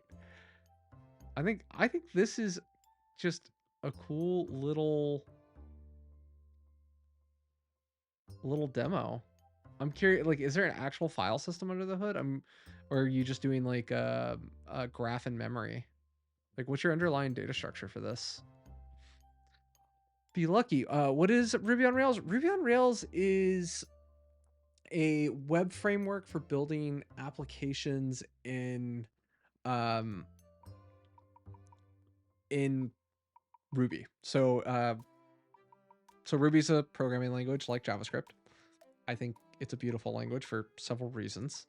And then no VS Studio. So Visual Studio Code is a IDE or oh god, what is that short for? I just call them IDEs. I always forget what the term stands for. IDE is integrated development environment. Type dot press dot better to read in GitHub. Yeah, no, I know that. I'm just being lazy sometimes. So VS Code, Sublime Text,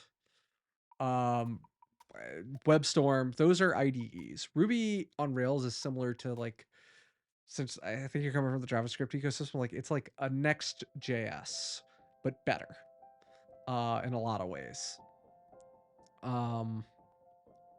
See, that's why I don't like what just happened. I lost where I was. Tree terminal JS. Here's the app. Terminal folder. Command. There's a make dir command somewhere. Okay, commands. Neat. So makedir does makedir. Makedir comes from your file system. And if I look for makedir again. Oh, so you're actually writing to your server file system with this.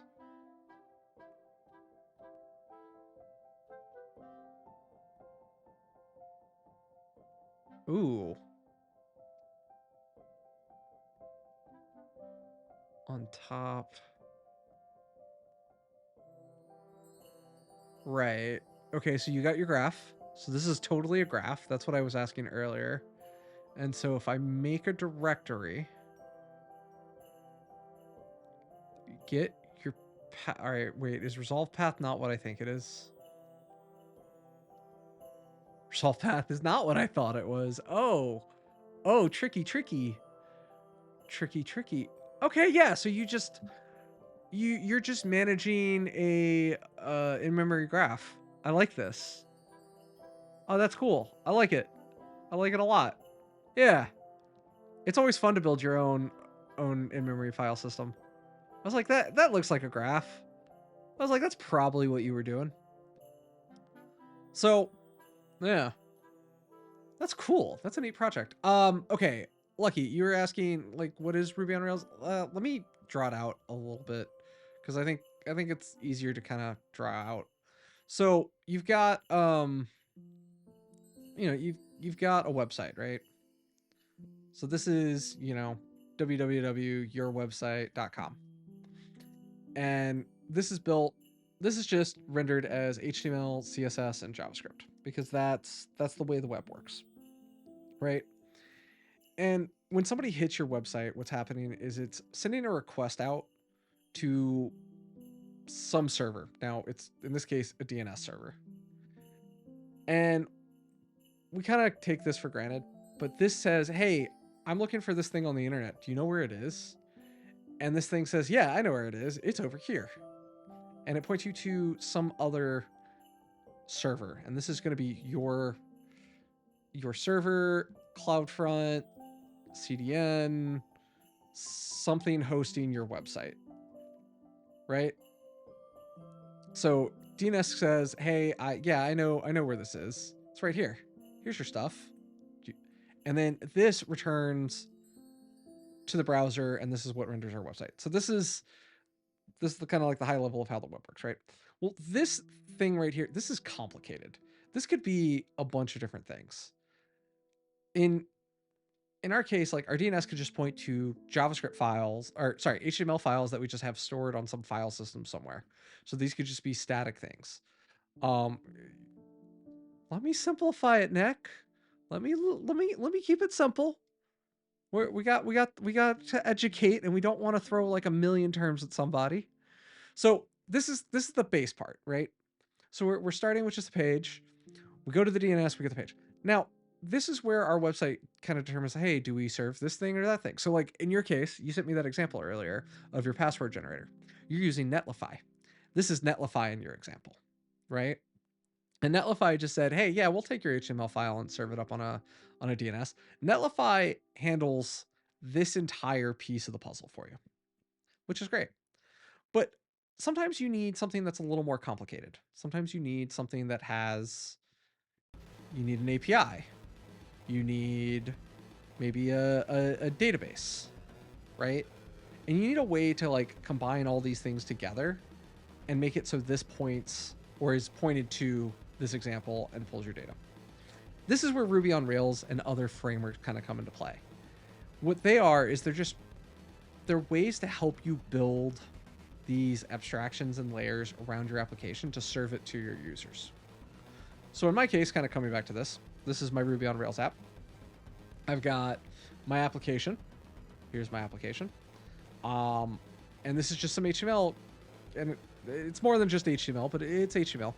And what I have that's connected to this is a bunch of what we call controllers in Ruby on Rails. So in this case, like the home controller.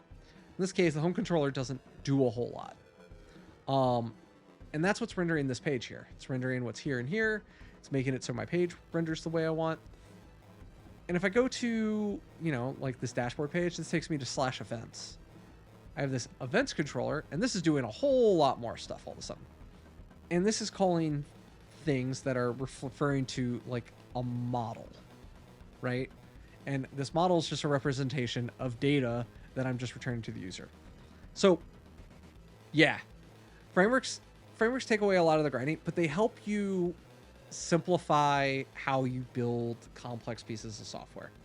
And that's kind of what we're after. Is like, we don't want to have to build a S3 connector and handle every nth degree element of it. We just want to simplify some of the things that are there. So that's what we've done today a little bit, is we're simplifying a lot of it. I want to make sure that I don't forget to do this for the umpteenth time, so forgive me that I'm distracting myself. That wasn't the line. What was it that I changed? I changed something very specific. It was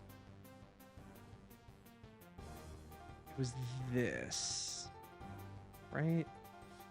So should I start learning? Should you learn Ruby on Rails? That's up to you. I would look at the market conditions right now. Now, when I was first starting out over a decade ago, Ruby on Rails was like the only framework startups were using, and like small companies, that's what they were using to try to like quickly build out, because you can really do a lot as a one-man team on a Ruby on Rails project. But not everybody's interested in Ruby these days, and frankly, there's not as many like Ruby on Rails companies. A lot of companies do Python, and some of those companies use something called Django or Flask, which are other frameworks. A lot of companies are using JavaScript tooling these days, and are looking at things like Next.js, or what is now called React Router, but was called Remix until about a month ago. These are all just tools that, or C# and .NET, which is the Microsoft stack. Laravel, if you're a PHP developer, I mean, the list does go on. I mean, we could literally spit out 1,000 options at you. They'd all be right. I like Ruby, and if you want to kind of like hang out and learn more about Ruby, this is what we do on the stream. Usually I only stream Thursday evenings because that's my schedule. But I had today off and I decided to stream a little bit. So y'all are getting a good chunk of me today, and we can talk more about Ruby on Rails and digging into it. I've also, all my VODs are on YouTube if you're ever looking on them. I plan to, because I learned more in that 15-minute breakdown than I did in my own. Well, I think, I think this is also super important. Like, the most important thing for you as an individual is you have specific questions you're trying to get answered. And just going and watching some random guy like me tell you what you should do isn't going to in of itself be helpful. Like, yes, I do a lot of explanation as I'm going, and it takes me forever to do little features because I'm trying to be very specific about what I'm doing. But like, a big part of your learning and like what you're trying to do right now, you need to be able to ask specific questions. So you want to like find people like me who are doing the streaming thing, and like be able to sit there and ask like specific questions like the one you asked earlier, like, hey, yeah, I was trying to build this thing, I couldn't figure out this one thing, and I was willing to like open it up and like play with it for a few minutes, because that's why you learned so much in the 15 minutes. You were familiar with the problem. Like, you're jumping in onto stream 5 of a series that I'm doing on like building this big platform. You're going to learn a little bit here and there, but there's a lot of questions you're probably going to have along the way, and you'll be like, was that the right thing? Did I figure this out correctly? And I don't want to tell you like, don't come listen to me, because, you know, I'd thoroughly enjoy you to come. At the same time, I don't want to make promises that I can't keep. It is a big rabbit hole. I think what Nick just said is true. Like, web dev is a huge ecosystem. I'm actually going to recommend a resource that I like. It's this site called roadmap.sh. And depending on what you want to be doing in your life, they make some really good recommendations on kind of like how to go about learning things. So let's say you want to become a full stack web developer. They have a course for that. And kind of what they do is they're kind of telling you like, hey, here's some things, but if you don't know any of this stuff, like, come check it out. And they kind of walk you through like, okay, learn HTML, now learn CSS, now learn JavaScript. Now you have to learn NPM.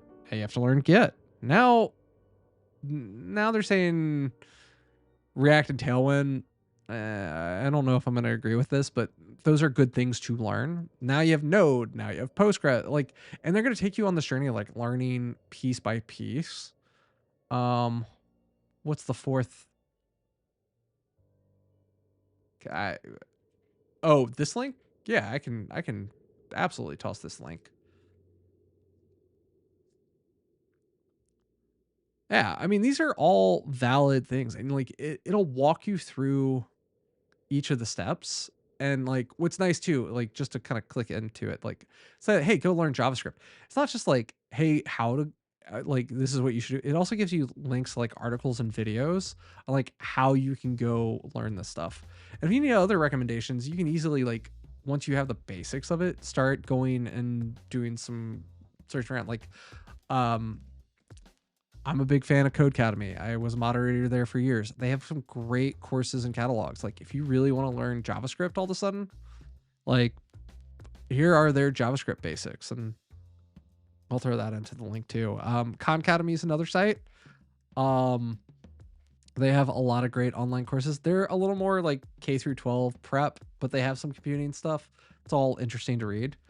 What this trees don't represent is how big, what do you like game dev or Java? I mean, they're all different, right? Like you go look at game dev and you just like see what that tree is. But like at the same time, some of these, like let's go to front end for a second. Like their old front end thing is a mass of huge things, right? Exorcism to mentoring and codercraft.io. Great recommendations on both. So it's all about finding what's going to help you learn. Like in this case, I just did a lot of stuff and it's kind of working the way I wanted it to work. All right. I feel like I want to go make some cleanup changes now that we've got some of this basic stuff working. So let's go get rid of these flash notifications because we actually don't want them. Let's go make sure everything's ruocopped. Gotta love a good linter. All right.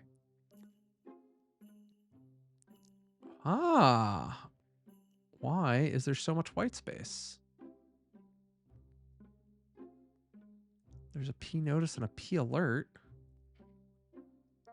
So we're learning like little things about our rendering that we got to be careful of. So for instance, these are always rendering whether or not they're on screen or not, which is very interesting, but we don't want these to render. Also getting a basic knowledge of SQL, because I read somewhere having the basics having the basics of SQL is super important. I could just show you an example from the other week where the fact that I knew SQL actually saved me from myself in a pretty vicious way, if I'm being honest.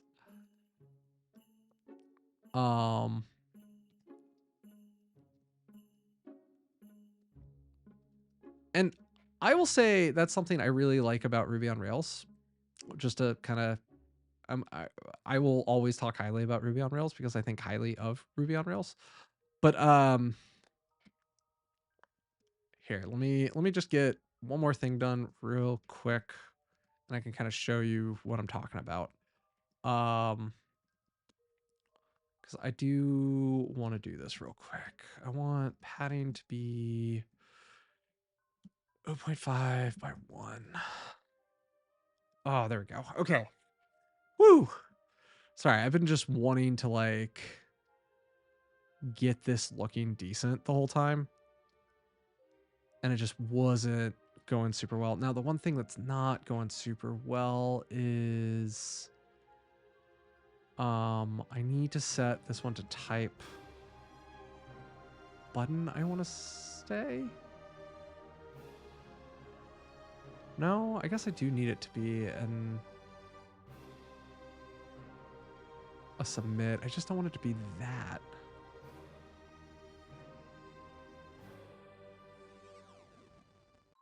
Maybe this is a link to.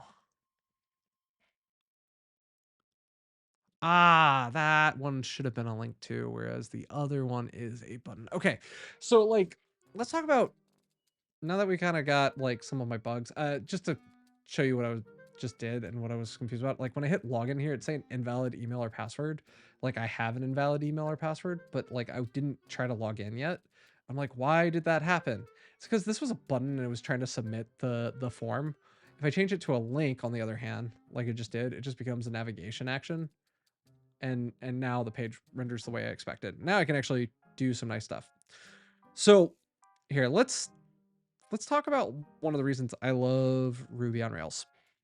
Ruby ships with something called the Rails console, and the Rails console gives you access to your code in a way that other languages just don't give it to you. So, for instance, a lot of languages use ORMs, which are these ways to encapsulate how things work.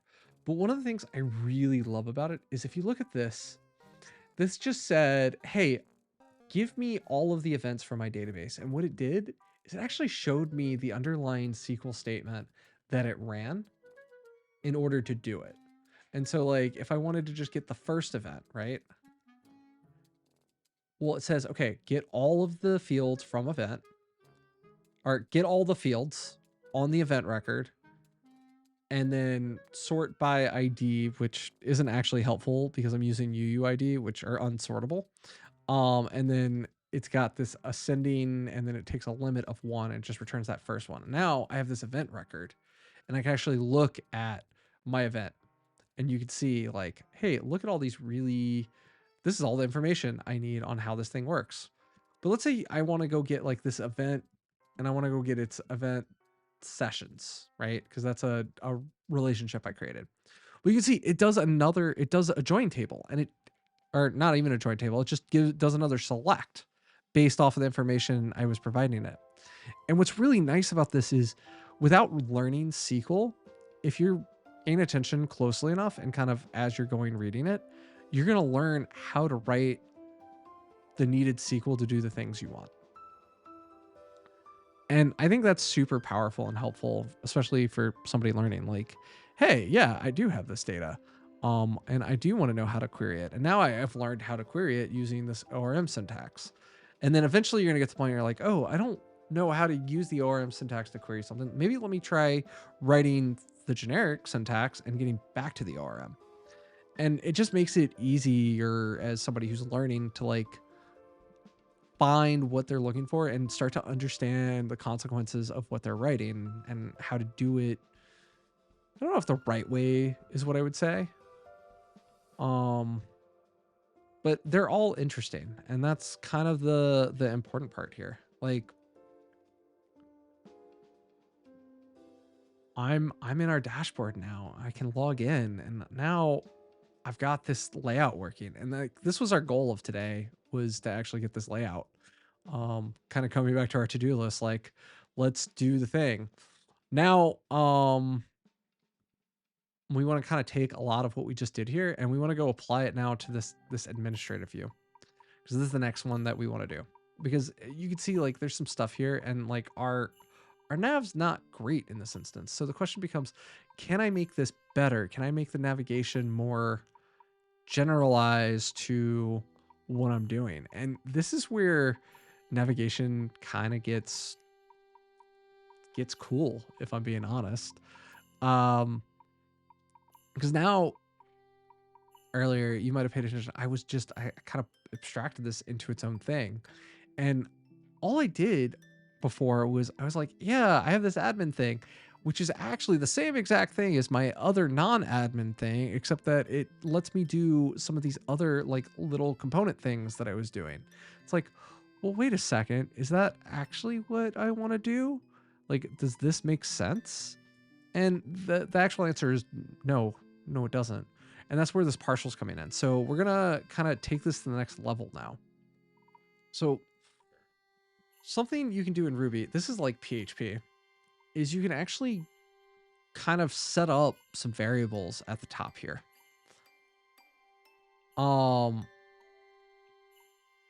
That's Why you gotta beat me to the punch? That's literally where I'm going with this. I'm basically gonna make this so that I can loop through all of this and dynamically generate the rest of this. Come on. Stop stealing my thunder. I'm kidding. It's more fun when you steal my thunder. But that is exactly what we're going to do here. No, don't apologize. That's exactly what we're going to do, though. Like, we have the same login, logout button, right? Like, that's going to be a thing on this page in our admin. But guess what? That's a thing in our non-admin. And that's going to be a thing on every single page we're supporting here.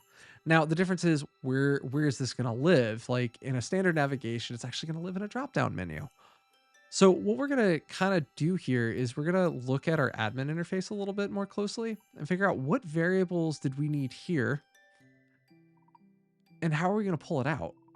And that way we can do things, but this is going to be something we do for its navigation a little more specifically.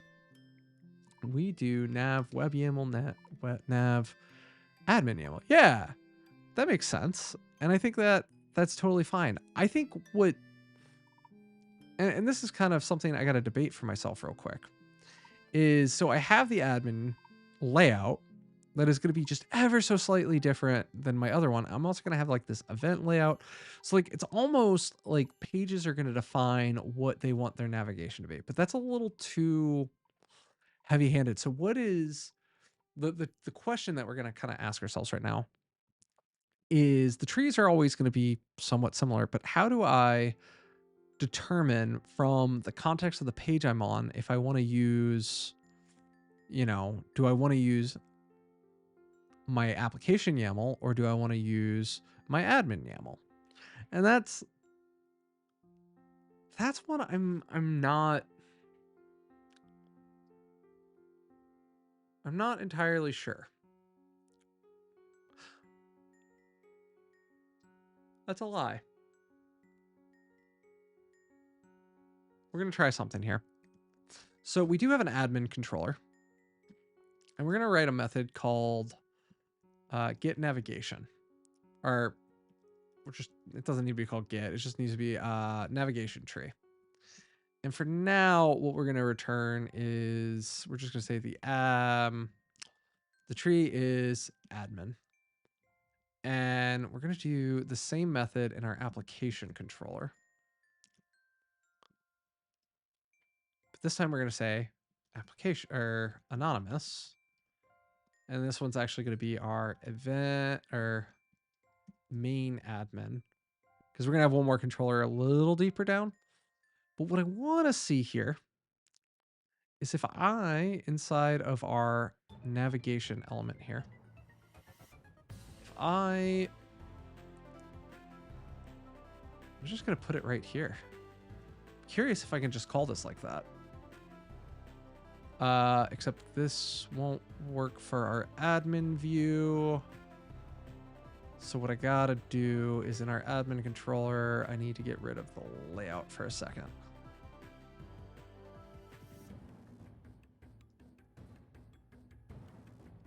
All right, so home index. It says no output for navigation tree. And I hit save. So navigation tree is a global.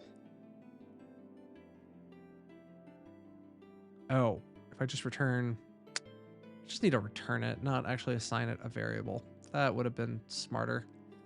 Undefined local variable or method navigation tree. So what I was hoping to do with this is I'm hoping to set like a global variable that I can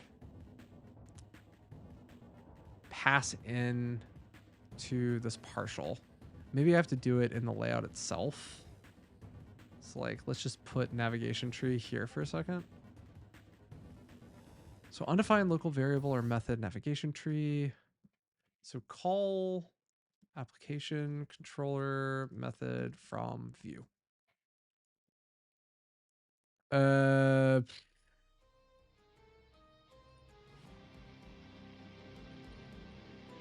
This is a helper method.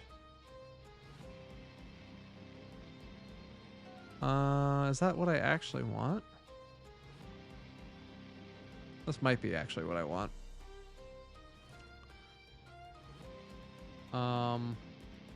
Helper method navigation tree. Let's see if I can do the same here.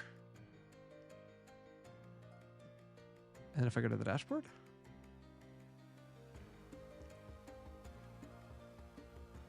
Now the question is why? Meeting went spectacularly. Sent you a related DM for the other thing we talked about. Oh, I will get back to you on that one, Jeremy. Totally fair, my friend. Glad your meeting went well, though.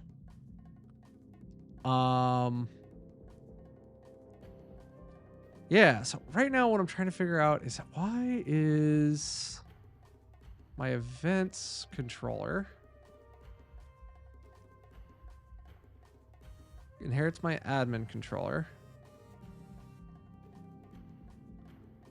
which is supposed to render a string. What kind of projects are worthy of being in a portfolio? And they all range from yeah, I kind of agree with that statement. It depends. I would show things you're proud of, ultimately. Like, if you're like, oh, well, I wrote this little Hello World MVC app, but I'm not I wouldn't want to show that to my mother. Don't do it. But if you're like that password generator you did, like, you built that from scratch, like, that's actually kind of a cool little application. If you bundle it up and made it a little more modern, I would say that goes in your portfolio 100% of the time. Just to give an example.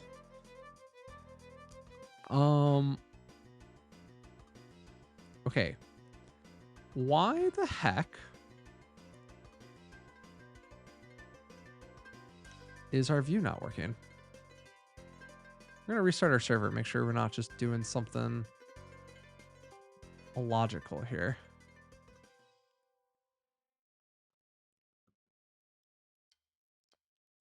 Yeah, that's kind of how I feel about it.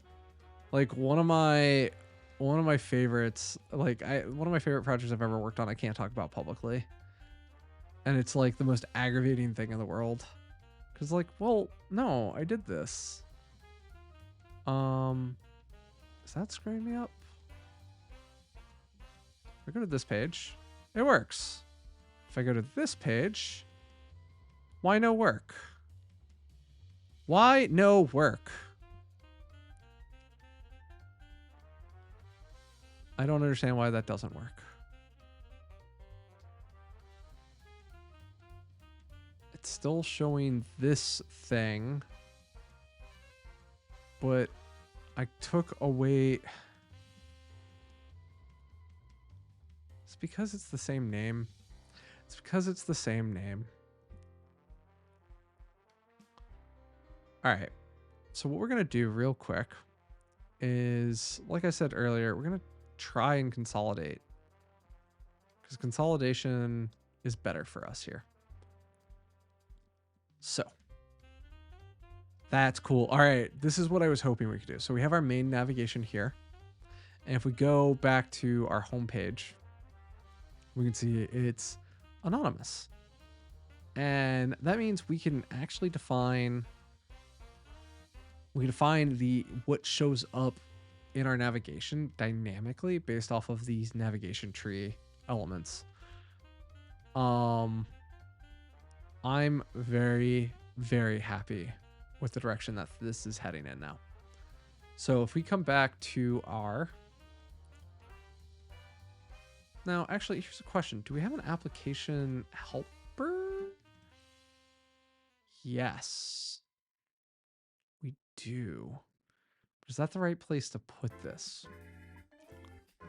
Let's go read up on Rails helpers for a minute, because I think I'm about to do something that I'm like, is this the right way to do it?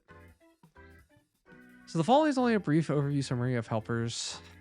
So the module provider for HTML that links views to assets such as images, JavaScript files, style sheets, and feeds. By default, Rails links to these assets. Yep. This is not what I'm... Action controller helpers. This is what I'm looking for. The Rails framework provides a large number of helpers for working with asset. That's not what I'm looking for either. Is it? Or is it? So Rails has this concept of a helper.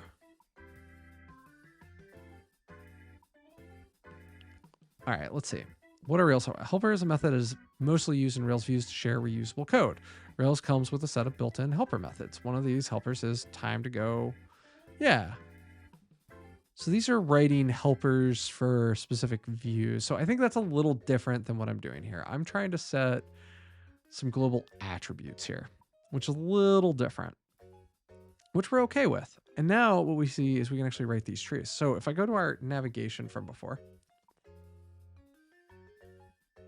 and I go, well, also, let's see, can we move the navigation tree down into the navigation component and make it so I can just call it from here? Because that would be super handy. Yeah, so now I don't even have to do like pass in, which is even better, which is going to make our components stronger overall. So what we can do here is let's go kind of pull this down for a minute. And what we're going to do is we're going to, in our application controller, we're going to set kind of our anonymous what's going on behavior for a minute. And what we want is it's going to be basically, we're going to return an array of arrays. Or array of objects. Array of objects. And what it's going to do is we're going to just set rules associated to it. So in this example, like our first li here is going to be name is products, and it doesn't have a URL, but it has a submenu or submenu. And inside of that submenu, we're going to actually kind of just copy and paste our friend here.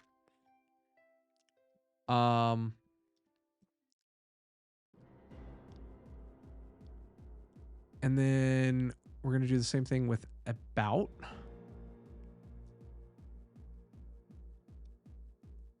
And we're going to do some copy paste because we can. So here's our about. We can just change these to say about quickly. Now, this is going to be the interesting. So this is our tree.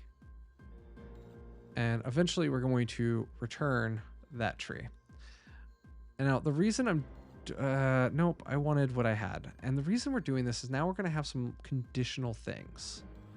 So in our case, if the user is signed in, if the user is signed in, we're going to want to add 2 items to our tree. First one's going to be, how do I want to do it? Name is going to be dashboard. And the path is the events path. And we want to pass some class information. And in this case, it's going to be button primary, right? And we're going to want to do the same thing with the sign out button. And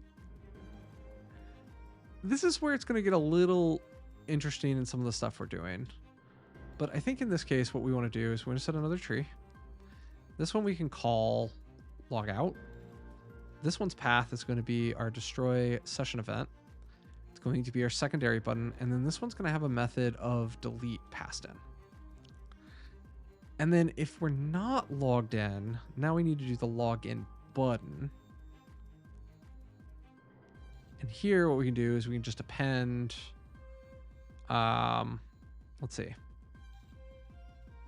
Say login to be consistent with the UI I created before, but we should internationalize this. New session path, button primary.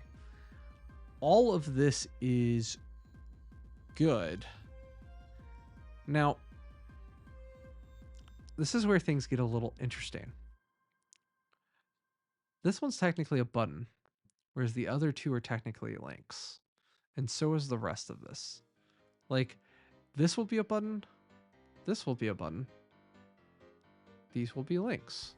Now, these will specifically be specific types of links.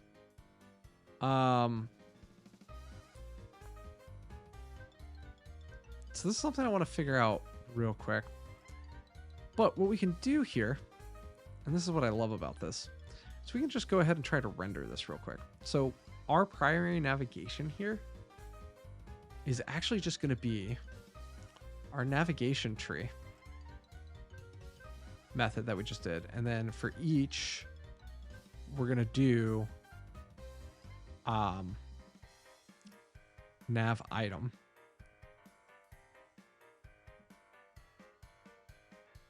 And this isn't quite right.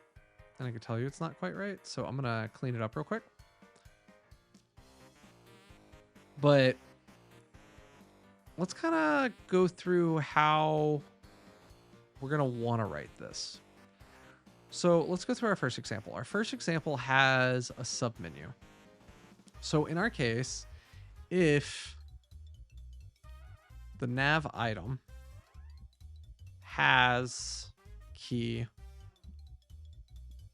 submenu, right? Then this is a case we do want to render an li.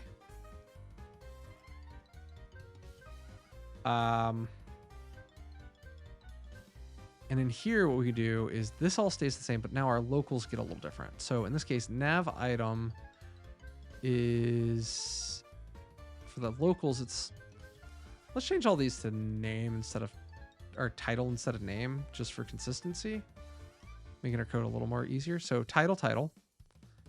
The menu name in this case, we called it before products dropdown. I think we can go ahead and do something like that here. So what we can say is it's actually going to be the title, downcase, gsub any spaces with an underscore, and concat with dropdown. And then for the menu options, this is the sub menu now. And we just pass that in verbatim. And this is going to look a little wonky at first because it's just going to show that I have the same thing twice. But we like this. This is super duper what we wanted.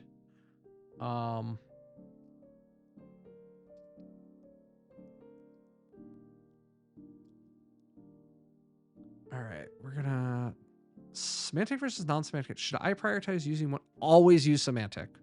Always. You missed a good chunk of the stream where we had the amazing Todd Libby on, and I love Todd, and he will tell us that if you aren't using semantic HTML, you're doing it wrong, and he's right. So semantic always. That's a great question though. Okay, so we've now made it so this drop-down menu here and this drop-down menu here are completely supported by our lovely missing things, by our lovely stuff here. So let's look at these buttons now, because those are the next two cases that we haven't kind of coded for yet. So the first one's going to be just like a generic button, and that's going to be everything else. But this one's going to be or everything's a generic leak until it's a button. So this is the one we're going to do next. So we're going to write another if here. And this is going to be an else if. I think that's Ruby. Is it else if or elif? I always forget. Else if. Cool. It's not elif. And that was the part I had to remember. So now if this nav item has a key, so in this case, the uniqueness is going to be this method key. This method key is what's going to determine that it's actually a button and not a link. Is my life is NLP. What is NLP?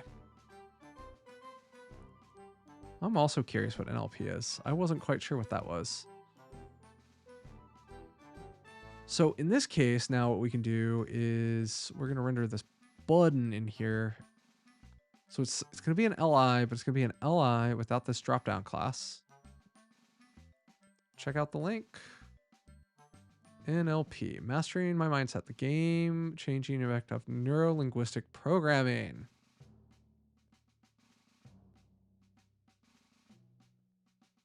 And I'll have to read this in full later, so you're going on my reading list. Yeah, you're going on my reading list, but I'm not familiar with NLP, so that'll be something to learn more about through your eyes. So thank you for sharing that. I appreciate people sharing what they're learning. I think that's good stuff. I think we should do more of that. All right, so we're gonna just kind of keep up with what's going on here. Nav item method, and then nav item class. All right, so if I did this correctly, this was part 2. So now we see our logout button is working twice. So we can log out and we can log in by the look of it, but I think it's because I just didn't disable the login button. How to use this advantage never. I like that. That's just a cool thing. I think that's neat. And I think that's all I have to say on the subject. All right, so now we're in our last case here, everybody, which is going to be just a link to the nav item, the path, and the class name. And with that, we can actually get rid of all of our old logic. And if I did this correctly, if I try to go through the whole login process, what we're going to see in 2 seconds, at least my hope is, we got logged in correctly. And now when I kind of go into our event platform and try to do the admin version of this, it doesn't work, but our non-admin version works. And we're very happy about that. So now we have our navigation as a truly shareable element. And it's pulling from these helper methods inside of our controllers, making these super powerful functions. Now, God, this is going to be one of those things where it's kind of annoying, but Rubocop disable, we're going to have to just disable that for this line because this function has to be tall. And it has to be tall because we're defining all this stuff. Now, we could move all this to a YAML file and do all that and pull it back in, but I'm not going to do that. Today, I was writing a blog about 13 months in our calendar. You'll have to share that when you're done publishing it. I'm not quite sure what you mean, but it sounds interesting. All right, so let's go now to our admin controller. And we're going to do a very similar behavior here. Except we don't have these same links. Yeah, right? We have reading lists for a reason. I'm not getting mediumed out by you, so woohoo! All right, so let's check this out real quick. So now we're going to go to our dashboard. We're going to try and make it so this actually renders. But we're going to change a few behaviors. So this is going to be events. And this one's just going to have the events path. And the other page that we just don't have another page yet, but eventually what we're going to have is we're going to have user management. Is the name of the page that we haven't built yet. So we're going to just no-op this one for now. And that's okay. And we can see that we have the events page we can get here. Event management's not going to get us anywhere. Logout's going to take us to the home page, and we don't need this logout button. And because we're in the admin and because of how the admin behaves, we can actually assume that we're always going to have a logout button. Now we can assume it. I'm not saying that's the right thing we should be doing here, though. So now all of a sudden we've just simplified our navigation immensely. And if I go to, man, so now this is kind of the problem. I did delete code we needed today. And the code we needed was this code right here. So let's go ahead and copy this code out because we're going to need it. Maybe tomorrow will make my take about missing 11 days from the calendar. Happened 1752 on September. Okay, now you're making me like want to go read this real quick. What's your high level thing? Timekeeping had always been a fascinating aspect of human civilization. A Gregorian calendar with uneven months and leap years often feels arbitrary and complex, but if there was a simpler way to manage our time, even the intriguing idea of a 13-month calendar where each month has 28 days. Let's dive into the history and structure and potential of a calendar where every month consists of 28 days and uncover the mystery behind the concept. Oh, you're explaining this thing.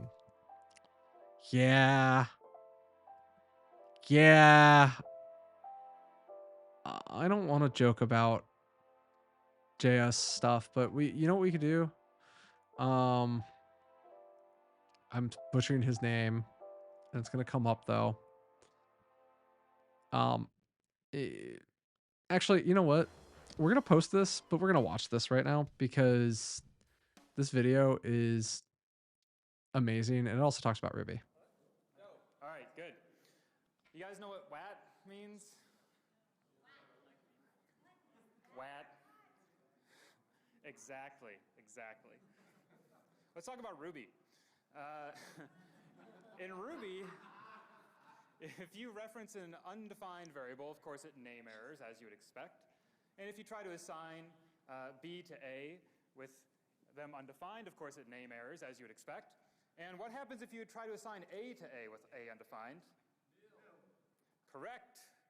Nil. WAT.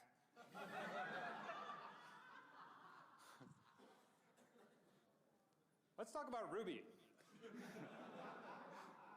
Ruby, unlike some other dynamic languages, does not have bare words, so you cannot just type words in and have strings come out, unless you define a particular method missing that does the right thing.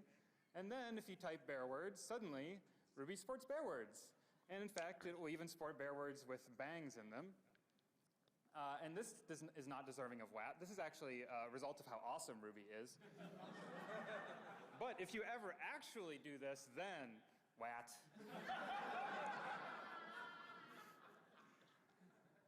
Let's talk about JavaScript. Does anyone know in JavaScript what array plus array is? Well, let me ask you this first. What should array plus array be? Empty array. I would also accept type error. That is not what array plus array is. Wrong. Wrong. Array plus array is empty string. Obviously, I think that's obvious to everyone. Now, what would array plus object be? This should obviously be type error because those are completely disparate types. Does anyone know what this is? No. Close. No. Far away. It's object. Right. Nicely done. Now, of course, because this is plus, so you can flip the operands and the same thing comes out. So if we do, what? No, that's just an object. If you do object plus array, you should get exactly the same thing, which, as you can see, you do. And finally, the only one of these that's actually true is, because you add arrays, you get empty string, that doesn't make sense. But an object plus an object is actually not a number, technically. So this one's actually right. And exactly, right? Like, what is even going on in this lab? I don't even understand what person with a brain in their head would think that any of this is a good idea. Okay. Enough making fun of languages that suck. Let's talk about JavaScript. If I say array.new 16, or just array 16, I get an array of 16 things, which it represents as 16 commas, which is obvious. And if I then join those with a string, then I get the string 16 times. This is actually the only line in this entire presentation that's reasonable. Now, if I take that string and then add a 1 to it, it interprets the 1 as, or casts the 1 to a string, and then we get wat1 a bunch of times. Fine. Does anyone know what will happen if I subtract 1 from the string? I'm assuming no one does. I'll give you a hint. Does this help? Does anyone know?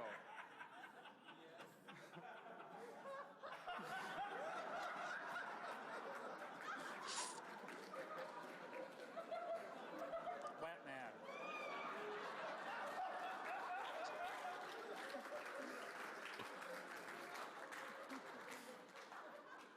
That's all I got. Thank you, guys. Okay. legitimately one of the greatest tech talks of all time. And it's just because, ooh, too loud. One of the greatest tech talks of all time. And you can see why. So no, we're not going to talk about languages and suck. Okay, so question from you, Be Lucky. So semantic, just clarify what's happening between the opening and closing tag compared to a div that's no information about what's in it. I'm not quite following your question. Can you clarify further? I'd love to answer it because I think it's about behavioral semantics, and I like behavioral semantics. Okay, so kind of coming back to what I was. Oh no. All right, I was hoping to do a thing earlier. So we accidentally killed our org switcher, and I also killed a lot of stuff. So one of the things we want to actually be able to put into our nav tree here is we want to be able to actually create our user selector, which is more or less our org selector is another way to put it, which is effectively a custom component that we just didn't put. And we want that in, and we want to be able to do that easily. And we haven't exactly made that super easy to do. So semantics, it's used mainly to just give some extra clarification about what's happening inside the code line compared to a div that gives no code. Okay. So let's talk about this because we spent a lot of time earlier on it, and I'm very happy with how our dropdown ended up.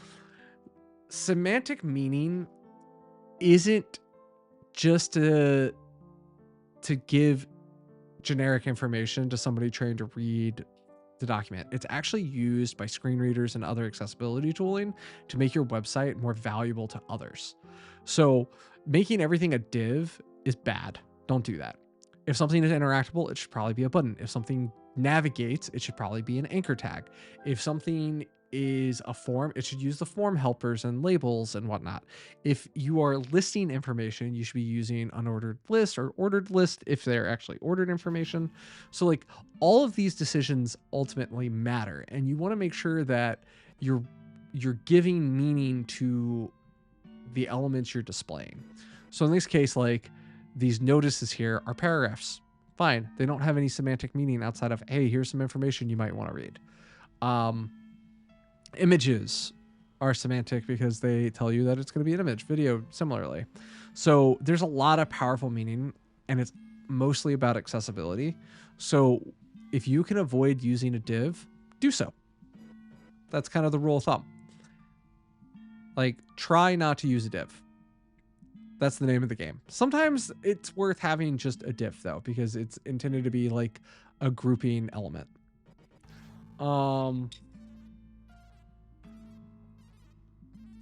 Not only is that not recommended, if you do that, I will shame you publicly.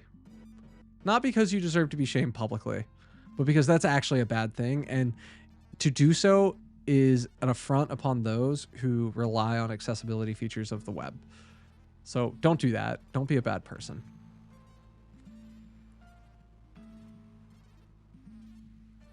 A lot of it is layouting and like structuring. That's the main reason for it. Like, we've gotten away with very little of it, but some people just need it. Like, we're going to create a component here in a second, specifically to capture what I just showed here. And this is going to use a bunch of divs, as you can see.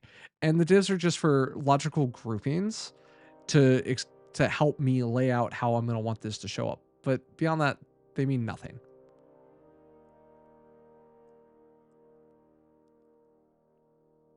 So that's going to be our explanation. Also, I'm trying to be a good steward of our code for a second. Deciding these should be multi-liners. Just arbitrarily now deciding.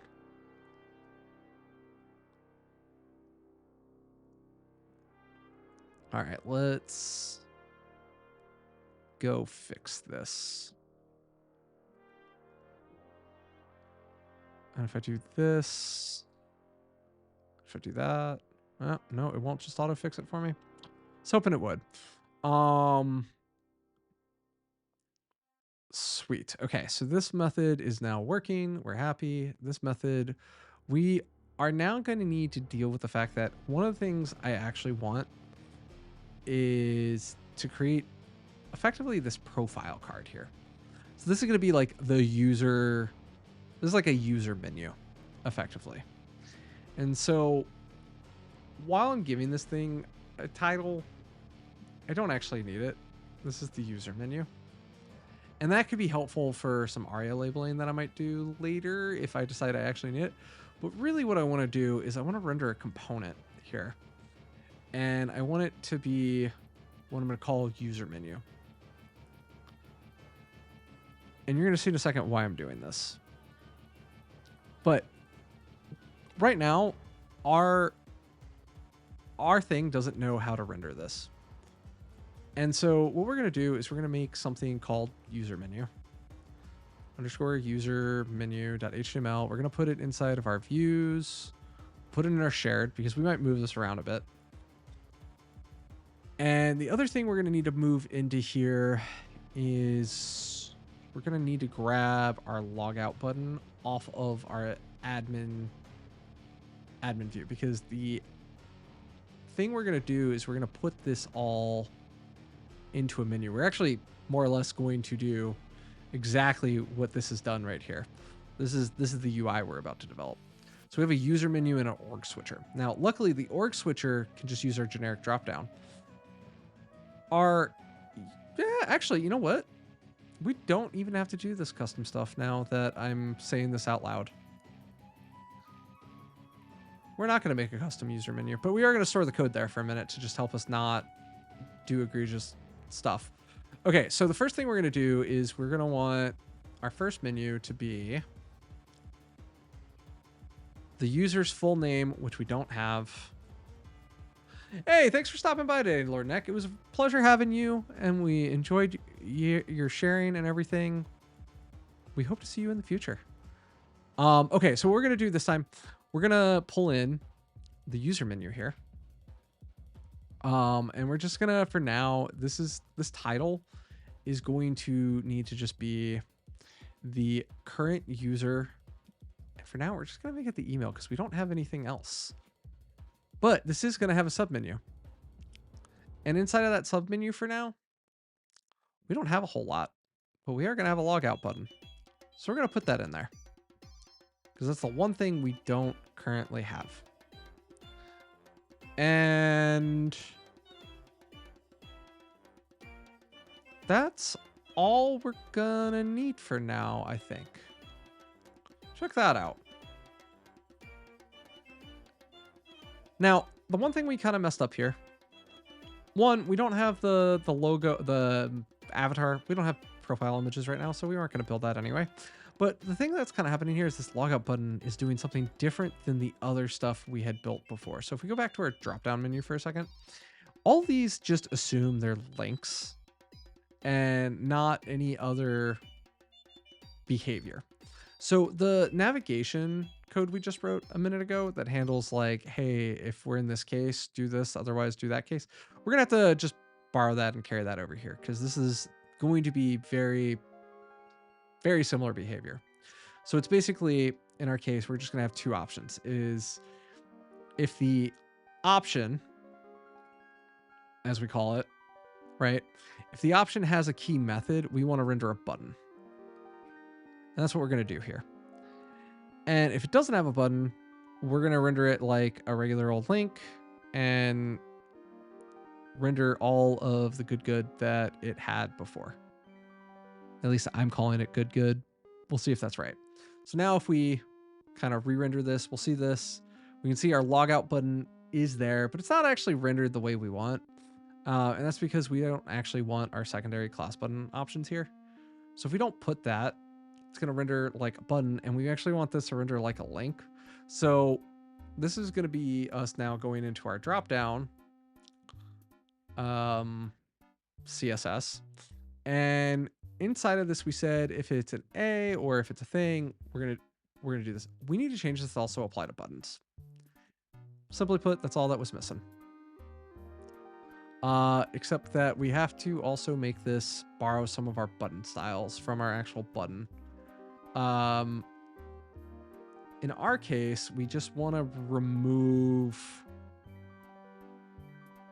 two things. I think it's outline none, and I think it's what's the other thing we were looking for? It's background transparent. I think if we do those two things, it's not that. What? There's one more thing. Let's go to our button class and see what I'm missing. So it might be these rules here. So let's play with it for a second. Let's bring all these in. We're going to leave that alone. We will not do a border. We will not do text decoration. We will not do alignment. We could leave our padding and we could leave our border radius, but we're going to get rid of all of that for a minute.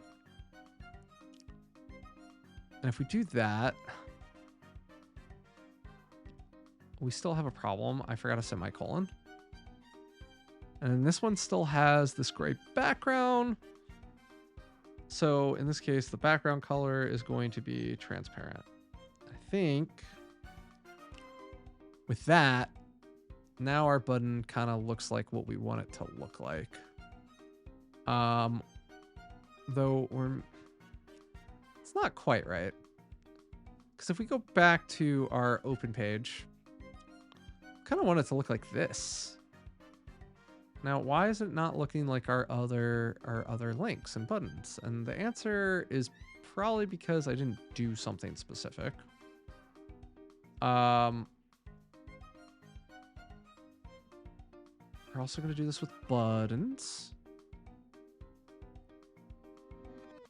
Let's see. I'm missing something.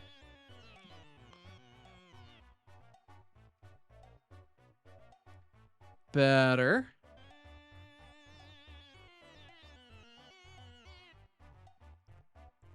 So this is better, but it's not perfect because it's not the full width. So if we look back again,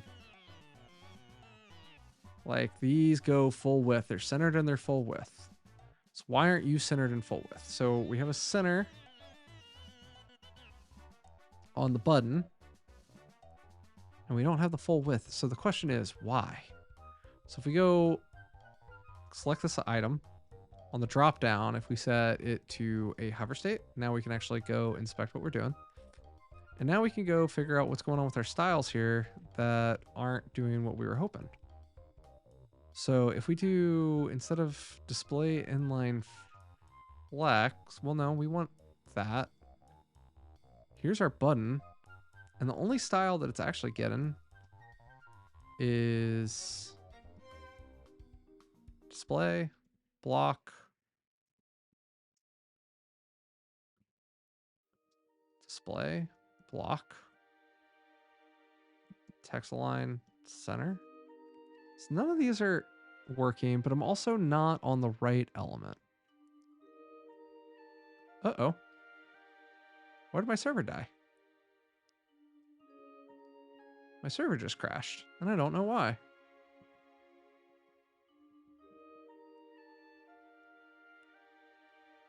That was strange. Why did my server just crash like that?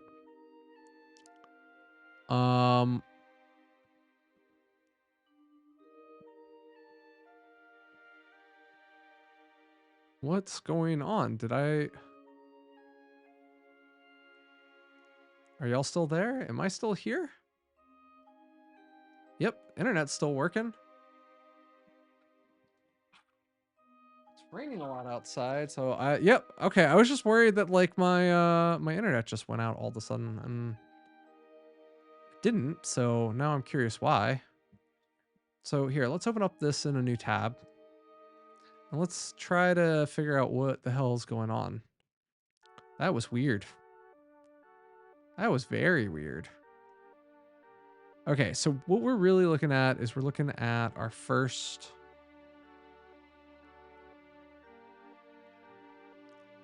Well, that could be a good reason why this is happening. We have a form. We didn't even realize that that was a form. So these rules apply to a button or a form. That's interesting. Now, I don't think that's going to fix it. I think I think we might have to do a custom treatment here. This is my guess, though. I'm almost going to guarantee this is going to be a custom treatment. Yeah. Okay. So our logout form here is a bit weird. So we're going to have to deal with this. This is going to be a special handler. So we can do a lot with the button. And we want to bring back some of the stuff that I got rid of already. So let's do that. So like this is, we're good to here. But what we need to do, so if we, not that one, but if we go to, well, no, actually that's the one we wanted.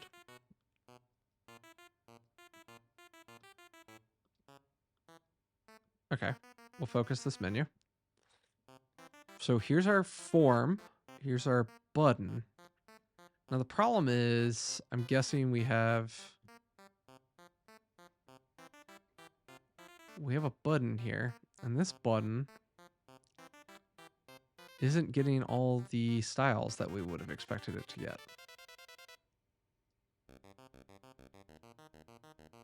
And the styles we want it to have are, so we want this to actually look more like this drop-down menu button down here, but this is getting the drop-down menu button a different way.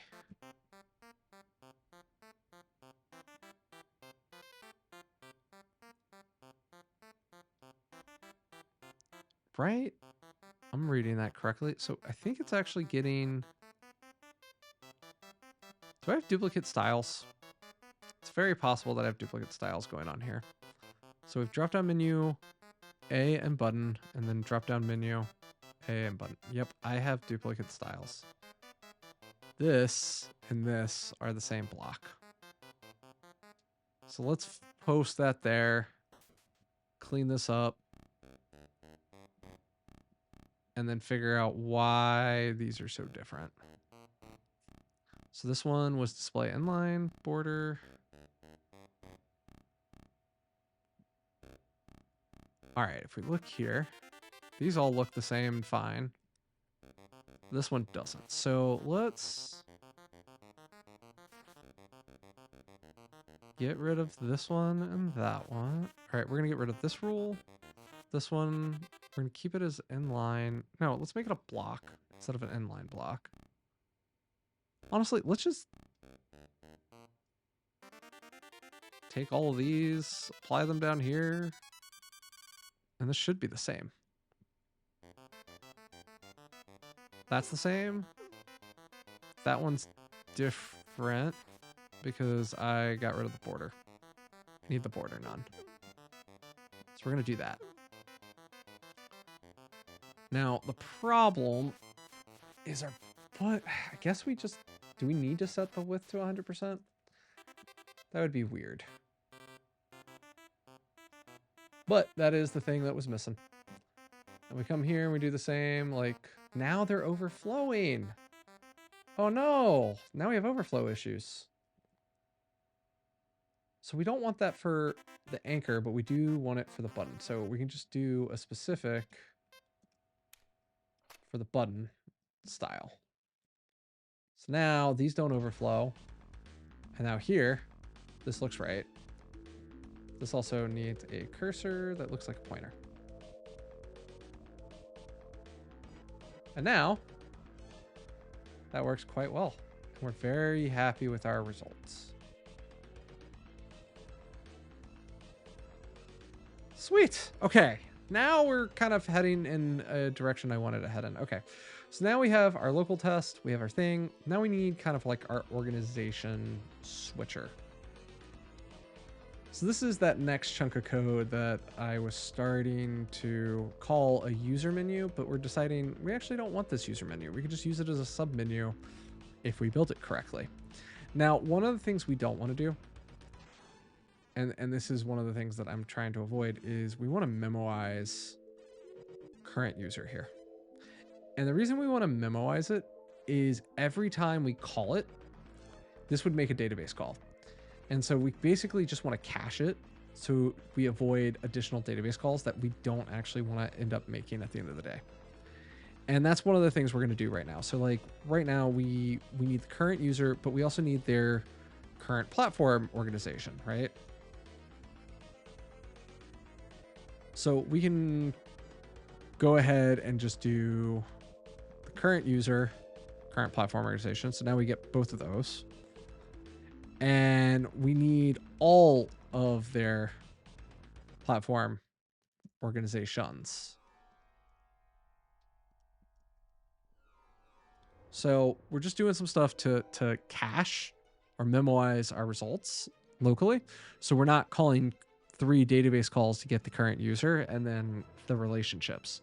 Now, what we could also do is we could probably join platform organizations and current platform organization. And to show you what that would do, just through the Rails console real quick, because we've talked about this a few times. So if I go and if I get just like the first user, right, this is going to get that user. But what happens if I say, hey, I do want that first user, but also give me all of this additional information about them? So if I write this exact operation, it's not join, and that's why it didn't work, but it's includes. Yeah, so if I do the includes here, what you're going to see is all of a sudden I get all of this user's information.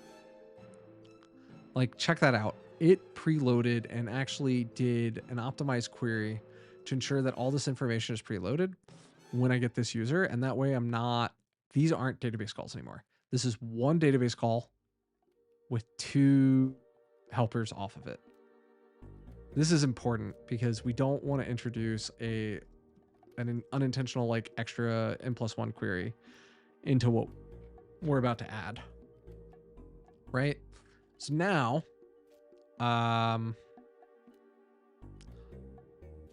okay, well, that didn't help. Do I have current user defined anywhere?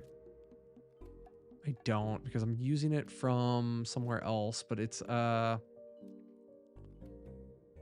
let's see. Devise, current user, join other relations. How do I set up current user? Don't want that. Devices current user helper sets the instance variable current user doing. No, that's not what it does. Current user eager load. This might be what we're looking for. This is the right solution. There will be 2 queries, I think, because of the query caching second query will not hit the database, so this will performance gain. Includes order find current user ID. Okay, so we might just have to do user where ID is our find current user ID includes this. That might work. Let's see. So I guess we're gonna have to do the double, unfortunately.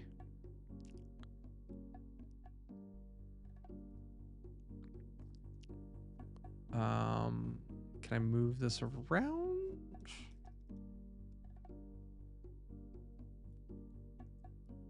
All right, let's see if this is doing 1 or 2 queries, because this is the thing I'm worried about. So in here, we're rendering stuff, and it gets the current user, and it's doing multiple queries, unfortunately. I was trying to avoid this, but it is not doing that effectively. Includes comments, guest, order, find. Current user includes comment. how to combine records with the same model. I don't want this or. What? Rails join table. So what I really want is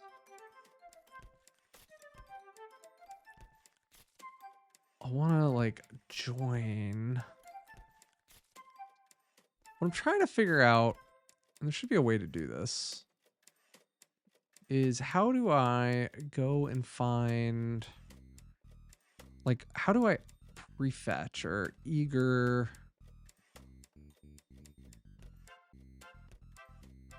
I'm like trying to do an eager load. Rails join on relation.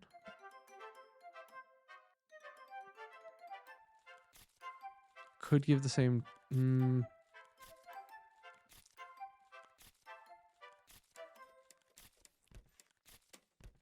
Okay, so includes I think is the right term, but it wasn't doing what I was hoping. Rails provides an active record called includes, which loads associated records in advance and limits the number of SQL queries made on the database. This technique is eager loading. Depending on what your query is, includes will use either the active record method preload or eager load. When include uses preload. In most cases, load all records tied to the leading model, load records associated. So preload forms, includes forms, map, Windows include eager. Can I use includes with form as the leading model? Can I use to load nested associations?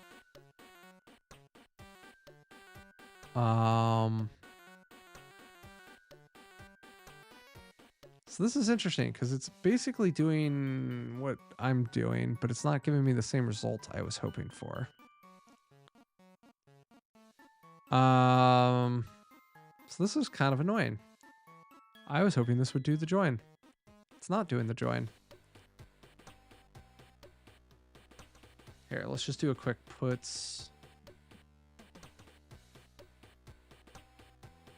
after user fetch. So I just want to see. So here's the after. And here's, yeah, so it is doing 4 queries. And I don't want that. I only wanted 3 at worst. Huh.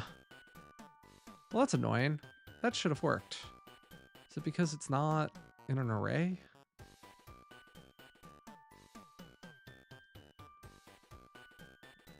Let's try this now. All right, here, let's clear and do it again. So now we have our after, we have our before, and it's still doing each of the queries individually. Huh. Rails includes not doing join. Include functionality was changed with Rails 2.1. Rails used to do the join in all cases, but for performance reasons, it was changed to use multiple queries in some circumstances. Oh, okay. So it's choosing to do what it thinks will be faster. Can I do... Let's see if this works. All right, let's try refreshing. And we can see here's our after.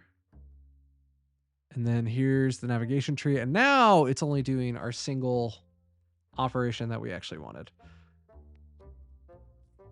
Yeah, there we go. Now we're good. Now we're actually using Rails the right way. So this was a join. So what we did here, to just kind of explain, is we're saying, all right, we have our we know we can get our current user, but we also know it has these associations. We just want to go ahead and just query all the associations right away rather than fetching them one by one. Otherwise, that's, I mean, in this case, they're one-to-one relationships, but, or one-to-many relationships, but it's still fetching additional stuff. So it's like query, query, query, which is slow on our database, puts more pressure on our database. This is just better for performance reasons. So now we can do that, which is great. and we can make some changes. So for instance, right here, now we could say current platform organization, try name or no. That's whatever we had in that previous UI that we got rid of. And I probably don't have it open anymore. No, I deleted it again. All right, let's go open it back up one more time. So here's our admin. Again, we're looking for this piece of the code. So we wrote try name or no organization found. So we can write in our admin controller, no organization found. And then in our sub menu for, we should also maybe not screw with our current user menu. This is our organization menu now. All right, so now this has a sub menu. And this is actually going to create what I hope I wanted to actually create here. At least I'm hoping that's the case. Yes. Okay, so here's the platform organization name, which it'll try and do that, but it's going to map over each one. It's going to get that organization name like we had before. And then inside of our loop, and this is going through the, and this should be the at current platform organization try. Now these are the organizations. It's going to try each organization and grab the name. And then in this case, we're trying to do change current path. And so what we need to do, this is method is a post.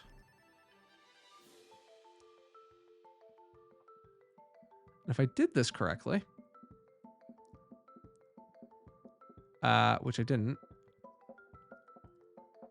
All right, so now we have our lovely switcher now actually in our UI, kind of like this. And we could even get smarter here. Like we could say, you know, oh God, does Ruby have a map filter?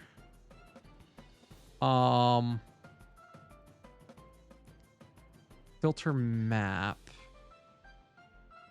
Is it shorthand for filter and map in a single call? So filter. Okay, so what I want is filter map, do this if the platform organization is not the current platform organization. There we go. So now what we could do is like, hey, now you don't see that extra call and we don't see extra database calls either when we're doing it. So now we have this very nice optimized like element. Of course, the styles are super terrible and this would be something we would fix later. But like now we have room to grow what's happening. And this was kind of the goal of today was to actually get here is like, let's create events. Like, let's have our event menu. Let's do user management if we had it. Let's actually get our menus. And like, look at us. We are cruising. We just went from like not a lot of UI. I mean, God, if y'all remember how this UI started today, we went from not very good UI to not too bad of a UI, if you ask me. So now like our users can figure out what conference they're working on. They can figure out who they are. We're cooking. We're actually cooking now. We have features. So we just did the global. And then I was actually going to suggest we actually refactor our thing into like a custom individual component, but I'm realizing we don't need to do that. But there's something I do want to do. Kind of was looking at this and this change current organization path method that we have. I kind of was looking at it again. I kind of looked at it sideways. I was like, man, do I really like the structure of it? And if you're like, what was that again? What did you do? Well, I made a new controller called the platform organization controller that's in the user namespace. And if we look at our route for it, our route is users, platform organizations, change current user organization, and then the ID of the new organization. I'm kind of realizing I don't like this. I don't think this is very good. And I don't think we need it. And so we're going to end up having to do a user eventually. So what I'm actually going to do today is I'm going to just quickly scaffold out a controller for users. And hopefully if I refresh this actually did add it. Did not do our routing. That's okay. So we're going to go ahead and just make a users resource for now. We haven't exactly figured out what everything is going to be yet, but something we could do is we can add specific Rails routing and specific method to resources. How to add custom resources to a resource. Cool. So we can just do a post on change user organization on, and then in this case, it's going to be on a member. This is a member method. And if we do this real quick and we go and we do bin Rails routes, and if we just grep for change, we're going to find that we got users ID change current organization. And it put the user ID in there. So actually maybe we wanted this to be collection. And what you can see now is we get the users change current organization, and part of the post payload is just going to end up being what is that user's current organization. And that's just going to come from the form itself. So what we have now is we have our users controller, which we haven't put a whole lot in here yet. But if we put our one method and we go to that other controller that I said I want to kind of get rid of, it's all the same logic. It's actually the exact same logic. So we're going to do that real quick. And what we're going to do is we're going to grab this name. And actually, here's a question. Can I do it? I don't want it to be that name, because this implies it's on the whole collection, but it's really, we want to change the current user's organization. So it's like users change current. I'm okay with the naming actually. This is like the current user controller though, which is fine. We're gonna just make some assumption. We're also gonna say this is in the admin controller namespace, because this should have all of its behaviors. And then we'll go fix all the stuff. And now what we can do is inside of our admin controller where we had this method, we just change it to the new path instead. And if we restart our server and test out our feature, we'll find that the thing's still working. We didn't break anything. We just did some interesting behavioral changes. Or it was supposed to work and it didn't. So let's actually see what happens when we actually do this route. So what we get? We get parameters, authenticity thing. What parameters do we actually have? Because I was hoping to actually have in the payload the actual platform organization. Maybe we need to do...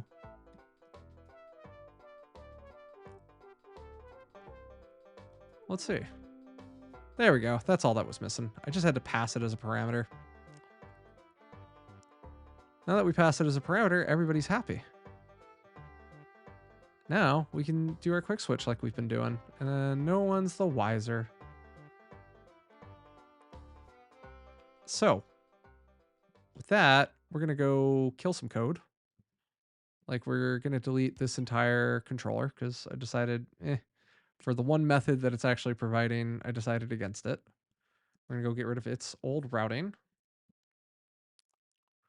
And then we're going to make sure that I didn't accidentally leave a bunch of stuff in our code base that we don't want related to that function. So platform organizations helper's fine, but inside of the helpers, there's the users platform organizations helper. We're just going to delete all that because we just decided to sunset it. And then we're going to do the same thing by looking at our tests and making sure that we didn't leave this thing. And we never wrote a test for it. So shame on us, but you know what? It's okay, because we would have moved it to the new file anyway had we written it. So I accidentally, we're going to go back to video only for a minute. We're going to get a new window on the screen and then we'll bring y'all back. Sorry about that. Little bit of a hiccup. Here we are though. So let's reopen where we were. And let's maybe go commit some stuff, you know? Let's see. We're gonna add site styles. We're going to, in these two, add navigation tree for dynamic nav. We've added this new user controller method, and so we're effectively just kind of replacing some stuff. Move, change, move organization, change endpoint to users controller. Semantically, it makes a little more sense. Remove deprecated layout, and then add new layout helpers. Our new layout and shared components. And we've just effectively, kind of coming back to it, we just did this refactor. And the last thing we were hoping to do was the functional event form, but I've been going for like a while now. And I have a few other things I need to do today. So I think this will be the end of today's special stream. And then tomorrow, all things considered, and where I think we can end up, just thinking out loud. So we'll be back tomorrow. We'll be on about right now, actually, now that I say it out loud. But what we're going to do tomorrow is, now that we have kind of our UI in a little bit of a better shape, we're going to go through the exercise of actually making this maybe more tabular, because this should have been a table. We're going to work on actually fixing this form and kind of making creation of events more meaningful, and talking about how we can do that with Rails helpers and stuff. And then we could talk about, organization, user management, some caching, like lots of things that we're going to want to think through. But for now, we're going to want to focus in on our event creation, and that's what we're going to do tomorrow. So thank y'all for hanging out. Thanks for coming. It was nice to see the new faces. It was nice to hang out with new people. I liked all the little tangents and things we did. Definitely a fun exercise for me. But tomorrow we'll get deep into the depths of form building. So have a lovely, lovely, lovely rest of your Juneteenth. Happy Juneteenth, by the way. It's a wonderful day. And I'll see y'all tomorrow.